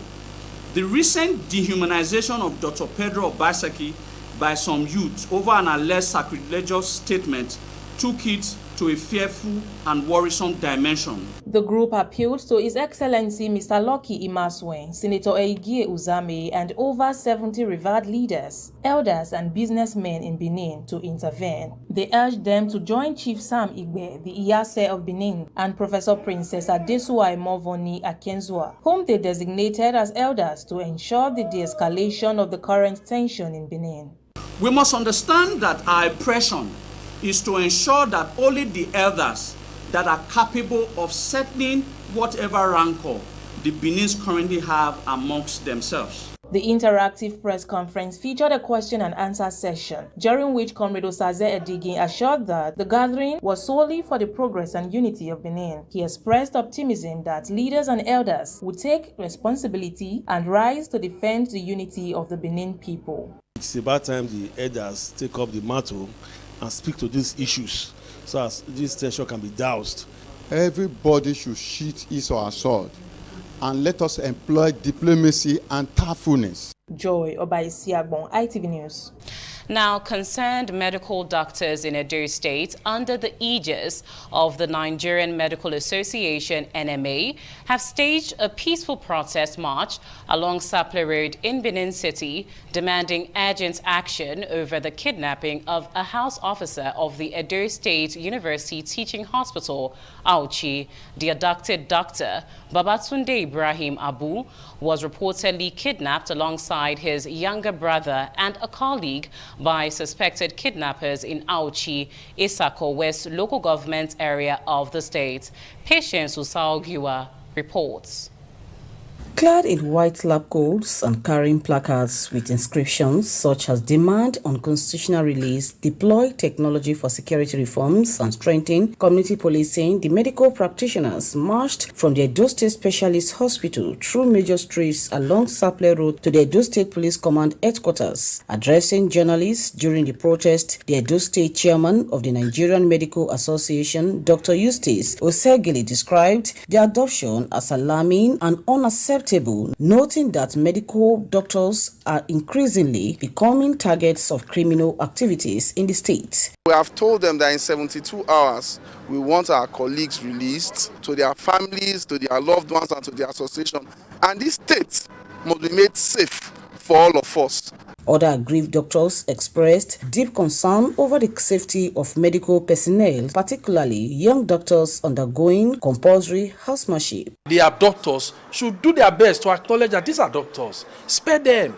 In all fairness, we don't deserve this. We have made our point known to them that within 72 hours, if our members are not released, we will set all the hospitals in the state to darkness. Receiving the protesters on behalf of the Commissioner of Police, the Edo State Assistant Commissioner of Police in charge of operations, Mr. Innocent Ike Matara, assured the doctors that the command is actively working on the case and will stop at nothing to ensure the safe rescue of the adopted victims and the arrest of those responsible. Action is in place to make sure that whoever that have been taken away is rescued.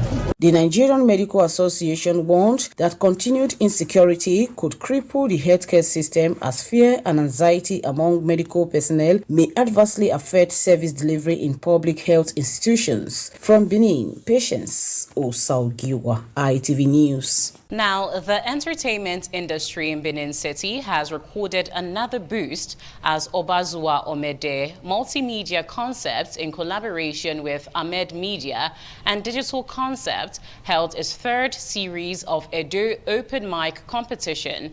The competition, which is powered by the Prince Builders, is hosted by MC Commissioner and had a special guest appearance, music superstar Sir Peter Uwaifu. Efosa Wangwe has the details. The competition, which is expected to showcase talented youths exhibiting their prowess using the microphone for different arts like singing, rapping, among others, is to get different fees attached to winners. Rapping, among others, has different fees attached to winners. According to the organizers, Ahmed Media and Digital Concept, the first prize will go home with 100,000 naira, second prize 70,000, while the third place will receive 30,000 naira. However, the show, which is powered by the Prince Builders, an estate developer, is also giving opportunity to the winners to perform live at the Edo Personalities Gala Night 2026. Commenting on the essence of the Edo Mic competition, Obazuwa Omede said it was to give opportunity to the youths to showcase their talents and show to the world their dexterity in handling the microphone. Amowia Destiny of Ahmed Media Concept said the third series has been able to live up to the expectations. This is more like a preparation for my main show. It's a open mic competition. So we organize this to hunt for young talents. This is season 3, and this is a competition that sorts for talent, and I'm trying to give them a platform in the entertainment industry. Some participants appreciated Omedemotic, Ahmad Media and Digital Concepts and Prince Builders for bringing such concepts close to them in Benin City. I feel good. This is the second time I am winning a prize. So I say thank you to Osazuwa Omede. Thank you for coming out to support entertainment. Thank you for coming out to support creativity. Thank you to the Prince Builders. A big thank you to the organizers. This is wonderful. It's a platform to show talents. We are trying to develop the youth so that we can curb social vices like cultism, crime from society. So we want to give the youth opportunity to showcase their talents. The main event is scheduled to hold soon. From Benin, Fosa Wangwe, ITV News. Now, in another report, the member representing Igor Ikpoba Oha Federal Constituency in the House of Representatives, Honorable Murphy Usaro Omori, has formally resigned from the Labour Party and declared his decision to join the African Democratic Congress. He made the announcement while addressing journalists and party stakeholders at the Secretariat of the Nigerian Union of Journalists, Edo State. Ofuria Neto reports. Addressing journalists in Benin City, the federal lawmaker, Honorable Murphy Usaro Mori, said his decision followed prolonged internal crisis within the Labour Party, which he said has made his continued stay impracticable despite his loyalty and commitment over the years. You will recall that in February 2023, I was overwhelmingly elected by my constituents under the banner of Labour Party to represent them at the National Assembly. I have remained a loyal and committed party man. This fact is evident to the point that I was referred to as the landsman standing. All this is to buttress my stance support for Labour Party. However, in spite of all effort, the intractable crisis rocking the Labour Party has made my continued stay in the party practically impossible.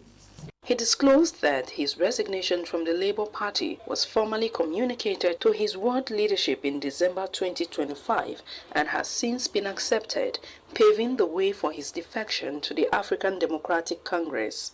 To this end, I wish to use this opportunity provided by this press briefing to let you know that I joined the new coalition of the African Democratic Congress at the State Secretariat. My joining the ADC coalition today is sequel to my resignation from Labour Party. I pledge my full commitment to working with party leaders, coalition partners, to advance the cause of good governance. To my constituents, I reaffirm my unwavering loyalty to you. Your trust remains my guiding principle. The federal lawmaker assured his constituents of continued effective representation, stressing that the move was taken in the interest of good governance, political stability, and improved service delivery. From Benin, Ofure and Neto, ITV News. If you're just joining in, you're tuned into the Network News on Independent Television. We'll take an intermission now and be back with more reports. Stay tuned.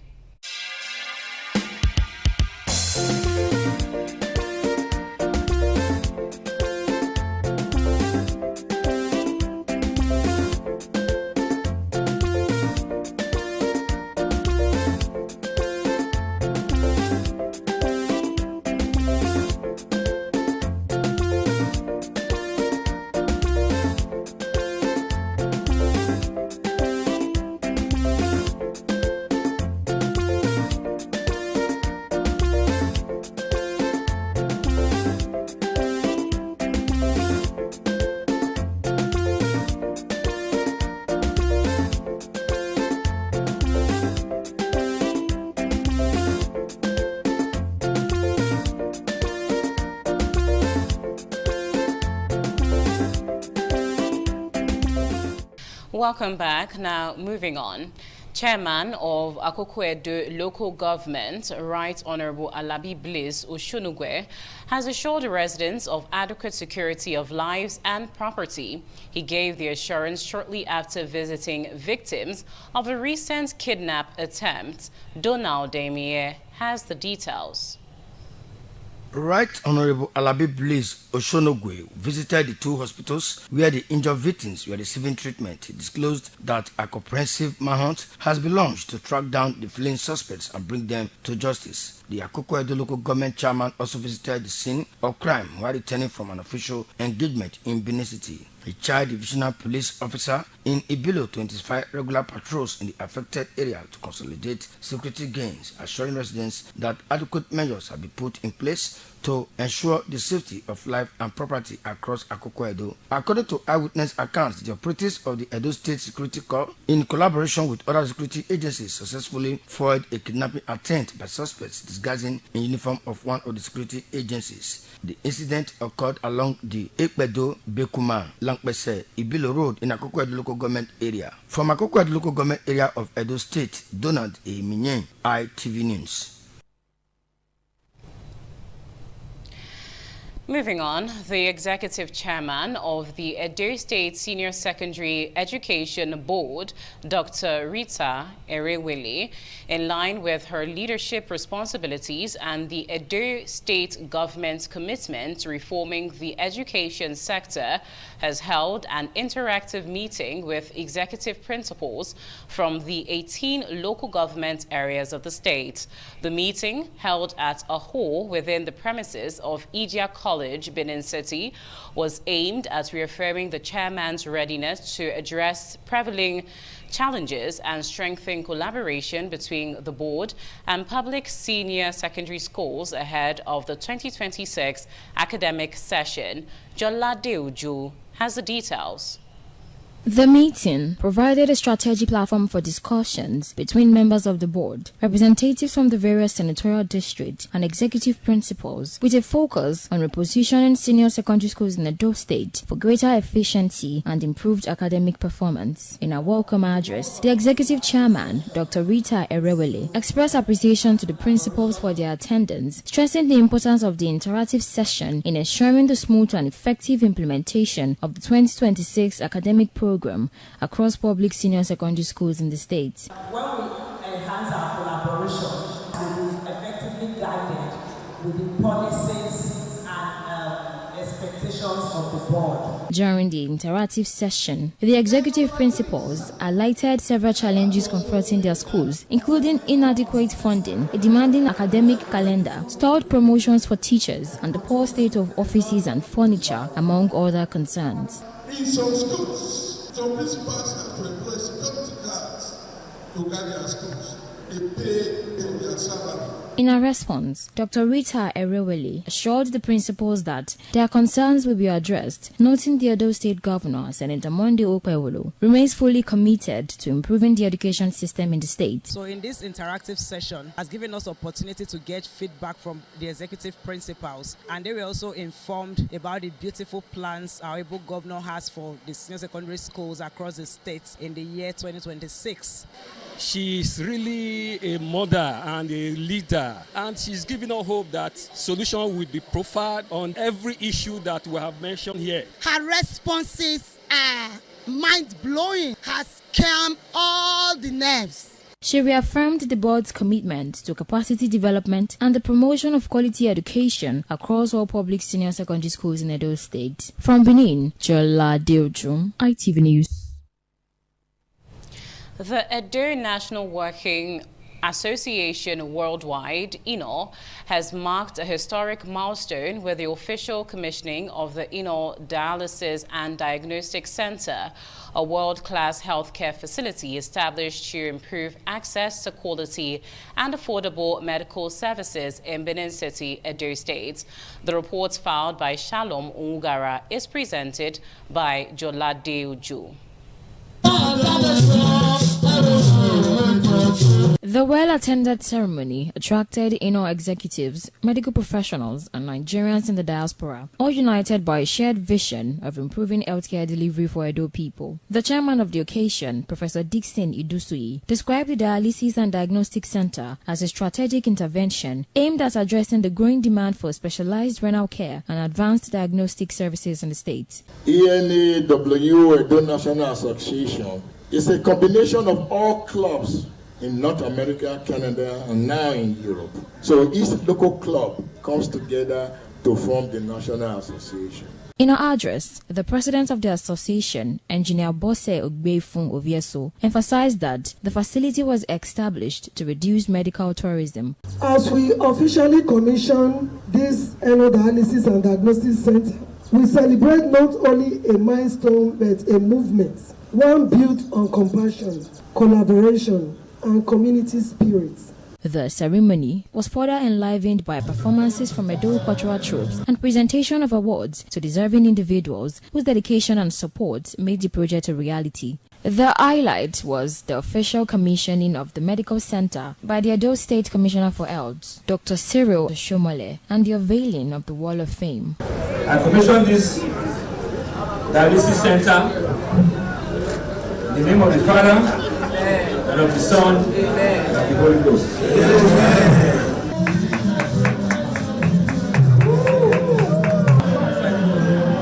of the Son. The commissioning of the Eno Dialysis and Diagnostic Center represents a significant stride in the association's contribution to healthcare development. From Benin, Jola Deojo, ITV News. You're still on to the network news on Independent Television. We'll take a short break now, after which the news continues. Stay tuned.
Welcome back to the network news on Independent Television. Now, in more news, the final journey to eternity of the late Princess Mabel Osewunwa, fondly called Oduduwan, has begun as family members, friends, and well-wishers gathered in large numbers to pay their last respect and celebrate the life of the revered matriarch who passed on at the age of 80.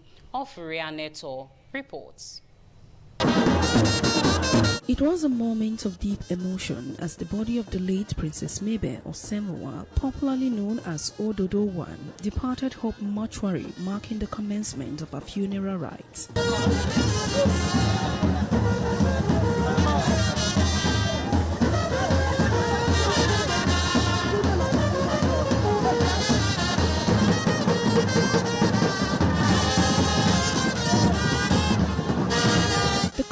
Moved to her residence where family members, friends and sympathizers received the remains with traditional and family rites observed in her honor. Children of the late Princess Mabel Osewunwa paid glowing tributes to their mother, describing her as a loving, caring and supporting parent whose values and legacy will continue to live on with her family and those she came in contact with. I miss my mom because she's a mother. Not just a mother, she's a teacher, she's an advisor, she's the mother of all. Anytime my mother don't hear about me, he used to call me, pet me, Big Daddy, where are you? Are you at home? I love my mother so much. I miss a lot about her. She was a lovely mother. She was not just my mother-in-law, she was my mother. I I will miss her prayer because anytime I call her, she always pray for me. I miss her prayer a lot. I miss how she advised me. She always told me, you are not my daughter-in-law, you are my daughter. Always behave like my daughter. Don't think that you are my daughter-in-law.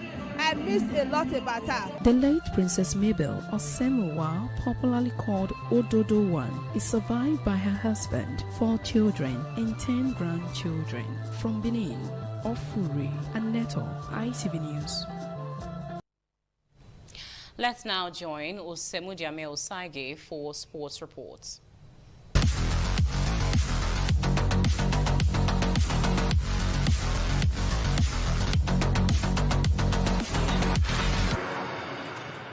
Super Eagles striker Paul Onuachu has expressed the team's desire to play in the semi-finals of the 2025 Africa Cup of Nations. Onuachu, who scored a goal in Nigeria's 3-1 win over Uganda in the team's final Group C game, said Super Eagles' next target is to qualify for the semi-finals after sealing a 4-0 victory over Mambas of Mozambique in the round of 16 tie. The Trabzon sports striker also praised the quality of strikers at the team's disposal and also the players' impressive performance against Mozambique. Elsewhere, Michael Carrick and Ole Gunnar Solskjaer have emerged as the front-runners to become Manchester United's caretaker manager until the end of the season. The former players, who have both previously managed United, are set for face-to-face talks with the club's leadership. The pair could also work together because Carrick was a significant part of Solskjaer's coaching team when he replaced Jose Mourinho at Old Trafford in 2018. Darren Fletcher, who is United's current under-18s coach, who has also been spoken to about the job, will continue as interim manager until a caretaker is appointed. And that's it from Sports Desk. I am Osemudame Osage.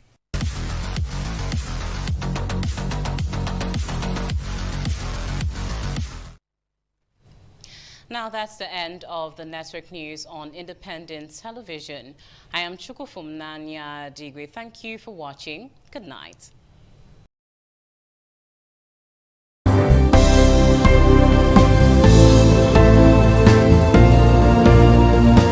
Thank you very much for joining us on the program Healthy Living. What is the kidney? The kidney is an excretory organ in the body, which is for metabolism. Tuberculosis affects many organs in the body, but the common ones it usually affects is the lungs. Epilepsy is a neurological problem. Okay. It is an injury in the brain which causes someone to begin to convulse, to go into fits. It is curable, but the cure is a long-term thing. If you eat well and avoid those risk factors that will make your immunity to be down, then the risk of contracting tuberculosis will be reduced. If you're healthy, then you're wealthy.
ITV, certainly the best.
Ojúde aṣáájú abẹ́rẹ́ pé.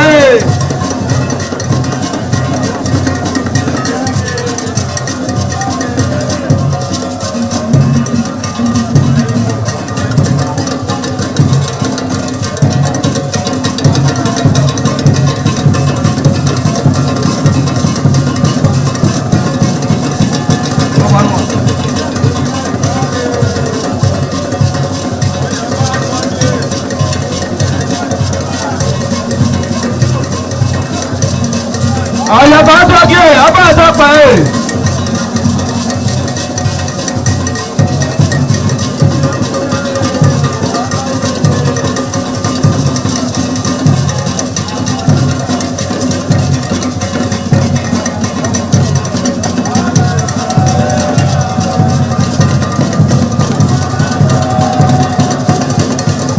Àlàyé àtọ́jú abẹ́rẹ́ pé.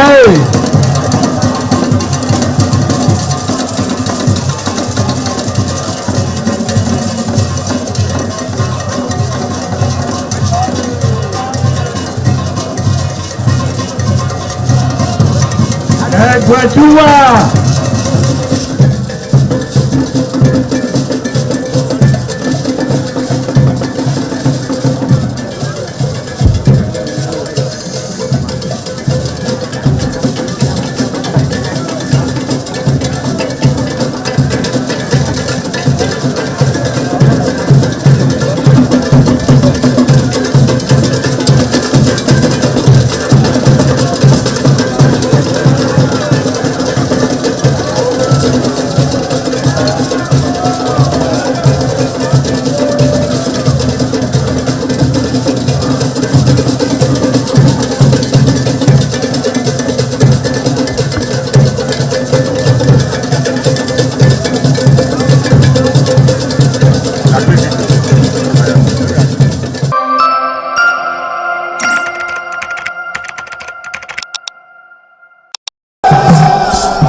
Ladies and gentlemen, I want to appear on the stage.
ITV, certainly the best.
This is ITV.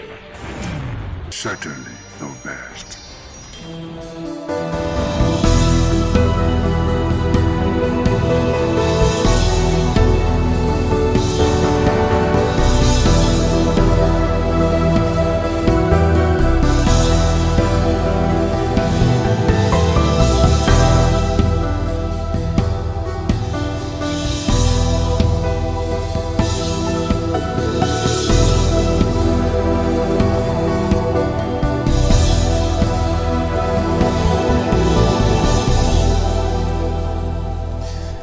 The dream and desire of every leader is to ensure that his government is legitimate. Now, democracy has been defined by the government of the people, by the people, and for the people. And if you take a look at Africa today, I think much of the African continent is ruled by democracies. But in recent time, we've seen a rise in the spate of coup d'etats across Africa, especially in West Africa, right here in West Africa. Just recently, we had the case of a coup d'etat in Benin Republic, and this has raised serious concerns. And of course, it has had a lot of persons, asking questions. Are we going back to the old ways? Is this Africa going back in time? Okay, I thought the era of coup d'etats were over, but that's basically what we're going to be discussing today on Flipside on Independent Television, reaching you live from the city of Benin. Now, for those that are just joining us for the first time, Flipside is a unique show that tends to, take a look at issues by, trying to strike a balance by looking at them from different angles. They say variety is the spice of life, so it's important to, put a flip to issues sometimes, especially issues that are rarely talked about in the society. It reaches you on this station every Wednesday. My name is Harry Aigboje. It's always a pleasure to have you join me on the show. Now today we are discussing something really, really interesting, something that has to do with the rise of military coups in Africa. A return to old times? Is it a return to old times? Are we going back in time, or are we moving towards more legitimate systems of government? And to do this with me is someone who is quite experienced and grounded in the area of politics and politicking. He goes by the name of William Sejai. Welcome on board, bro. Thank you very much for having me today. And let me say Merry Christmas to viewers. Merry Christmas in advance. A Merry Christmas indeed. Yes. Christmas is just a few hours away. Few hours. So please, everybody need to be very careful. Please be careful. Drive safely. I tell you. The rush hour, it cannot justify. Just yesterday, I was scared on behalf of a lot of road users. Exactly. Because beyond the traffic, there was also this tension in the air. Yes. And it really beats me that people have to put themselves through so much pressure just because of the Christmas. I mean, Christmas is supposed to be a positive thing. Yes. And it's just a one-day affair. So why do I have to endanger my life or, go through so much stress just because I want to celebrate something that will just pass in one day? After tomorrow, it's over. Yeah, well, let's say just one day we are back to working day. Back to working day, right? And then the next excitement is the New Year celebration. New Year celebration, yes. Anyways, let's get right to the business of the day. The rise of military coups in Africa. Are we going back to old times, just like I said in opening? Yes, in some region of the African country, especially the Sahel, they are gradually turning back to old times because of the colossal mismanagement, or let's say betrayal of trust and deprivation of the dividend of democracy. So you're fundamentally attributing it to poor governance? Yes, deprivation of dividend of democracy in that region is the result why you see these military uprising take over, successfully taking over. Remember, it was almost close to the western side. And it took the intervention of AU and before they were able to return back to democracy, to democracy. So the issue is that the people are gradually losing trust on democratic regime, democratic administration, governance, and then you see them jubilating whenever there's a military takeover. In fact, even in Benin Republic, they were even jubilating. You can imagine that people who are supposed to, when you get into that regime, there's no freedom of expression. That is the first thing. So the very fact that people could rejoice is for you to understand how they've lost so much trust, so much confidence on democratic civilian rule. Wow. Yeah, you can just call it democratic rule. So when you say civilian rule, you know there's no longer military command in places of authority. All the institutions are being manned and handled by civilians. Civilians, yeah. So that I call it civilian rule. Okay, now what historical factors do you think gave rise to the coups that have taken place across Africa in the past, not in recent time? Yes, in the past, we were like, you know, when immediately those countries get back for hand of their colonial masters. We use the Sahel now. The colonial master is still France. Yeah. So they broke out of French administrative rule, and then they discovered that their leaders were also sold out to the French government. Okay. You know, imperialism, neocolonialism. You say we are free, but why our resources are being taken down? Still controlled. Still taken back to Europe. Then you give us in name of I want to give you security, and then I will tell you that France had the major deposit of gold, reserve in the world. Yeah. But they don't have gold in France. Well, because of all this Sahel country, the Congo, Burkina Faso, and all that, colonies in Africa. Colonies, yes, you know, who have successfully broken out of. They ripped them of these mineral resources, or in name of giving you aids, cheap aids. That are far even less than what they are getting from this country. So that are, you know, probably even derived from the resources. Yeah. So these people they get angry over time, and then you can imagine that even young military leaders. Yeah. So they just get angry, and then overnight they overthrow these leaders because they discover that the people are no longer benefiting their own resources. They are no longer benefiting from the dividend of democracy that you are portraying, that this Western world are selling to us. Now we are speaking in historical terms now. Let's bring it down to recent times. There have been a spate of, coup d'etats in recent time. I think the most recent is the Benin Republic experience. Yes. So what do you think was responsible, or could have been responsible for that? I know the world powers, they are trying to see how, especially China and Russia, they're trying to see how they also can also break into these African countries to share their own ideology. So they discovered that, okay, for them to get into these people, they need to break them out of the existing powers, like France and the US. Yeah. So they discovered that, okay, this part of the Sahel, they are very, they are, let's say, very so much anger. You know, they are easy to use, because it's as if the hold over the military apparatus over there, or let's say the military, the armed forces entirely is not as the way it is in the West. Okay. You know, let's use, for example, comparison. Here in Nigeria, there was this allegation of a military takeover.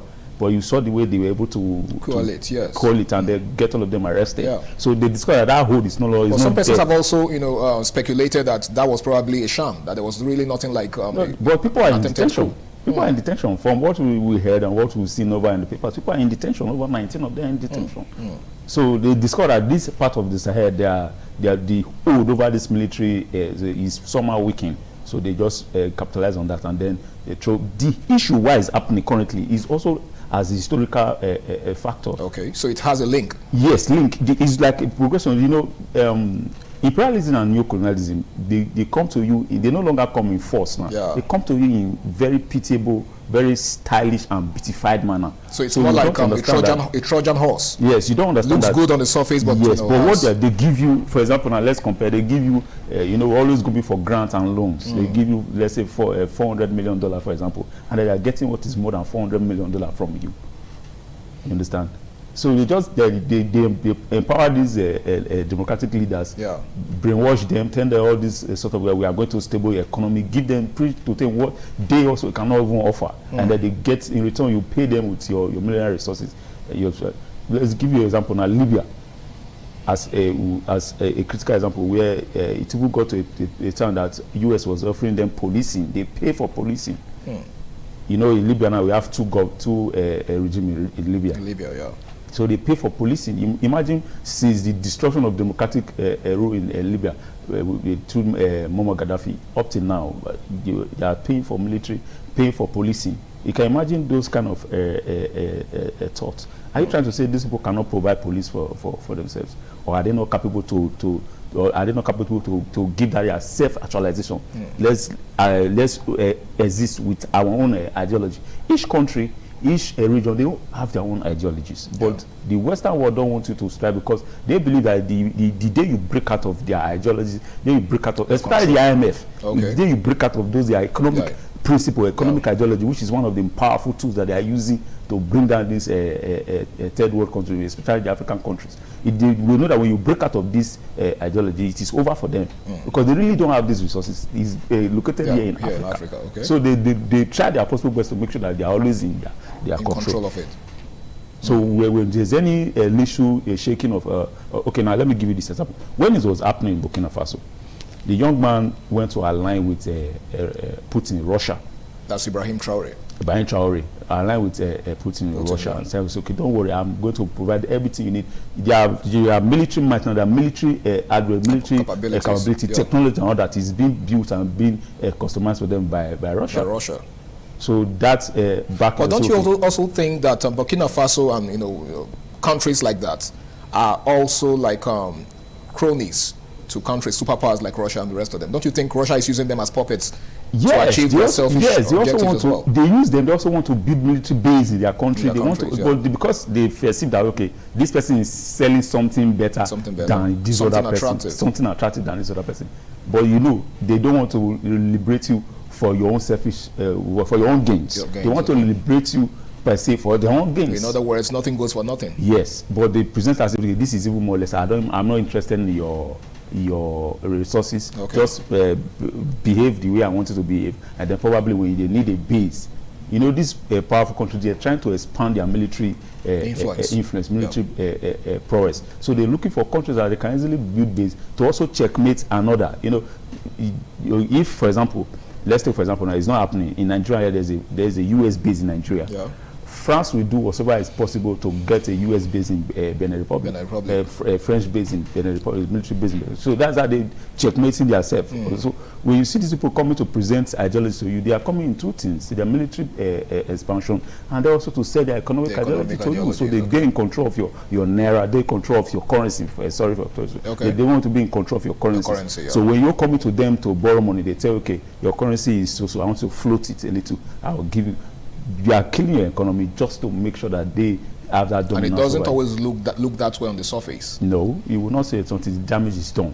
All right, thank you so much, William. That was quite a lot. In case you're just joining us, it is Flipside on Independent Television, and we're discussing the rise in coup d'etats across the continent. We shall be going on this break now, and when we return, the program continues. Don't go nowhere.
impact of the Constitution have anything to do with the rise of military coups in Africa?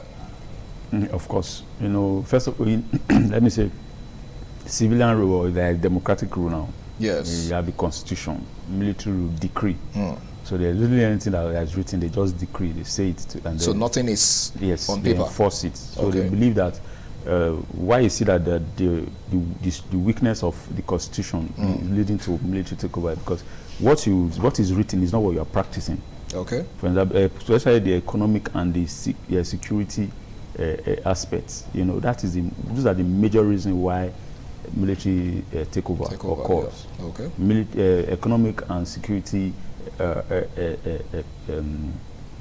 writings like decree or constitutional scenes, written statement, but so things, when they stop practicing it, we discover, okay, for example, you say somebody that steals so amount of money, embezzles so amount of money, will go 20 years in prison or life imprisonment, and then so you present such person in court, and then you are telling the person to pay so amount and bring so shorty, and then this person is going scot-free.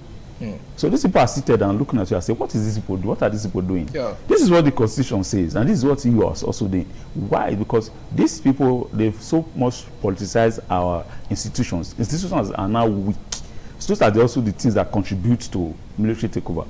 Whatever these institutions are supposed to do, they're no longer doing it because they politicize everything.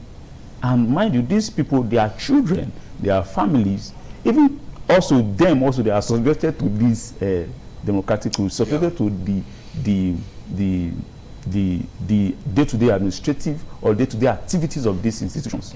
So take, for example, a military man is in a place to clear, or tax clearance, or pension clearance, or whatsoever. And then you see that he's seen the irregularities there. And then you know that he has this stake, he has this say. Even when he's retired in the military, he has this say in his military. So probably they will be in communication and say, these people, they are not doing what is right. They get angry. They meet themselves in joints, meet themselves in hotel, meet themselves in eatery, meet themselves in relaxation centers. Public places. Public places. So they will discuss and they start talking and say, no, these people that are taking us for granted. Look at my family, look at what my son was saying, look at what this is saying, look at what my dad, look at what people are saying. So in other words, it's often born out of the personal interest. Yes, they get fed up with all these things, and then they look at the bulk of money being stolen by these leaders. And then the constitution cannot. They believe that when anybody is found wanting, the person should face justice. Whatsoever the military leader says, that is what they go and execute on the decree. That's what they will act on. So they believe that what the Constitution is saying, that is what people should be acting on. And you are not acting on the Constitution. So they get angry, and then you just wake up one morning, and then you wake up, you see your TV station that a young man is saying that first of all, they abolish the Constitution, say it is the Constitution thereby suspended all till further notice. All institutions, all parastatals, all PAMSEC, everybody disband, everything, you will go home. They shut down the legislative arm, everything is shut down. Even up to the legislature, legislative arm, everything is shut down. And then they say, okay, they are now in military decree. That was whatever they say. And they start giving orders. They give orders, give the decree. You understand? So the issue why they use war is as just of the weakness of the Constitution and our institutions that contribute majorly to the rise of coups. Now, you mentioned much earlier that most times when there is a coup d'etat, right, there is usually this excitement on the part of the people. The people are usually very excited. Now, in the long run, do you think the people benefit? Yes, what they benefit is that everything that they are supposed to gain as citizens, they're supposed to benefit as citizens. They get it. But the only thing that you take from there, which is very, very important, which is the reason why the Western world, the reason why Africans, EU and ECOWAS, they are trying to refuse or go against military takeover, because they seize your freedom. Your freedom of expression that you get in the democratic rule, you don't get it in more or less like fundamental rule. Human rights. Yes, but there's also some democratic regime that we are seeing that they are even also gagging the press and also taking away the freedom of the people, freedom of expression. So you're saying that there's really no much difference between some civilian regimes and... There's really no much difference. Take, for example, if, for example, now I choose a military regime, over a democratic regime. But the resources, everything is supposed to benefit, I benefit. But for me not to see this man is not doing well, not those insults that he gets. I probably won't say anything as far as what I'm getting. But the democratic regime that I'm supposed to express myself, I'm supposed to benefit, I'm not seeing the both. So you understand? So these people find themselves in between. And when they discover that, oh, if it is military is taken over and they know that, okay, there will be good roads, I will tell you boldly and categorically say it here clearly that most of the federal roads that we are enjoying were constructed during the military era in Nigeria. Ironically. Yes. They were constructed during the military regime in Nigeria. What you're saying in essence is that the military regime is not necessarily as bad as some persons make it out to be. It's not bad. But the only problem there is that that's the freedom that they take from you, and the instant judgment. You know, they are very scared. You don't try the person, you just take them to Shara court. The rule of law doesn't hold sway in the military regime. You said? The rule of law doesn't hold sway. Of course, no. You don't even get a fair hearing. Like you take you to the court, military court martial, and when they find you guilty, they don't even give you for an appeal. You are straight condemned to death, or whatever it is that the if it is life imprisonment, you are gone. If it's death by hanging, you are gone. If it's death by firing squad, you are gone. Okay, now, does insecurity or terrorism have a role to play in the rise of, military coups in Africa? Of course. That's why I once mentioned the issue of security, economic issue, and the security. And now the major reason now is that foreign intervention, economic principles. Most of the economic policies that these African countries are using, this is not a blueprint of their own based economists. Okay. It's a blueprint of IMF. And those blueprints is not for you, your economy to prosper. Your economy to prosper for them. But that's the primary purpose of IMF. Yes. The International Monetary Fund is piloted to be, a body that is poised to provide some sort of financial relief to countries. But it's not. They just give it in the physical way, yes. But on paper. Oh yes, but the background have a serious damage because when you are going for loans, do you know how they float your naira? Do you know how they ask you there's a word I'm trying to economic word I'm trying to do to devalue your currency. Yes, devalue your currency. You know, there's some time my dad used to tell me that you see this 1 pound to one naira then was 1 naira was way bigger than 1 pound. But over the years, and then there were this ideology. Let me say this. What will I put this now? There's this trend. There's a video that was trending. Okay. There's a word I'm trying to use for it, but there's a video that was trending years back of one man in the Senate when they were doing this constitutional review. It was the business aspect, and then the man was telling us how they devalue our currency over the space of 40 years, continually. You come and say no, it's too high for you to take so amount of load. They devalue and devalue that the naira is no longer be compared to the pounds. These things are very provocative. They are very provoking. They are there seated looking at you because you want to satisfy your own personal interests. You go borrow, you devalue our currency, you float the naira. They are there seated looking at you. So when this thing comes up, then let me now bring the security part of it. You say the Western world, they are offering security. Okay, so let's give you, we'll secure you. No rebel will raise their heads. No rebel will raise their ugly heads. Where you need to fight your border issue and those stuff. The aid I will give to you, military aid and those stuff. They are doing it not because they want to do. They are doing it because at the back end they are getting resources. Understand? So take for example, you remember how the rebels were troubling this Sahel. Most of those rebels were sponsored by the Western powers. Okay. Western powers to also destabilize. So they come set a security ideology for you.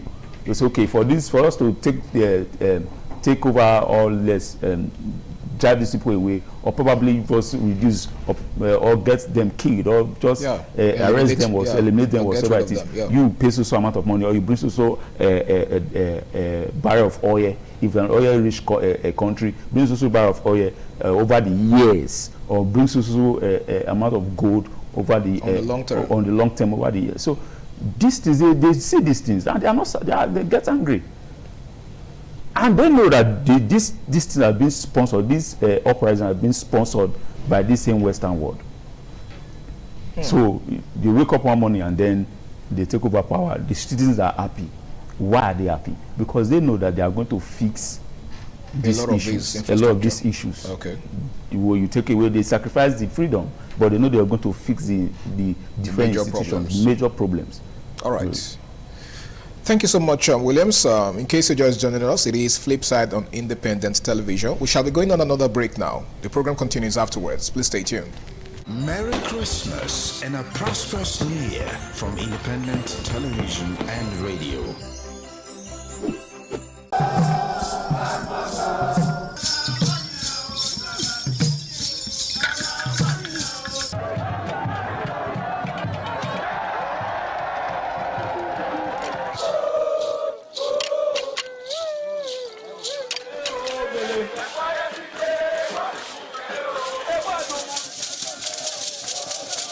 The new Edion expressed excitement as they danced and rejoiced before the Esama of Benin, Sir Chief Dr. Gabriel Osawori Benedion, who also joined in the dance.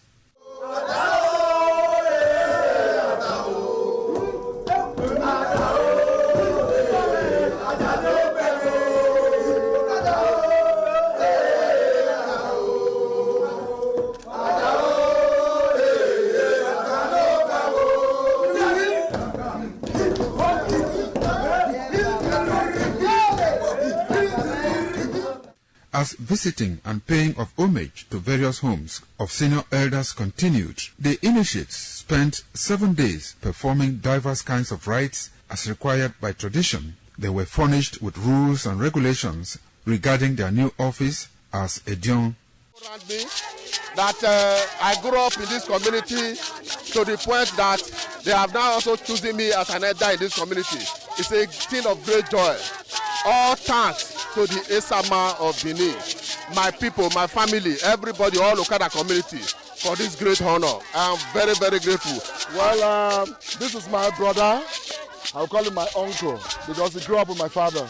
I'm so proud of him because we are doing the same rituals as the Edions of the Okada.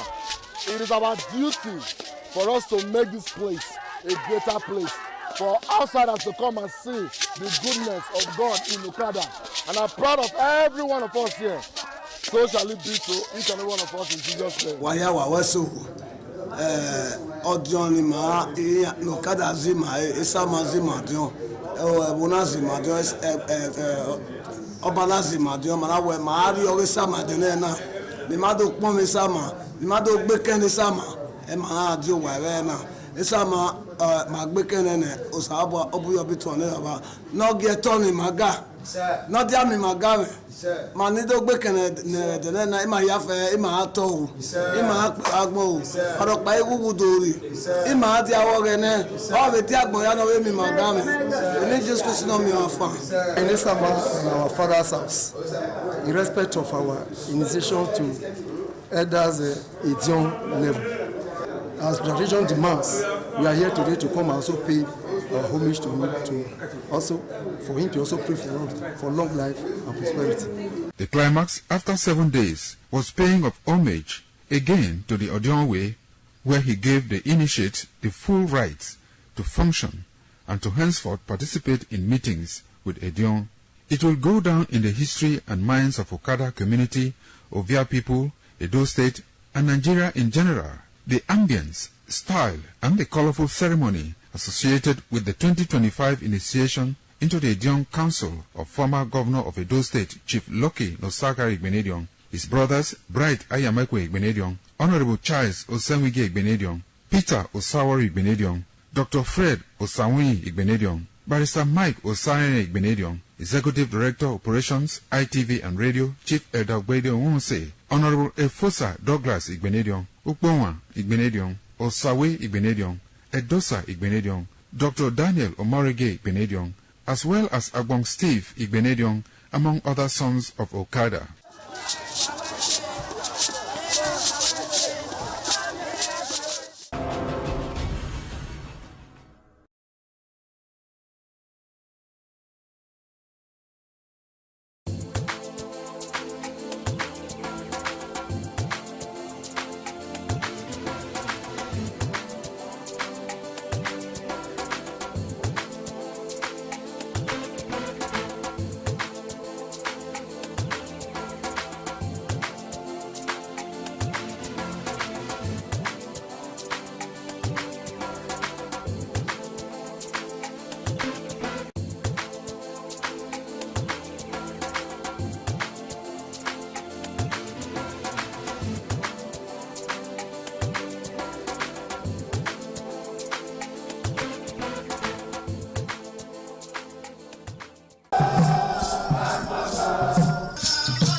Yes, it's still Flipside on independent television, and we're discussing the rise of coup d'etats in Africa. Is it a return to old habits? Now, I'd like to ask you this question, Williams. What role do foreign powers play, directly or indirectly, in the rise of coups in Africa? Do they sit back and just watch, or do they even support, such coups, such moves? The word direct or indirectly is two-way thing, or they go hand in hand concurrently. You can say direct, you can say indirect. Well, the two major ideology in the world is capitalism and communism. Yeah, communism. So, the West and then the North and the Asian world. Yes.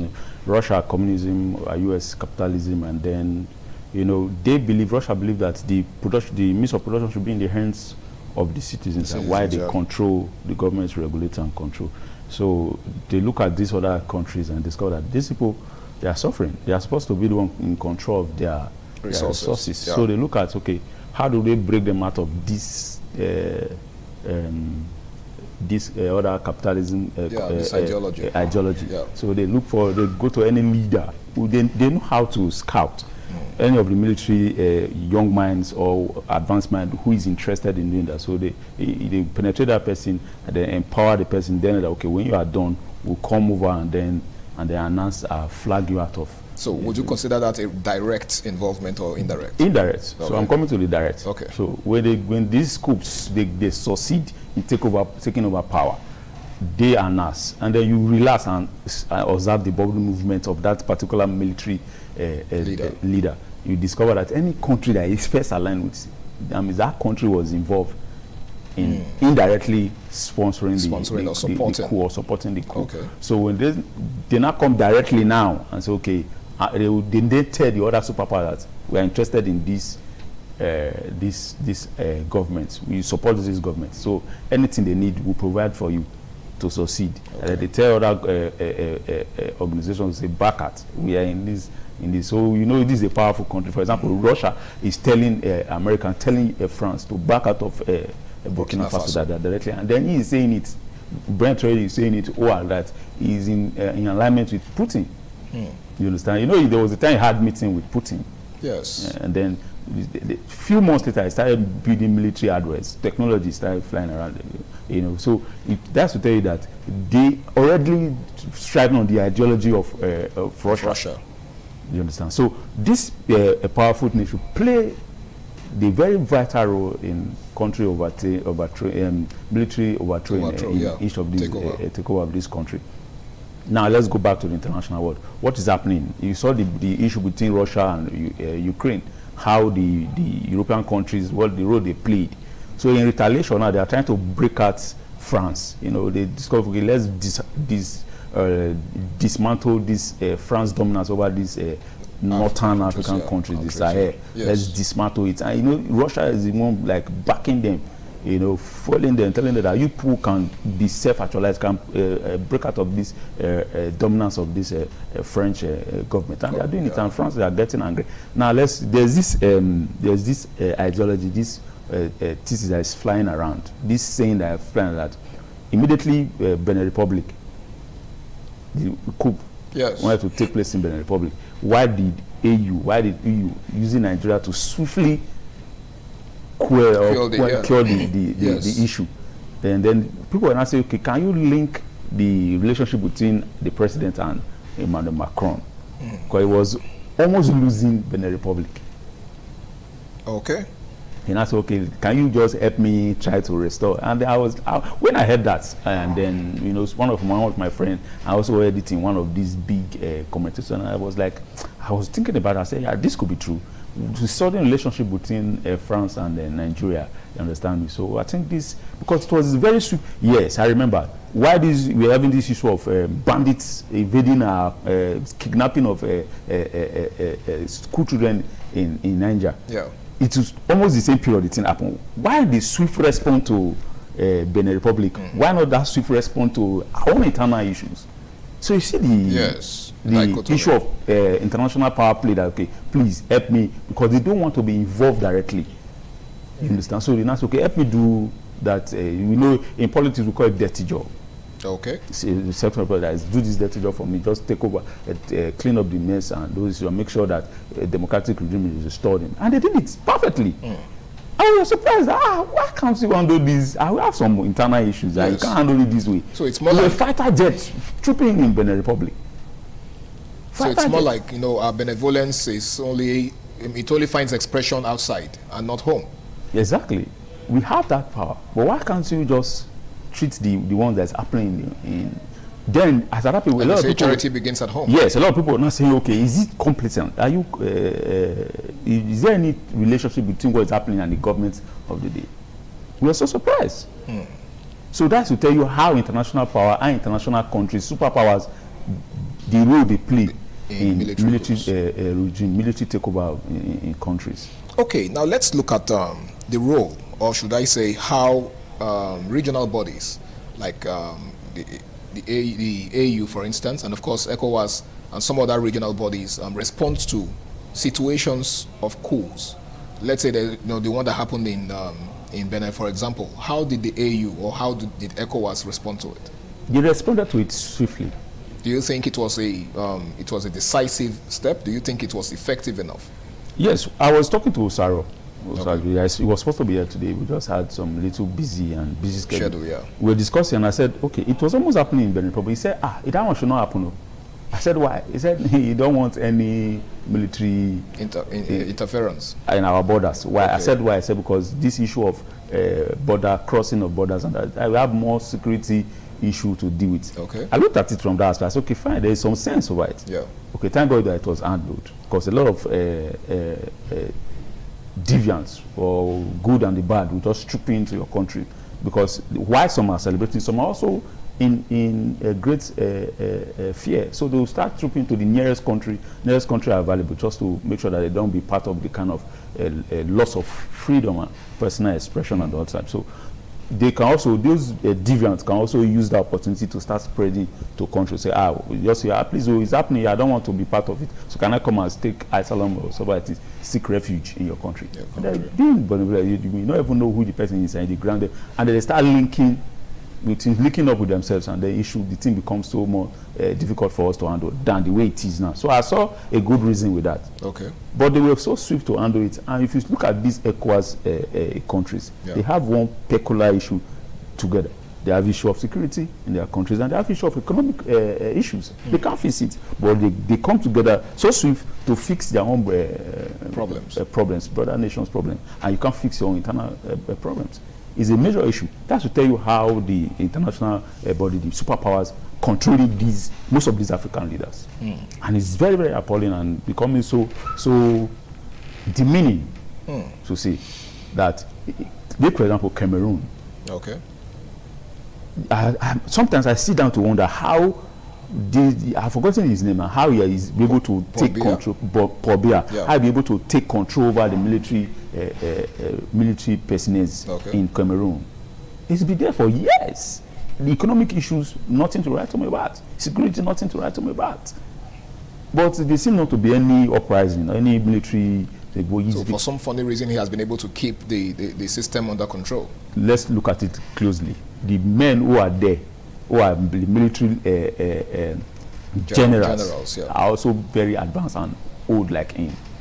So they all grew together. They meet together. So they share similar ideologies. Similar ideologies. So it will be very difficult for such things to happen. Interesting. Now a quick one: are sanctions effective in deterring military coups? It's not becoming effective. So it has never been effective. This same that's what emboldens some of these coup plotters. Yes. You know why sanctions in Africa? Let's say in Africa, because we are doing it in Africa. Do you know why sanctions will be very difficult in Africa? Is it economic sanctions or whatsoever? Is it security sanctions that are going to impose on them? Why is it very difficult? Life threats, death threats or something. It's not working. Why it's not working is because threats of imprisonment. Why it's not working? I'll give you a reason why it's not working.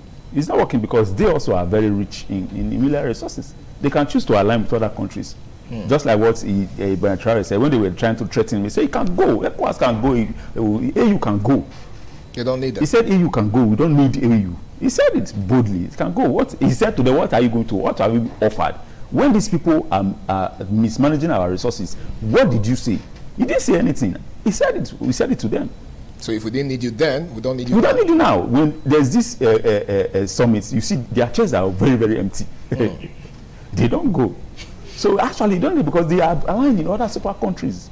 And their resources, they said resources to them. Okay. So what are you now going to do? What economic sanctions are you now going to give them? So what security sanctions are you now going to give them? So you're more or less irrelevant to them. It's irrelevant to them. So sanctions has never worked, and I don't think it can work. Well, in case you're just joining us, it's still Flipside on Independent Television, and it's time for one more break. And when we return, it will be time to wrap things up. Please stay tuned.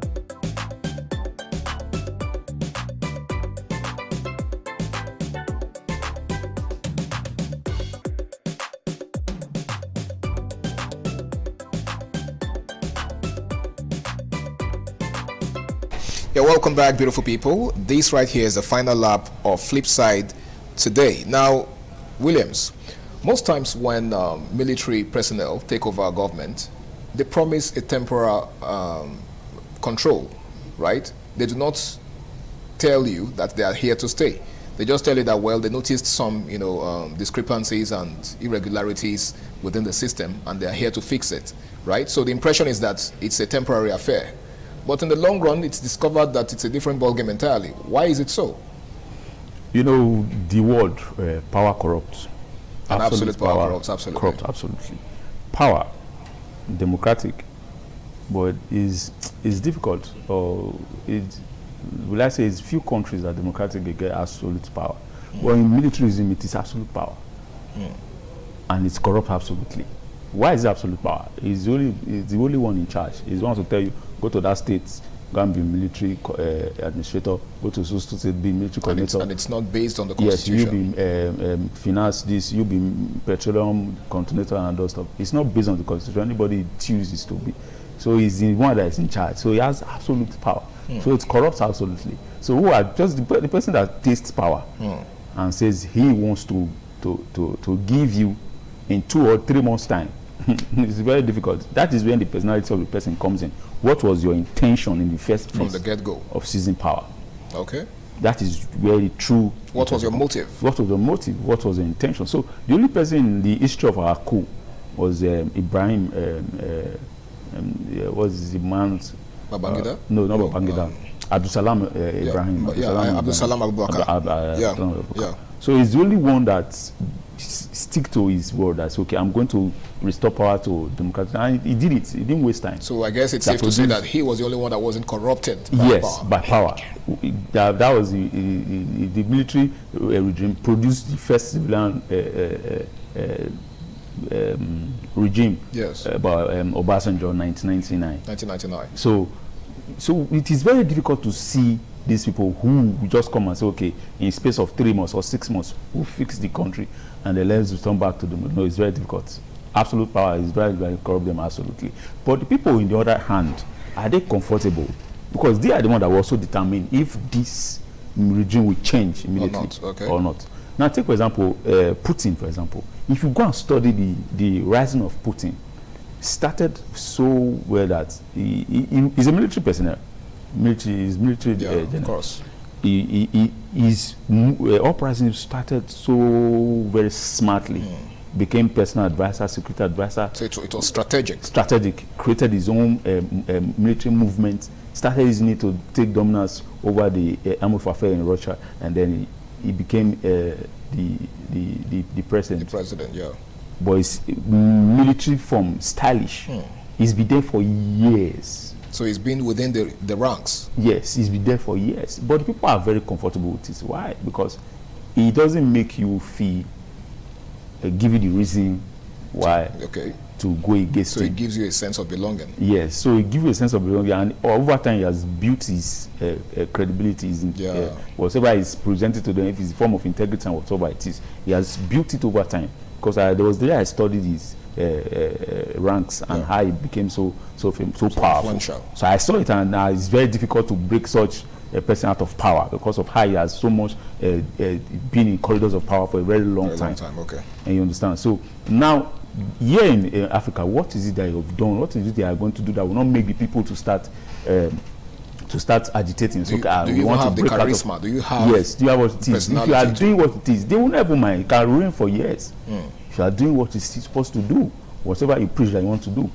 You know, could that also be the reason why Gaddafi, ruled for exactly? I was coming there. You know, he was doing so well that people didn't have any issue. That he had been there for a long time. Yes, but also America needed something to happen. Okay. So they actually now exploit just one issue that has been with him. Okay. Using his family to run the affairs of government. That he said he only trusts his family. His children and everybody relative. They were the one running the government. That was the weakness that America exposed to the rebels that were created, and then that was how they were able to train up.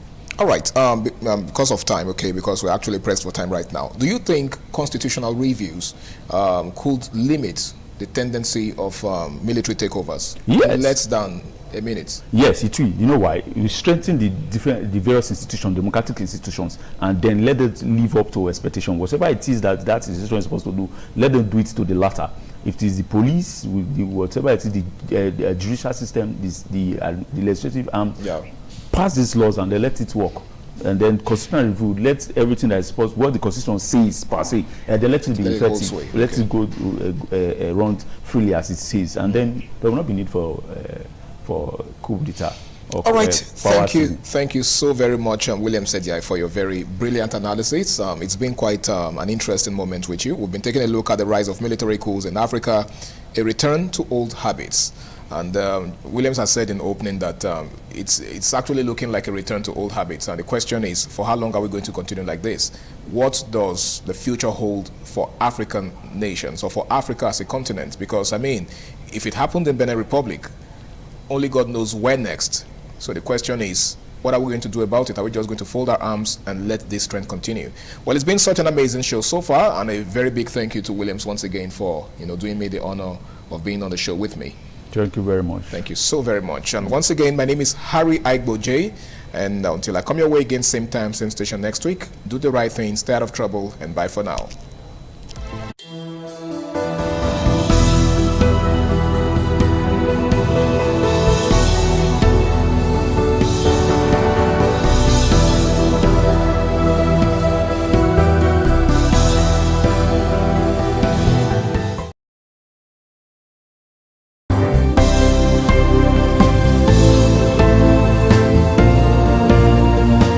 Thank you very much for joining us on the program, Healthy Living. What is the kidney? The kidney is an excretory organ in the body, which is for metabolism. Tuberculosis affects many organs in the body, but the common ones it usually affects is the lungs. Epilepsy is a neurological problem. Okay. It is an injury in the brain which causes someone to begin to convulse, to go into fits. It is curable, but the cure is a long-term thing. If you eat well and avoid those risk factors that will make your immunity to be down, then the risk of contracting tuberculosis will be reduced. If you're healthy, then you're wealthy.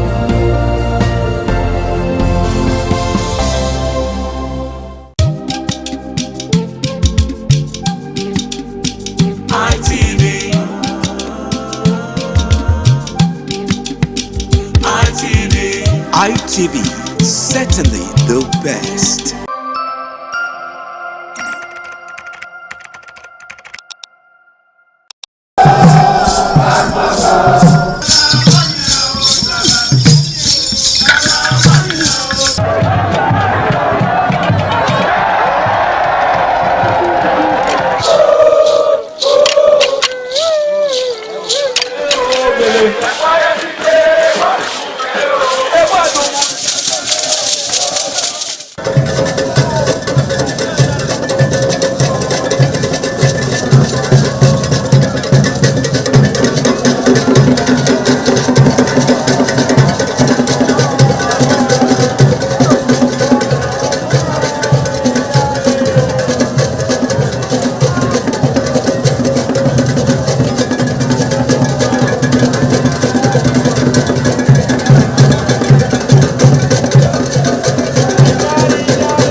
Ojo de aṣáájú ẹ̀ abẹ́rẹ́ tó pẹ́ ẹ̀.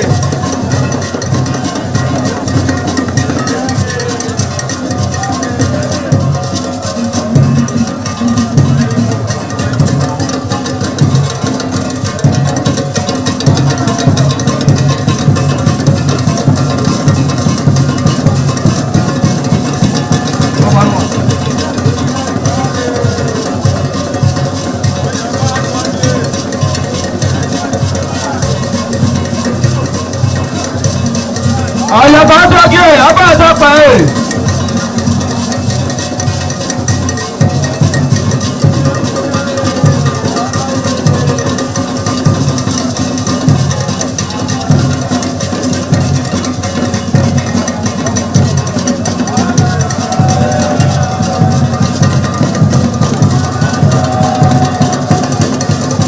Àdàyè àpàdé, àbá sọ́pà ẹ̀.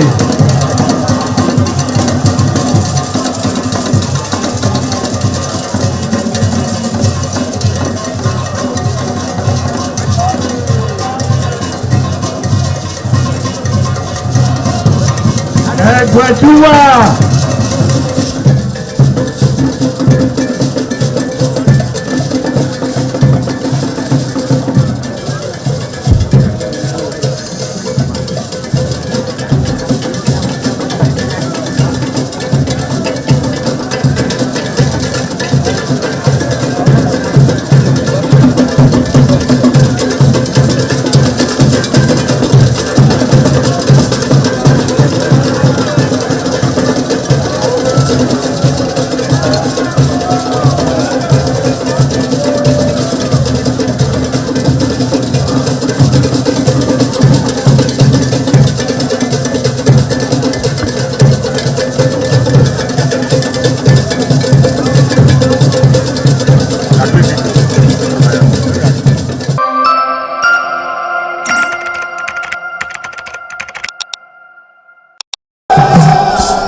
TV, certainly the best.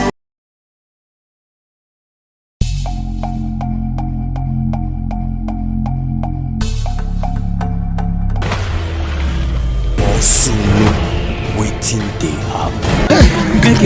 Osunu, waiting they happen. You understand? Everybody don't leave me. Oh, they're not gree stay again. I said they pass this place. You go, they shake the house, big. Everybody, all my children they run. They're not gree stay. Even my neighbor they run. Come on for here. Now let me one come there for here. Come down, follow me. Come down. Oh. Every day, she dey call. Every day. So now house we did just now. Yes. So I want me to see. It not reach like 5 meter to our house. No. So cameraman, you see where we there now? Yes, so. But then what did they happen? This place, I don't there for years, for 26 years. Not be like this EPO. Motor they pass from here to Auchi Road. There they pass on. They'll pass from here, go bus out for Uniben. Now here I take park, enter here. Every just so for this road so now take park, enter here. Everybody there. Oh, the road. So now once so now it just can't be like this. We don't know how to go. We don't. I beg go federal government, everybody. Me una can't help me. Me una can't help us. So not be only me. All my neighbors they don't run. No, that one when they there. So the mama, you have to just be like that. The soldier enter. If you keep just get protection, just die. The mama. Me una come help us. So we not dey sleep. I not fit go pay for rent. Nowhere to stay. Nowhere. No rent. If I come out here and I say make they come pay rent, so I go say 500,000. Where money? I beg go. Me una come help us, federal government. I beg go. See and I down near my house. Nowhere. See my neighbor. All you children don't see run. Everybody don't run come out. Only 2 of us 9 day here. I beg go. Me una come help us. I beg. Market to know the feed they go. No road. All children when they go school, they not the fee pass again. They not the fee they pass again. College they here. It they here nowhere to pass. But not be so this road be before no, now. No, not be so be on a motorable. A big trailer. So you be the pass motor be the pass here. Yes, nah. Motor. We get motor now. Get 3 motor now. Not the fee come out again. No motor. Nowhere to pass. Everything they don't they enter inside sand. They for backyard. Nowhere to pass. I beg, oh, I beg. Okay. Now, from here now, come this house now, not far again. Olamo. I pledge to Nigeria, my country, to be faithful, loyal, and honest, and to serve Nigeria with all my strength. Now erosion I cut here like this, oh. Now so it's supposed to be. Madam Do, welcome, oh. If from the fire before this area. No, they come out. They say yeah na road before. Yeah na road before. Oh. This place when I did so motor, bike, different things they pass on a road, oh. But I don't tire.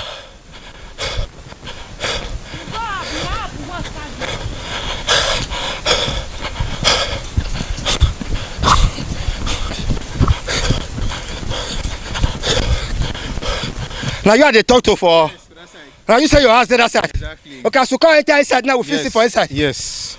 Thank you. Do, sorry, not easy. It's not easy. It's not easy, do. Sorry. My brother don't tell also. So you're saying.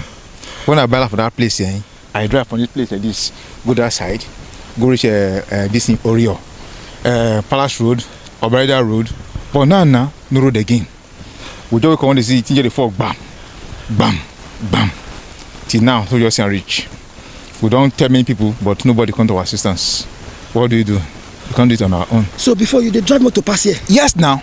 From here like this, I'll go Gbowo. If I come back, pass through New Benin, enter here. If I don't go Urura now, I'll pass here, go Orio.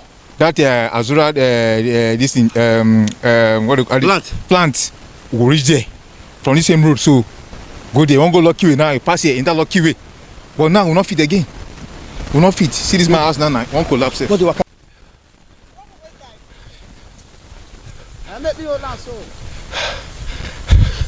That small gutter Now the water they pass woto. Now I can't burn all this one though. Now I can't develop to all this one though. You see, I can't kill myself. I can't kill myself. Oh, I can't kill myself. Help. I can't kill myself. Oh, I can't kill myself. I don't already kill myself.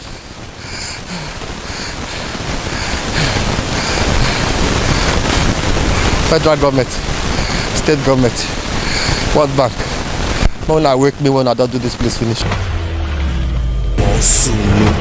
Waiting they happen. If to say not be God, where we for day? If it not be God, tell me where we for day. Enemies want try to bring us down. They cannot bring us down. Down.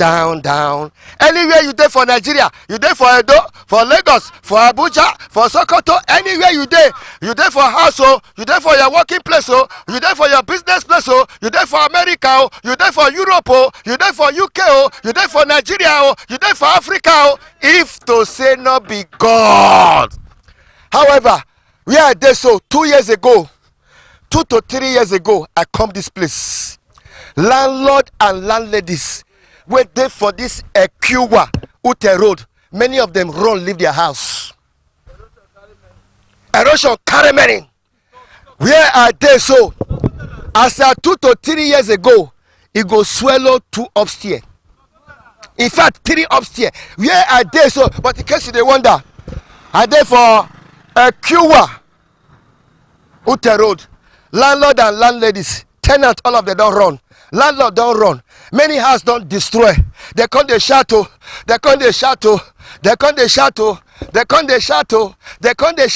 But as you they watch me now, look the other side of the screen. You they see the other side of the screen. That was 3 years ago. But now, see as it be. If it not be God, tell me where we for the not be small thing. Chop loco. If to say not be God. If to say not be God, where I did so, house. Yeah. Musurambu. This place na Musurambu. When I say Musurambu, try to understand what I mean by Musurambu. Who are you to cross here? For even to you to look, just look the gully. Your mind will fly. They say this place where me and you there, so I say like 2 upstairs. Wait, 2 upstairs. I say if you look at just that is you go God. Okwebolo, See, Okwebolo is my governor. He's my governor. What did I say? He's my governor. If I have means to shake him hand, if I hold a hand like this, because of this project. Because of this project. Not only this one, oh. You see that road? Where they go Unibe. Now there, we know the park carry motor reach house. Now here with the park. This place. Go use leg, go house.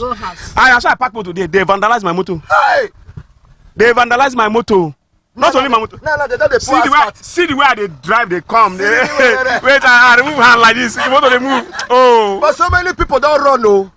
Landlord and landlady, many of them. They don't run. See, some buy land here. They sell them. People will buy them. They still sell them. People will buy them. They still sell them again. They are the 4th generational buyer.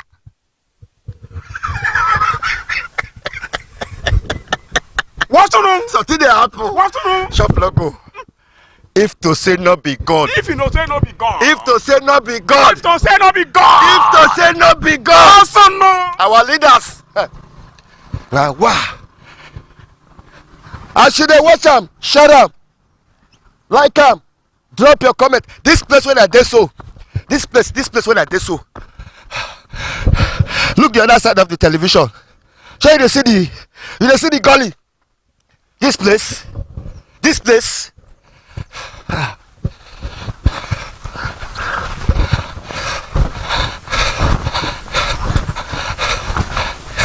So you see when I come here 3 years ago. Then they show for the other side of the screen. So, wow. Straight to Ute. Many houses there 4.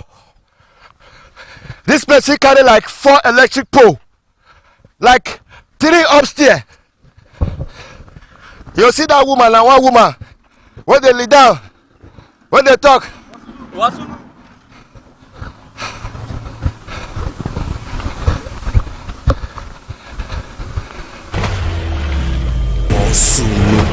Waiting they happen. Make it better pass like this. Say make it better pass like this. Say make it better pass like this. Waiting they happen. Oh, near me and you start 3 years ago. Now we know this show. Eh? See where we do. Yeah. You know this.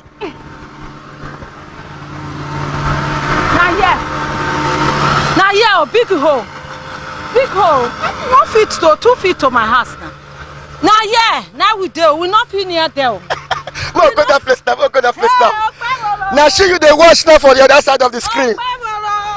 Thank you. Now you be this. I don't come out for as they carry me come out. Make I not come there because of this way. I go Port Harcourt. Now they ask tell me say you the ask of me. I say I go come. I go come. When I come, this area don't turn to abroad. Abroad now they Okpebolo. That's how you tell leader that day. That's how you tell leader. Thank you. They not go vote for him for here. Now once he called the very day when they say make he don't win.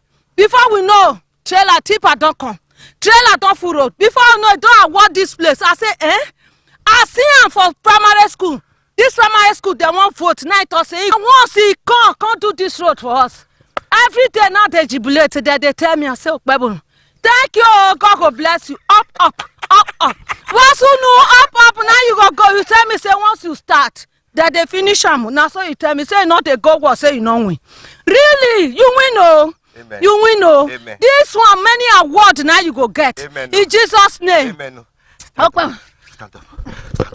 Now she so now you they see for the other side of the screen. Hear me as she there so. Now you see they see so. Yes. But what could really happen for this area, landlord and landladies? Oh, the landlord and landlady they run come out too. Some say their house some the very week when it comes so 2 days to the very day they said their house were up there. They sell and remove zinc, give Hausa. Me say I don't care where they go. I put my trust in God. And really, God do it for me. You ask me, they say, people when they get money, I say money no, they say na God. Say na God, now go do it for us. Really, the God come. Through you, when they video me, every time, people they tell me from abroad that they call. Say that they show me, I say, na this road, Okpebolo come. Mo waka for the road. Mama Krista! You see, say, now that gully. See road, I come now. I don't worry since. I come out on Thursday. When I come yesterday night, now I come. I see say the door was stole for you. Hell, Okpebolo, thank you. Okpebolo, thank you. I don't shall not carry our house again. No, up, you go. All the people when they pursue you, they go fuck. And you go up. You go up. You go. You don't let my house fall for home.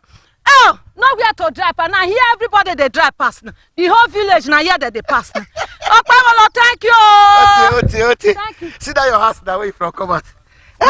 See the house enough for come. Obio meno say. Egbe fuere. Walk past them aboja. Moto. Inside that gully with the wakaso. Inside that gully. Inside everybody they want that, Oh, even when they do the work, they say, hey, madam, you were here. I say, I tell you. This some police when he follow and say, hey, madam. See your house. See my house. Where tell your house? Oh, even how they bring you come. Now, God, now they bring you come. This my neighbor, he don't come on. Okay, see that my house now. Why put her for head? Put her for head? Now be this one. Every day, not the finish for you again. I don't come back. This one don't come back. Now, because of all, now I make it not come back. Okay. Waiting they happen. Make it better pass like this. Say make it better pass like this. Say make it better pass like this. Waiting they happen. No, I see a bit 3 years ago. Baba, yeah, you start so. See, yeah, now ho. When you say over, say be, you might be not feel look inside. I go turn you. You the fear you fall. But Okpebolo come, it change the life of Ute. My brother, I'm a landlord in this community. Jesus Christ. Before now, this place wasn't accessible. You can't behold the depth of what a gully did here. It wasn't gully, it was an ecological issue. Okay? But by his grace, God sent a comforter in the person of Okpogolo. My kudos to him. And God will continue to bless him. There's so many landlords, they park, they run, come out from this area. My brother, touch 50 by 100 for this place now, 10 million. Yes. People sold their home for 800,000, 500,000, 300. No, how much? 10 million. Abel. Kudos to him. Ogbe ma beti awo, selogbe ewo. Ogbe ma beti awo, selogbe ewo. Selogbe ewo. Selogbe ewo. Selogbe ewo. You know, say 3 years ago, you know if you pass here. No be smart you. 3 years ago, nobody they come here. They pass. They say this person swallow like 3 hours here. Ha! He pass. God is using him mightily. May God bless him and his family. Where you go? I'm going to my work. Where's your back? I'm going to my store. Where's your driver's license? Your fire extinguisher, your NIN, and your engineering ID card. Which kind of engineer you do? I'm a mechanical engineer. Mechanical? Yes, sir. Thank you, sir. Thank you, sir.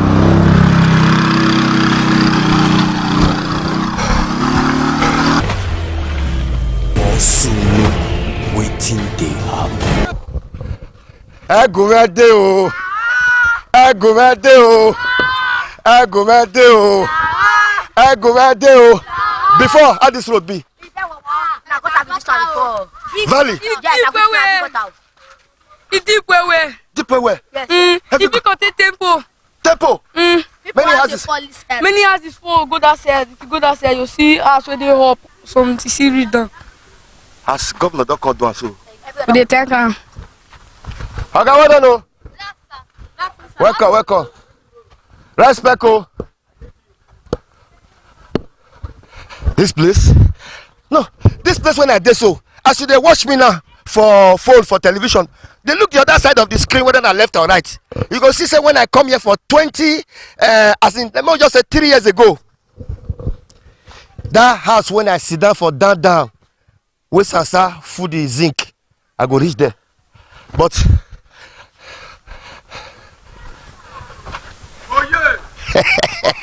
I want for it. Okay, I said make I come see myself. When they use rope timing. Okay, they say many people don't run, leave their house for this place. They say landlord, tenant, all of them run. Mommy hides everything. Compliment of the season. How this road can be now? We thank God for everything, no. You don't enjoy them. Don't be small. Now God's handwork. Now God's handwork, oh. So many people don't be lose hope for this road. They don't come out. Even we self. At a time when the thing starts, I bridge the place, oh. But wetin can happen, can pass everybody. That the volume of erosion when they come, carry the bridge. Even in one day, one woman fall enter here. I think that very time I called you. I don't know. Ekiwa, Uta Road, that gully. You know that gully, and now they show so. Landlord, landladies, they pack, leave their house. Many houses with their houses be there, yo. The four enter inside here. You know how many houses there inside here? That's why you now when they watch us, we move past your area. Make una not block am. You will be say where water supposed to they pass. Una go they put the thing on they block am. Because water must find the level. If you go different area now, you go see say you get what they call growing gully. The water don't they cut your streets.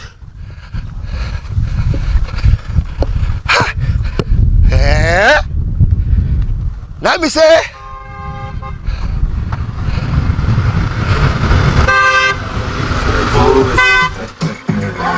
how far now? You yourself no say 2-3. You yourself no say 2-3 years. You know if you pass this road before. I be now, you clear? Man, go talk to that my guy. How you doing now? See. 3 years ago, the motor dey this place, the gully. See, where that they borrow piece they learn. borrow peace. You get me back. People pack leave their house. So ask scatter many food here, many. He ask people ask for most bakery where we get for here. They run. Hey. You not be small. Hi, Bina. Omo, not be play. Oh, Kwegolo is working. You see, Edo is shining. Not be lie. He dey deliver as he talk on. He dey deliver. I agree too. Everywhere good dey pa. Ekrisa. No, that's not. Edo is shining. Welcome to Benin Boys. Benin Boys. The deep gutter. My father's house is along this road. My father's house was almost abandoned. We were thinking it's over, but with the help of the state government, I'm satisfied. Also, waiting they happen.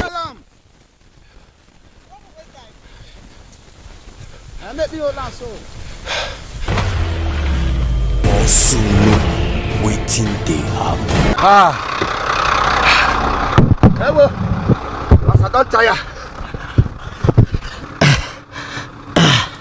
Never see off your camera. I will not go off now.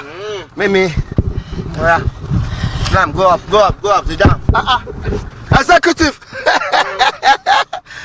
Thank you.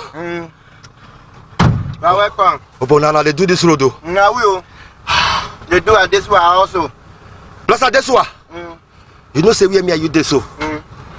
3 years ago now I said call you with this so. The time when we start we be saying that 2 years go to finish am. But God help us with the hard working, we finish it up to this because it's too deep. Many houses where we dey inside here, we know they see house. Until we feel it up, here in our community, Now so, I'm telling you. Say if you see something, say something. Mr. Ajayi.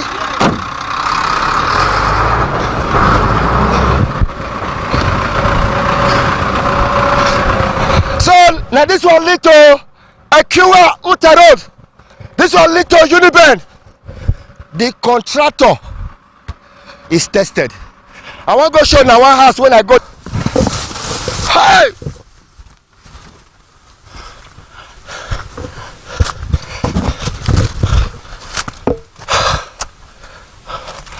You know where they so? Look this video where they show so. That house where I lie down on top of the zinc. Now the house, now the building be this. Now top of the roof now they so. That roof now when I lie down now top of the building. May you take know how erosion. Many landlord and landladies run leave their house. Many landlord and landlady house gully bury them. That house when I lie down on top of that zinc. Now be this. Drop your comment. Like I'm thank you for the time until they watch also.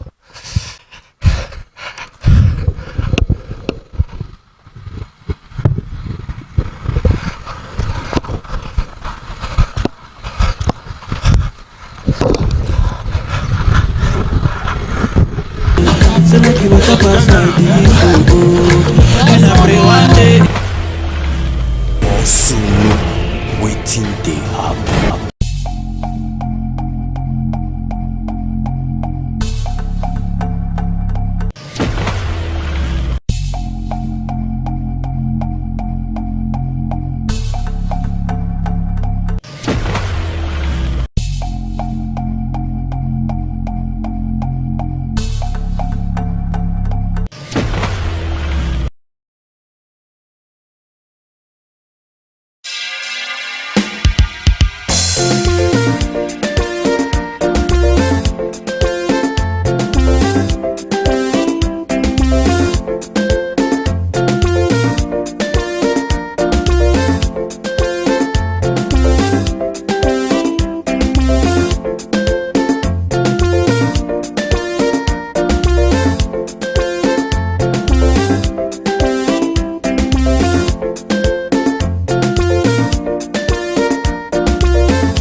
ITV, certainly the best.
Thank you very much for joining us on the program Healthy Living. What is the kidney? The kidney is an excretory organ in the body which is for metabolism. Tuberculosis affects many organs in the body, but the common ones it usually affects is the lungs. Epilepsy is a neurological problem. Okay. It is an injury in the brain which causes someone to begin to convulse, to go into fits. It is curable, but the cure is a long-term thing. If you eat well and avoid those risk factors that will make your immunity to be down, then the risk of contracting tuberculosis will be reduced. If you're healthy, then you're wealthy.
ITV. Certainly the best.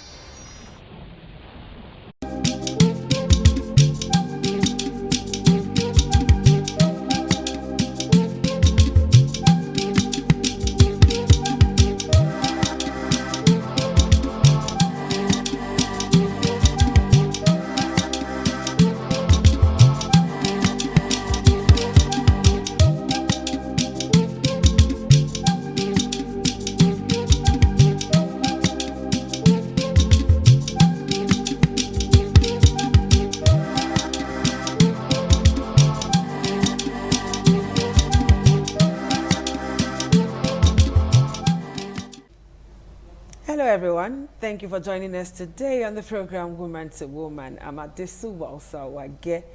And it's a brand new year, and we expect you to be a brand new you, particularly in the aspect of finance.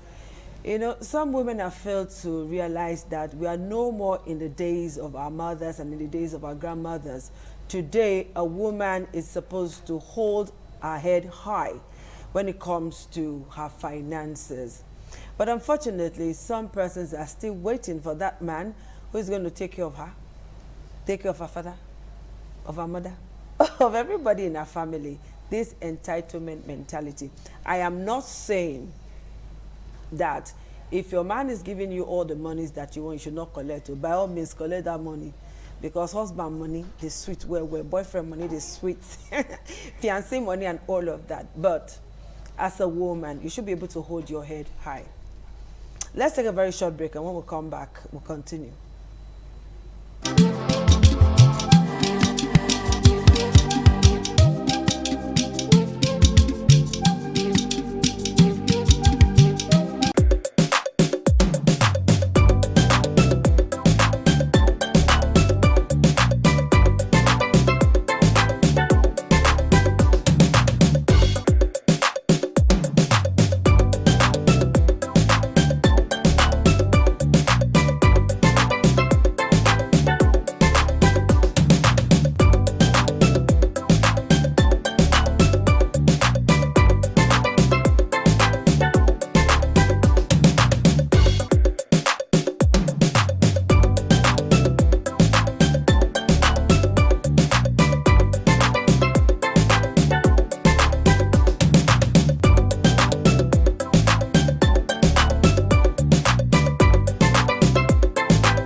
Thank you for joining us again on the program Woman to Woman. So this year, we want to talk to ourselves on the need or the importance of being financially stable or financially independent, regardless of how much you earn and bring to the table. It's something. We need to stop this entitlement mentality. We're trying to own our space, be a woman of substance, and then every other thing will follow. So I have two beautiful ladies in the house, and one is going to be joining us via Zoom. So Favor and Niye Omorige will be joining us via Zoom today if the network is good. And okay, she's already there. Favor, how are you doing this afternoon? Thank you for joining us, Favor. All right, I also have in the studio Caroline Okonji, my colleague, my friend, and today she's one of the analysts on set today. Courtesy Girls Are Talking, because she has a way of talking to young girls too on the need to be financially independent. And I also have Dorcas Onoge here. She's a PR practitioner and then a teen attitude change coach. A pleasure to have you ladies in the house. Same here. I hope you guys are not looking more beautiful than myself, because I know go agree. This 2026, I know go agree for anybody. No. You're good. You're still in your space. I should be. I should be. Thank you for that. All right, ladies. The topic for today is the importance of financial independence for a woman. So, Caroline, let me feel your pulse on this issue. We all know what financial independence is. So, what can a woman do to be financially independent? Okay, first off, let me officially say Happy New Year to those watching me right now. Okay. Yeah, and also to respond to your question, I'm going to start off by saying, reacting to what you said earlier, where you get to say, even if your man gives you money and all of that, it's still okay for you to be financially dependent as a woman. You know, when they get to say, his money is our money. Then my money is my money. It feels good when you get to see yourself spending your man's money and keeping yours. But regardless, as a woman, it's very okay for you to be financially okay for yourself. So that you can be able to fit in when your man's money is not coming in. Because this whole idea of depending on a man to survive, to sustain, is affecting most young girls out there. And because of that, they are finding it difficult to do one or two things to help themselves. So back to your question, what can women actually do to be financially independent. Now, there are so many things a woman can actually do to be financially independent. So many things out there. I'm going to start off with skill acquisition. Okay. Yeah. As a woman, it's very important whether you are a working class, a white-collar job worker or anything. It is very important for you to have skill. Very important for you underline to have, yes, that word. Very important to have skill. Why I said it is very important. Just take, for instance, the white-collar job you're working. You're working for someone, perhaps it's not yours. You are not self-employed, and the person wakes up one morning and say, "I don't want you anymore." Just like that. Just like that. Like I want to close down my business. I don't think this business is yielding profit like I want it. So I want to put it down, I want to close down this business. What happens to you? You just fall back to the streets immediately, or maybe along the line, something just happened and you feel like, okay, there's something I need to assist myself with because this job is not giving me enough. What else? Will you still continue job hunting? And you know how difficult it is getting jobs out there. Now, whether with all your qualifications, your certificate and everything, it is not easy to get job out there. So for you to have skill, you can be in your house and your skill can be fetching you money. Wow, that's Take, fantastic. for instance, someone who sews. You don't necessarily have to own a shop for you to get customers. You could just be making clothes from your house, from the comfort of your home, and maybe for yourself, and you're advertising your product. When somebody sees you with what you're wearing, like, oh my goodness, I love what you're wearing. Like who what made you're it for wearing. Exactly, and I made this for myself. I know, that's Do why you are understand? here. Yeah, so you just, I love what you're wearing. Who made it for you? I made it myself. For real? Are you a fashion designer? Are you a seamstress? Are you a whatever? You know? That kind of a thing. That kind of a thing, and you say yes. And it gives you some kind of pride too. I'm telling you, you've advertised your product. Okay. And from there, one person can bring you two persons. Like that, you're and growing. Okay, let me pause you there. Now, Dorcas, yeah, you've been nodding your head and shaking your legs. Now, talk to me. What can a woman do? And how can a woman do it? She has just told us some of the things a woman can do. How can a woman do it? There are a lot of things a woman can do because the importance of being financially independent cannot be overemphasized. Yes. When you have financial freedom, especially when you earn, I don't know for people, but for me, it gives me some sense of pride when I spend my money. It gave me that confidence, that freedom of choice when I spend my money. Now, let's come to what can a lady or a woman do. Yeah. There are a lot of things that a woman can do. Talk about skill, you have to be skilled. Then you also have to be able to render services. What can you render? What kind of service can you render? Can you teach? Can you produce something? We have buns, we have meat pie, we have cake. What can you produce? What kind of service can you render to people? So I have seen somebody that today she's making money. And where did she start from? She was a teacher. And she said along the line, when she started having children, she started making her own food by herself. She goes to the market, buy her soya beans, buy other ingredients, and started making it. Then the school where she was teaching, her child is also in the crèche. So her child looks more headier than every child in that crèche. And people were like, how did you do it? So from there, the teacher started telling them, oh, she make her food by herself. So she now said she started with, madam, make small for me. Make small for me. And she told me that she has stopped teaching. Okay. And she has gone into production of this feed for children and adults. Okay. So then now she has been able to, from making something for herself, she has been able to create a business for herself. And she now even has a brand name for herself. Fantastic. So 2 things both of you have said today is this: one, learn a skill; another, be able to render services. Yeah. All right, we'll take a very short break, and when we come back, we'll be asking Favor Eniye how she feels about all of this. We'll take that short break now. ITV. ITV. ITV certainly the best.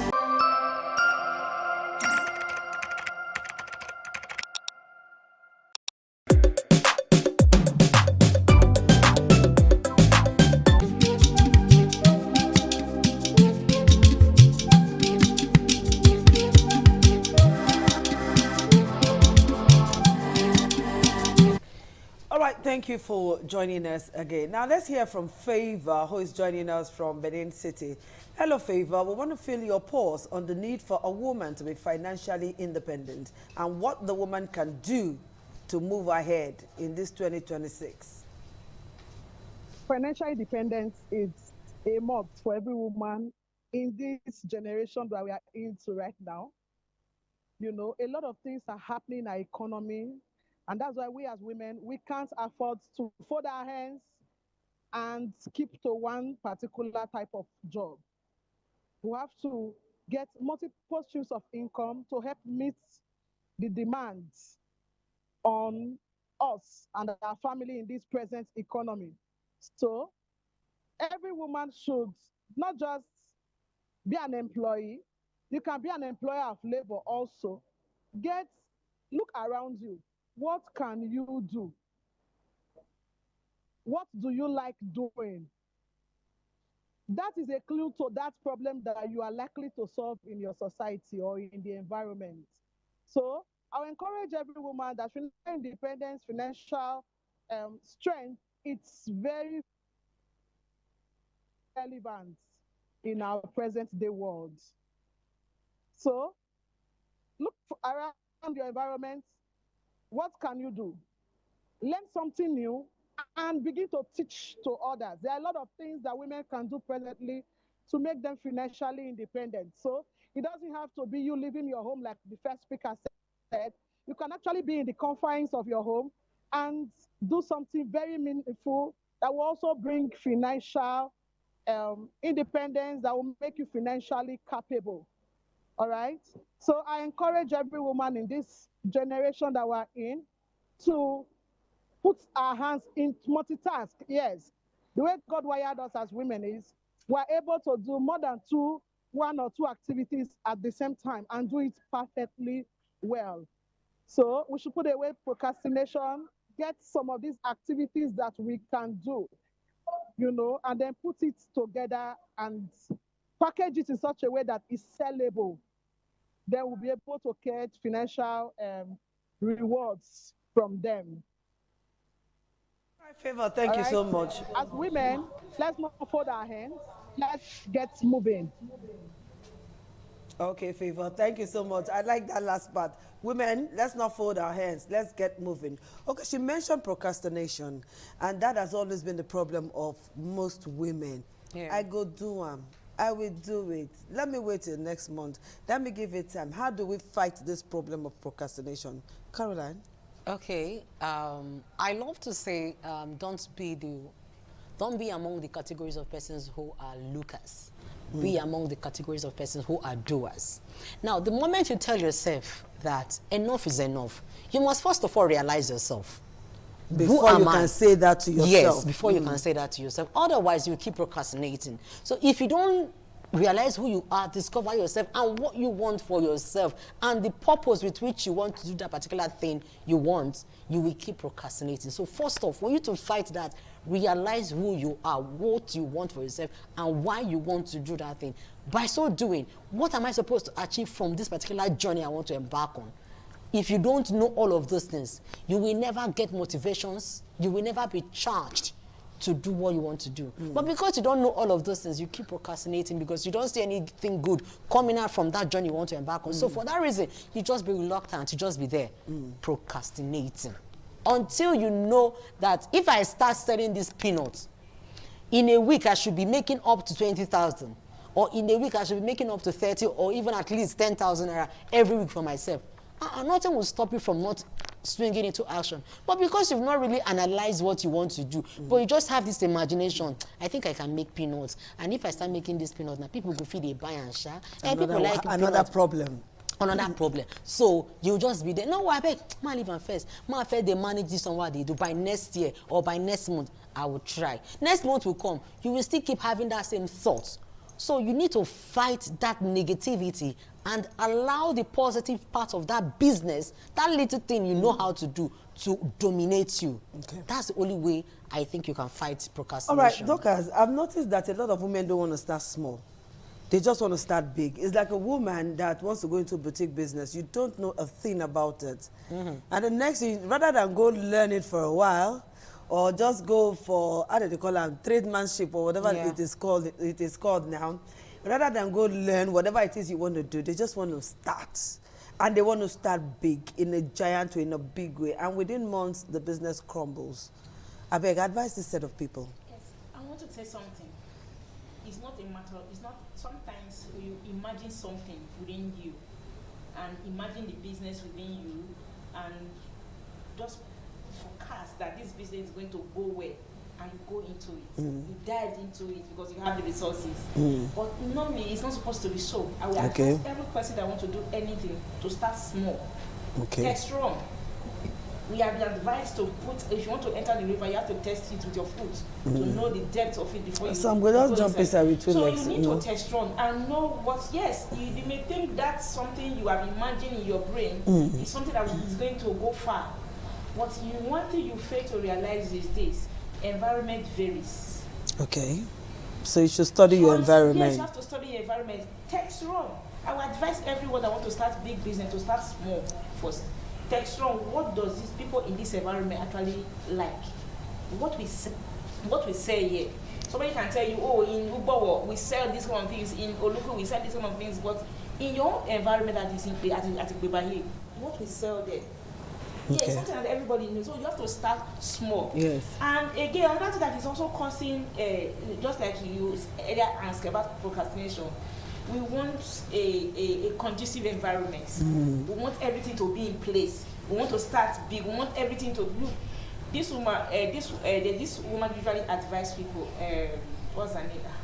She said something. I remember her name. She said that there's never a better time to start. To start anything. That when she started her own business, I'm not forgetting her name. When she started her own business, a Yoruba woman, when she started that pastor, reading pastor. Okay. When she started her own business, she said, people will complain today that we don't have lights, we don't have lights. But when she started her own business, there was no lights, there was no constant light in Nigeria. And up till now, over 30 years of her starting her business, there's still no constant lights. And her business is running. She wants to wait for a conducive environment that she will never start. So what does that one tells me? It tells me that whatever it is that you want to start with the available resources. Start from where you are. There's room for growth. Okay. You don't have to have everything. If it's peanuts you want to start it. Start with the 100 naira package. But some persons don't even want to start small. They say, the money is too small. How much am I going to get from this? You have to start from somewhere. So that one will not help you to know what the people want. Despite the fact that you have the resources, you will not put the resources in the wrong business. Rather, you will channel it to the one that people really desire. Okay. You actually want to meet people's need, not your own needs, because you have the resources to produce it, or you have the resources to make it available. But something that people will actually come for. Okay, so in just a sentence now, Favor, let's round up. In just a sentence, what's your advice? Our advice, whatsoever is what's doing well. So women, 2026, get the ball rolling. Look for something to make you more financially independent. And then the sky is your starting points. Thank you, Favor. Caroline, it's just a statement. Those who don't want to start small but keep asking for urgent 2K, I don't have cream again, I don't have this, depending on their boyfriend, as if the boyfriend is your papa, or anything, or just do something that is not right just to make that 2K rather than using their hands. In the statement, please. They should continue in begging. The sentence. They should continue. Both will leave them. You better look for something doing so that you don't continue asking for urgent 2K because they will insult you. Okay. That's it. So get something doing. Dorcas, in just a sentence, please tell us. There's nothing as good as spending your own money. So get something doing and live a choiceful life that you can make your own choice yourself. Not that somebody putting you under pressure or in a trap because the person is sponsoring you financially. All right, ladies, thank you so much for finding time to be with us on this year's first edition of the program Woman to Woman. And Favor said, look for something that you have interest in, and you can from there start generating funds for yourself. And Caroline said, keep begging though, until Express leave you. And Dorcas also said, do something, don't fold your hands. I'm just trying to summarize everything she has said. And from me, the ball is in your court. Have a nice day. Bye-bye. Thank you, ladies. You're welcome.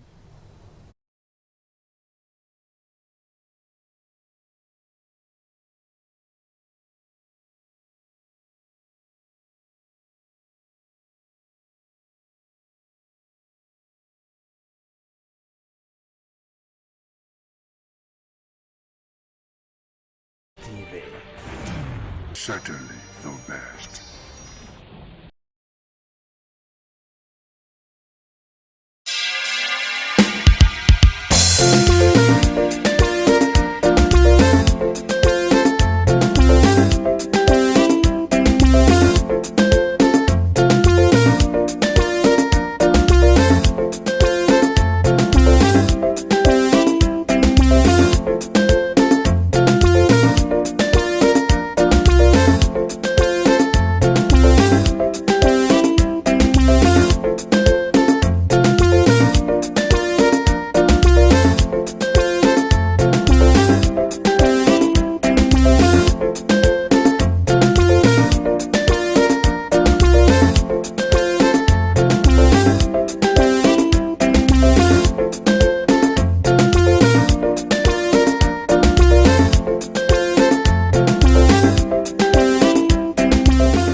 ITV, certainly the best.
In the evening of the initiation day, all the newly initiated Edion danced to the residents of the Odion Way and also visited some homes of the various senior elders, where Chief Elder Ogbeide Onwonse was very conspicuous, especially at the country home of Sir Chief Dr. Gabriel Osaro Igbenedion with his family on the night of the initiation.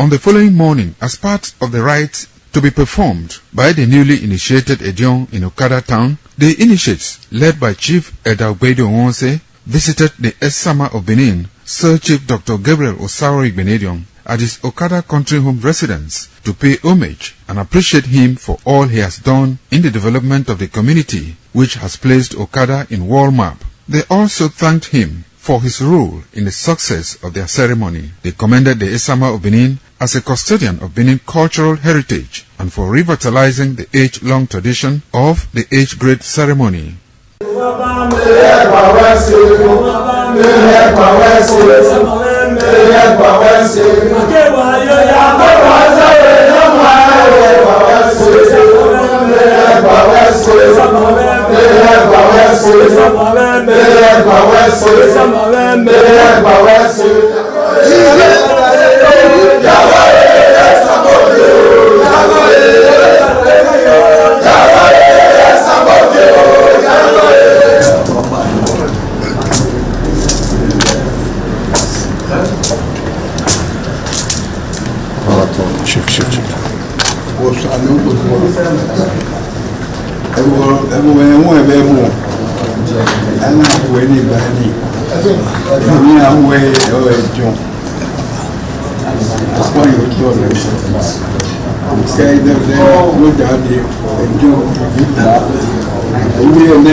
ITV, certainly the best.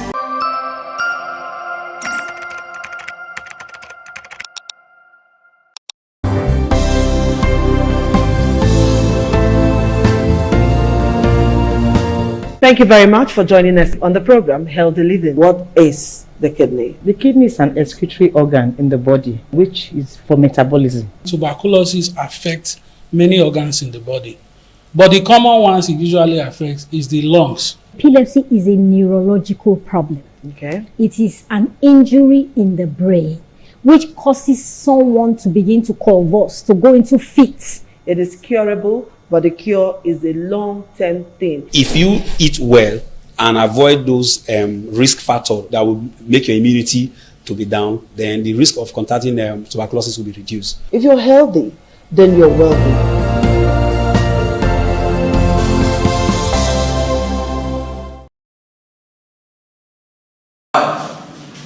Once again, welcome to this fitness show on ITV this morning. I'm Gato Destiny, aka Man of Steel. Already, I've introduced us to the use of cardiorespiratory exercises, and aerobics. This morning, once again, we want to take another variation of the aerobics. Thank you as you watch. We will be stretching first, of course, otherwise called the warm-up, which is very essential and necessary in every workout. Afterwards, we'll do a cool down. 1, 2, 3, 4, 5. Inward, please. 1, 2, 3, 4, 5. Outward. 1, 2, 3, 4, 5. Please return that, please. 1, 2, 3, 4, 5. Inward. 1, 2, 3, 4, 5. And outward. 1, 2, 3, 4, 5. Alright. For our waist and of course our torso, we have to do some stretching. Please place your hand by your side. And let's go. This direction first, please. Let's go. 1, 2, 3. Alright, that will be fine. And of course this way. 1, 2, 3. Alright, and before the last one, let's place our hand behind our back. Mind you, it's proper this way. Don't go like this, it's wrong. Just do this or alternatively do this. Alright, but I prefer this personally. 1, 2, 3. Yeah, that should stretch your back for you. Of course, let's do our thigh stretch. 1, 2, 3. Remember, when you pull your thigh, ensure that your elbow is directly facing, your knee is directly facing the ground. Alright? 1, 2, 3. Yeah, that'll be fine. Guys, are we good? Alright, the first program to be run this morning will be the mountain climb. Yeah, many of you are conversant with this move. And of course, we will be introducing more to you. But for now, let's hit this. Alright, let's step down to it. Yeah, all good? Yeah, good. Let's go. We're going 3 sets and 10 reps each. Let's go. 1, 2, 3, 4, 5, 6, 7, 8, 9, and 10. Woo! Alright, please. Woo! Yeah. How do you feel? Yeah. That was set 1. It's necessary you do your workout in reps and in set. Alright, so that was the first set. And we're not wasting time waiting for the second set. The minimum break duration for every set should not exceed 20 seconds and a minimum of 10 seconds. Alright, we're good with 10. Of course. Let's do it again. Right. Let's go. 3, 2, hit it. 1, 2, 3, 4, 5, 6, 7, 8, 9, and 10. Alright. When you do this, more effect will come to your abdominal region if you just look up while doing it. What I mean is this. Alright? So not all the way this. But there's nothing wrong with staying this way. However, lifting your head might place more pressure. Alright, for the very last set of this mountain climb, let's get down, please. Let's go. 3, 2, 1, go. 1, 2, 3, 4, 5, 6, 7, 8, 9, and 10. Alright, at this junction, we will take a water break. We'll join you in the next workout for this very session. Thanks very much. Once again, I'm Media of Destiny. Alright, let's do this.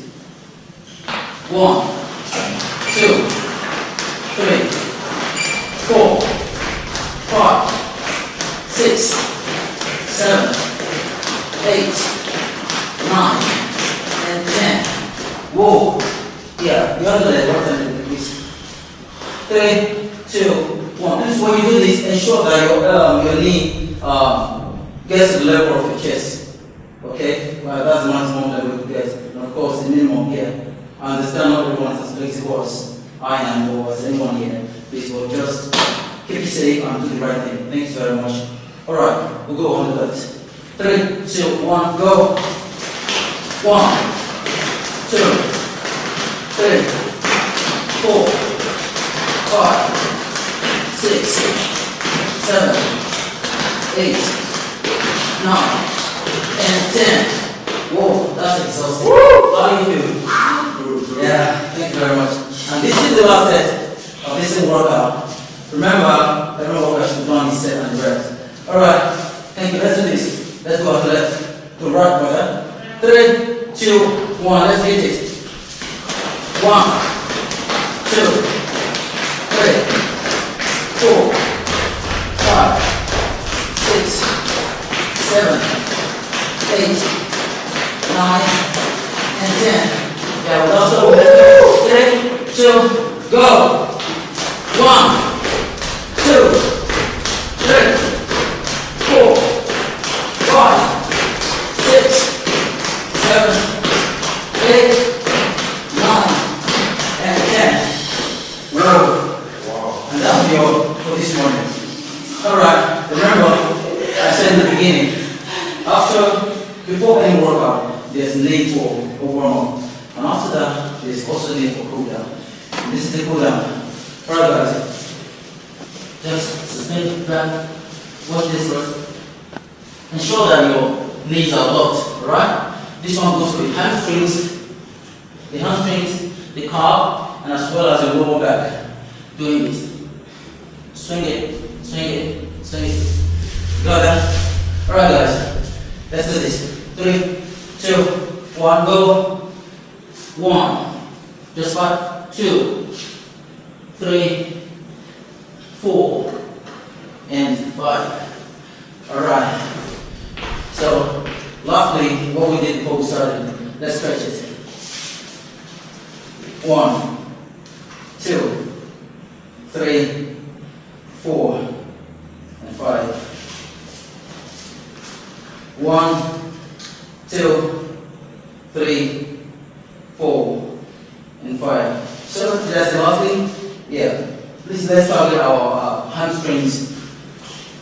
Do this. Just sit inside of it. Alright? Please do not stand on it. Keep that shape. That means this. And the horse stands just this. Alright? Stand 1, 2. Yeah, this is a form of squat though, but this is not the purpose of developing or building the hamstring muscle, it's just for stretching it. Yes, today you do not need to use weights to build your pectorals, your chest, and of course your biceps, your biceps and triceps. You have programs you can do at home and get what you want.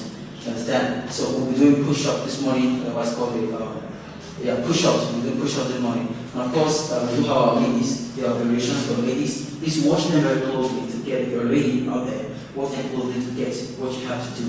And of course, our guys are here. Thanks very much. Let's hit it, guys. Are we ready? Are we good? Yeah. We're going to do the pyramid first, which is the closed range and push-up. Alright, let's go. 3, 2, 1. 1, 2, 3, 4, 5, 6, 7, 8, 9, and 10. Whoa, how does that feel? Yeah, that's the first set for this morning. And we'll be doing 3 sets of that. Meanwhile, the first one was close your hand in pyramid shape. And that one goes for the tricep. For ladies that have sagging hand, you can do that actually, and it will help you. And of course, this time around we're doing mid-open, and finally we'll do wide range of it. So we're going there now. The mid-open. Let's go. 3, 2, go. 1, 2, 3, 4, 5, 6, 7, 8, 9, and 10. Alright, that's for the big open. And someone wants to ask, why exactly are the ladies crossing their legs? Why they cross legs for the ladies? Now you understand that the guys have more defined muscles, and of course to bring more weight on the upper body, we go on the toes, picking all the weight in the body to the upper body. But for ladies, they do not need much weight, just that So we break it down at the main level by crossing the leg. So the weight used starts from this very region. You understand? Alright, thank you for watching. Alright, for the last very set of these exercises, the wide range or the push-up, particularly intended to build the, the side of the chest. Do you understand? Alright, let's hit it. Okay, this is wide enough. At least double your shoulder width. Double your shoulder width is enough. 3, 2, 1, go.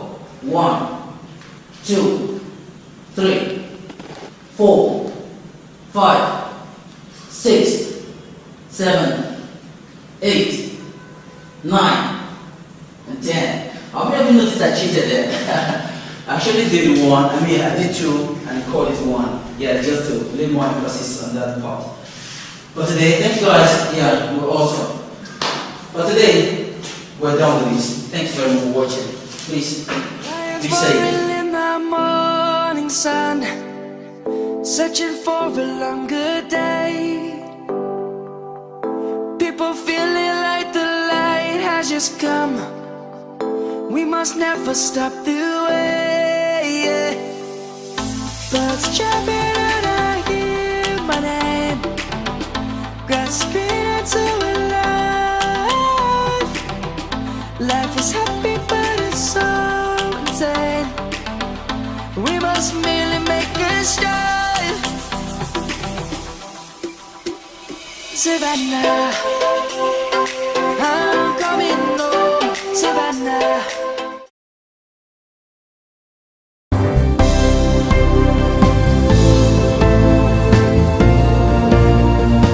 Thank you very much for joining us on the program Healthy Living. What is the kidney? The kidney is an excretory organ in the body which is for metabolism. Tuberculosis affects many organs in the body, but the common ones it usually affects is the lungs. Epilepsy is a neurological problem. Okay. It is an injury in the brain which causes someone to begin to convulse, to go into fits. It is curable, but the cure is a long-term thing. If you eat well and avoid those risk factors that will make your immunity to be down, then the risk of contracting tuberculosis will be reduced. If you're healthy, then you're wealthy.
Push it down,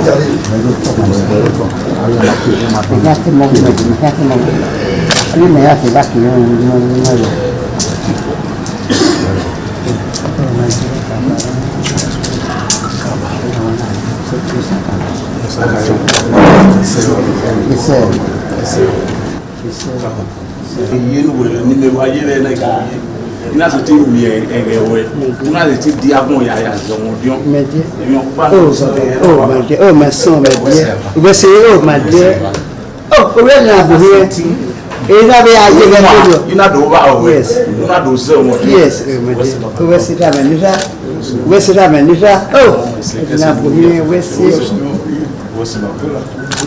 my dear it's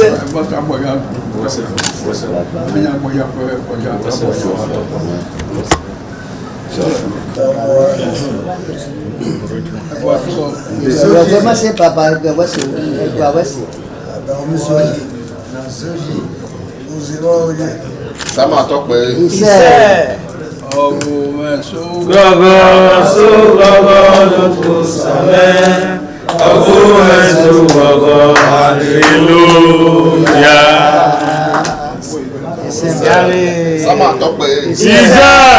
Wayadi ma pome sama ne. Wayadi ma pome sama ne. Wakume pome gbidejo. Wakume pome sama ne. The Esama of Benin Kingdom thanked the new Edion for visiting him and advised them to always abide by the rules and regulations of their new positions. The Esama urged them to indulge in what will continue to bring development and progress to the community. When I say it's your Edion, I wait to us and I know what I've ever Papa. Caliban was in a cocono, no, we said, who paid you? Who paid you? Baba. Eko mwana sewa. Ewa ya lote nete dirwe asewa maboma. Awe huwe dine. Ejo wuki. Ejo na wele. Ejo na pulupe. Ejo na mnumri ya kwa ewa hangiwele. Bawe kwa ba. Ojo wele. Kaja de nena ya de wuyi. Bawe kwa de wuna no mase wilo kwa yi.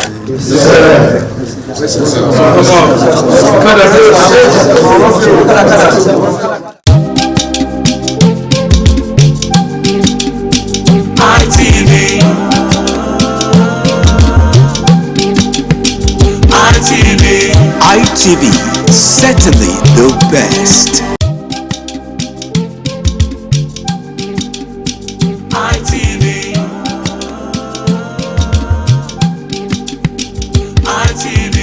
ITV, certainly the best.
Gbẹ̀túwà.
Ojúde aṣáájú ẹ̀ abẹ́rẹ́ tó pẹ́ ẹ̀.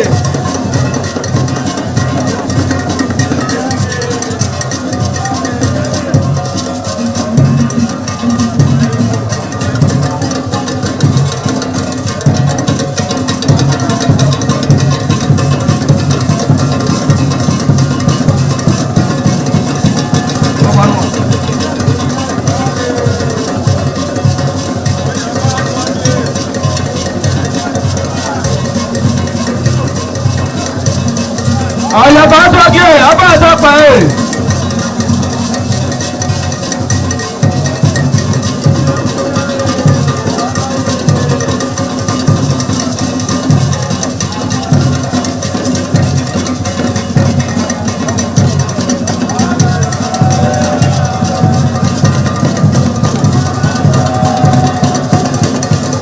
Àlàyé aṣáájú ẹ̀ abẹ́rẹ́ tó pẹ́ ẹ̀.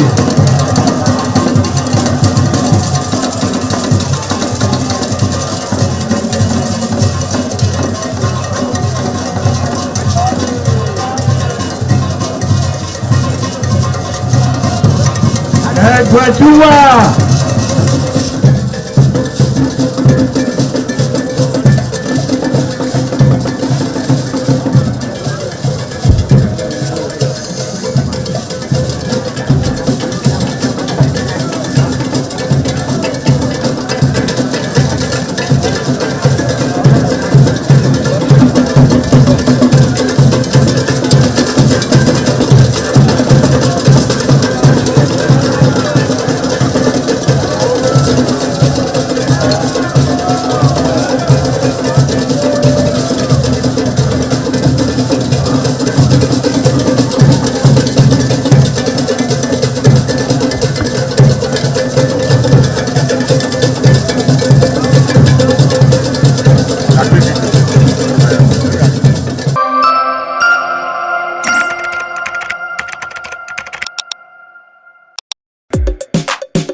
We have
to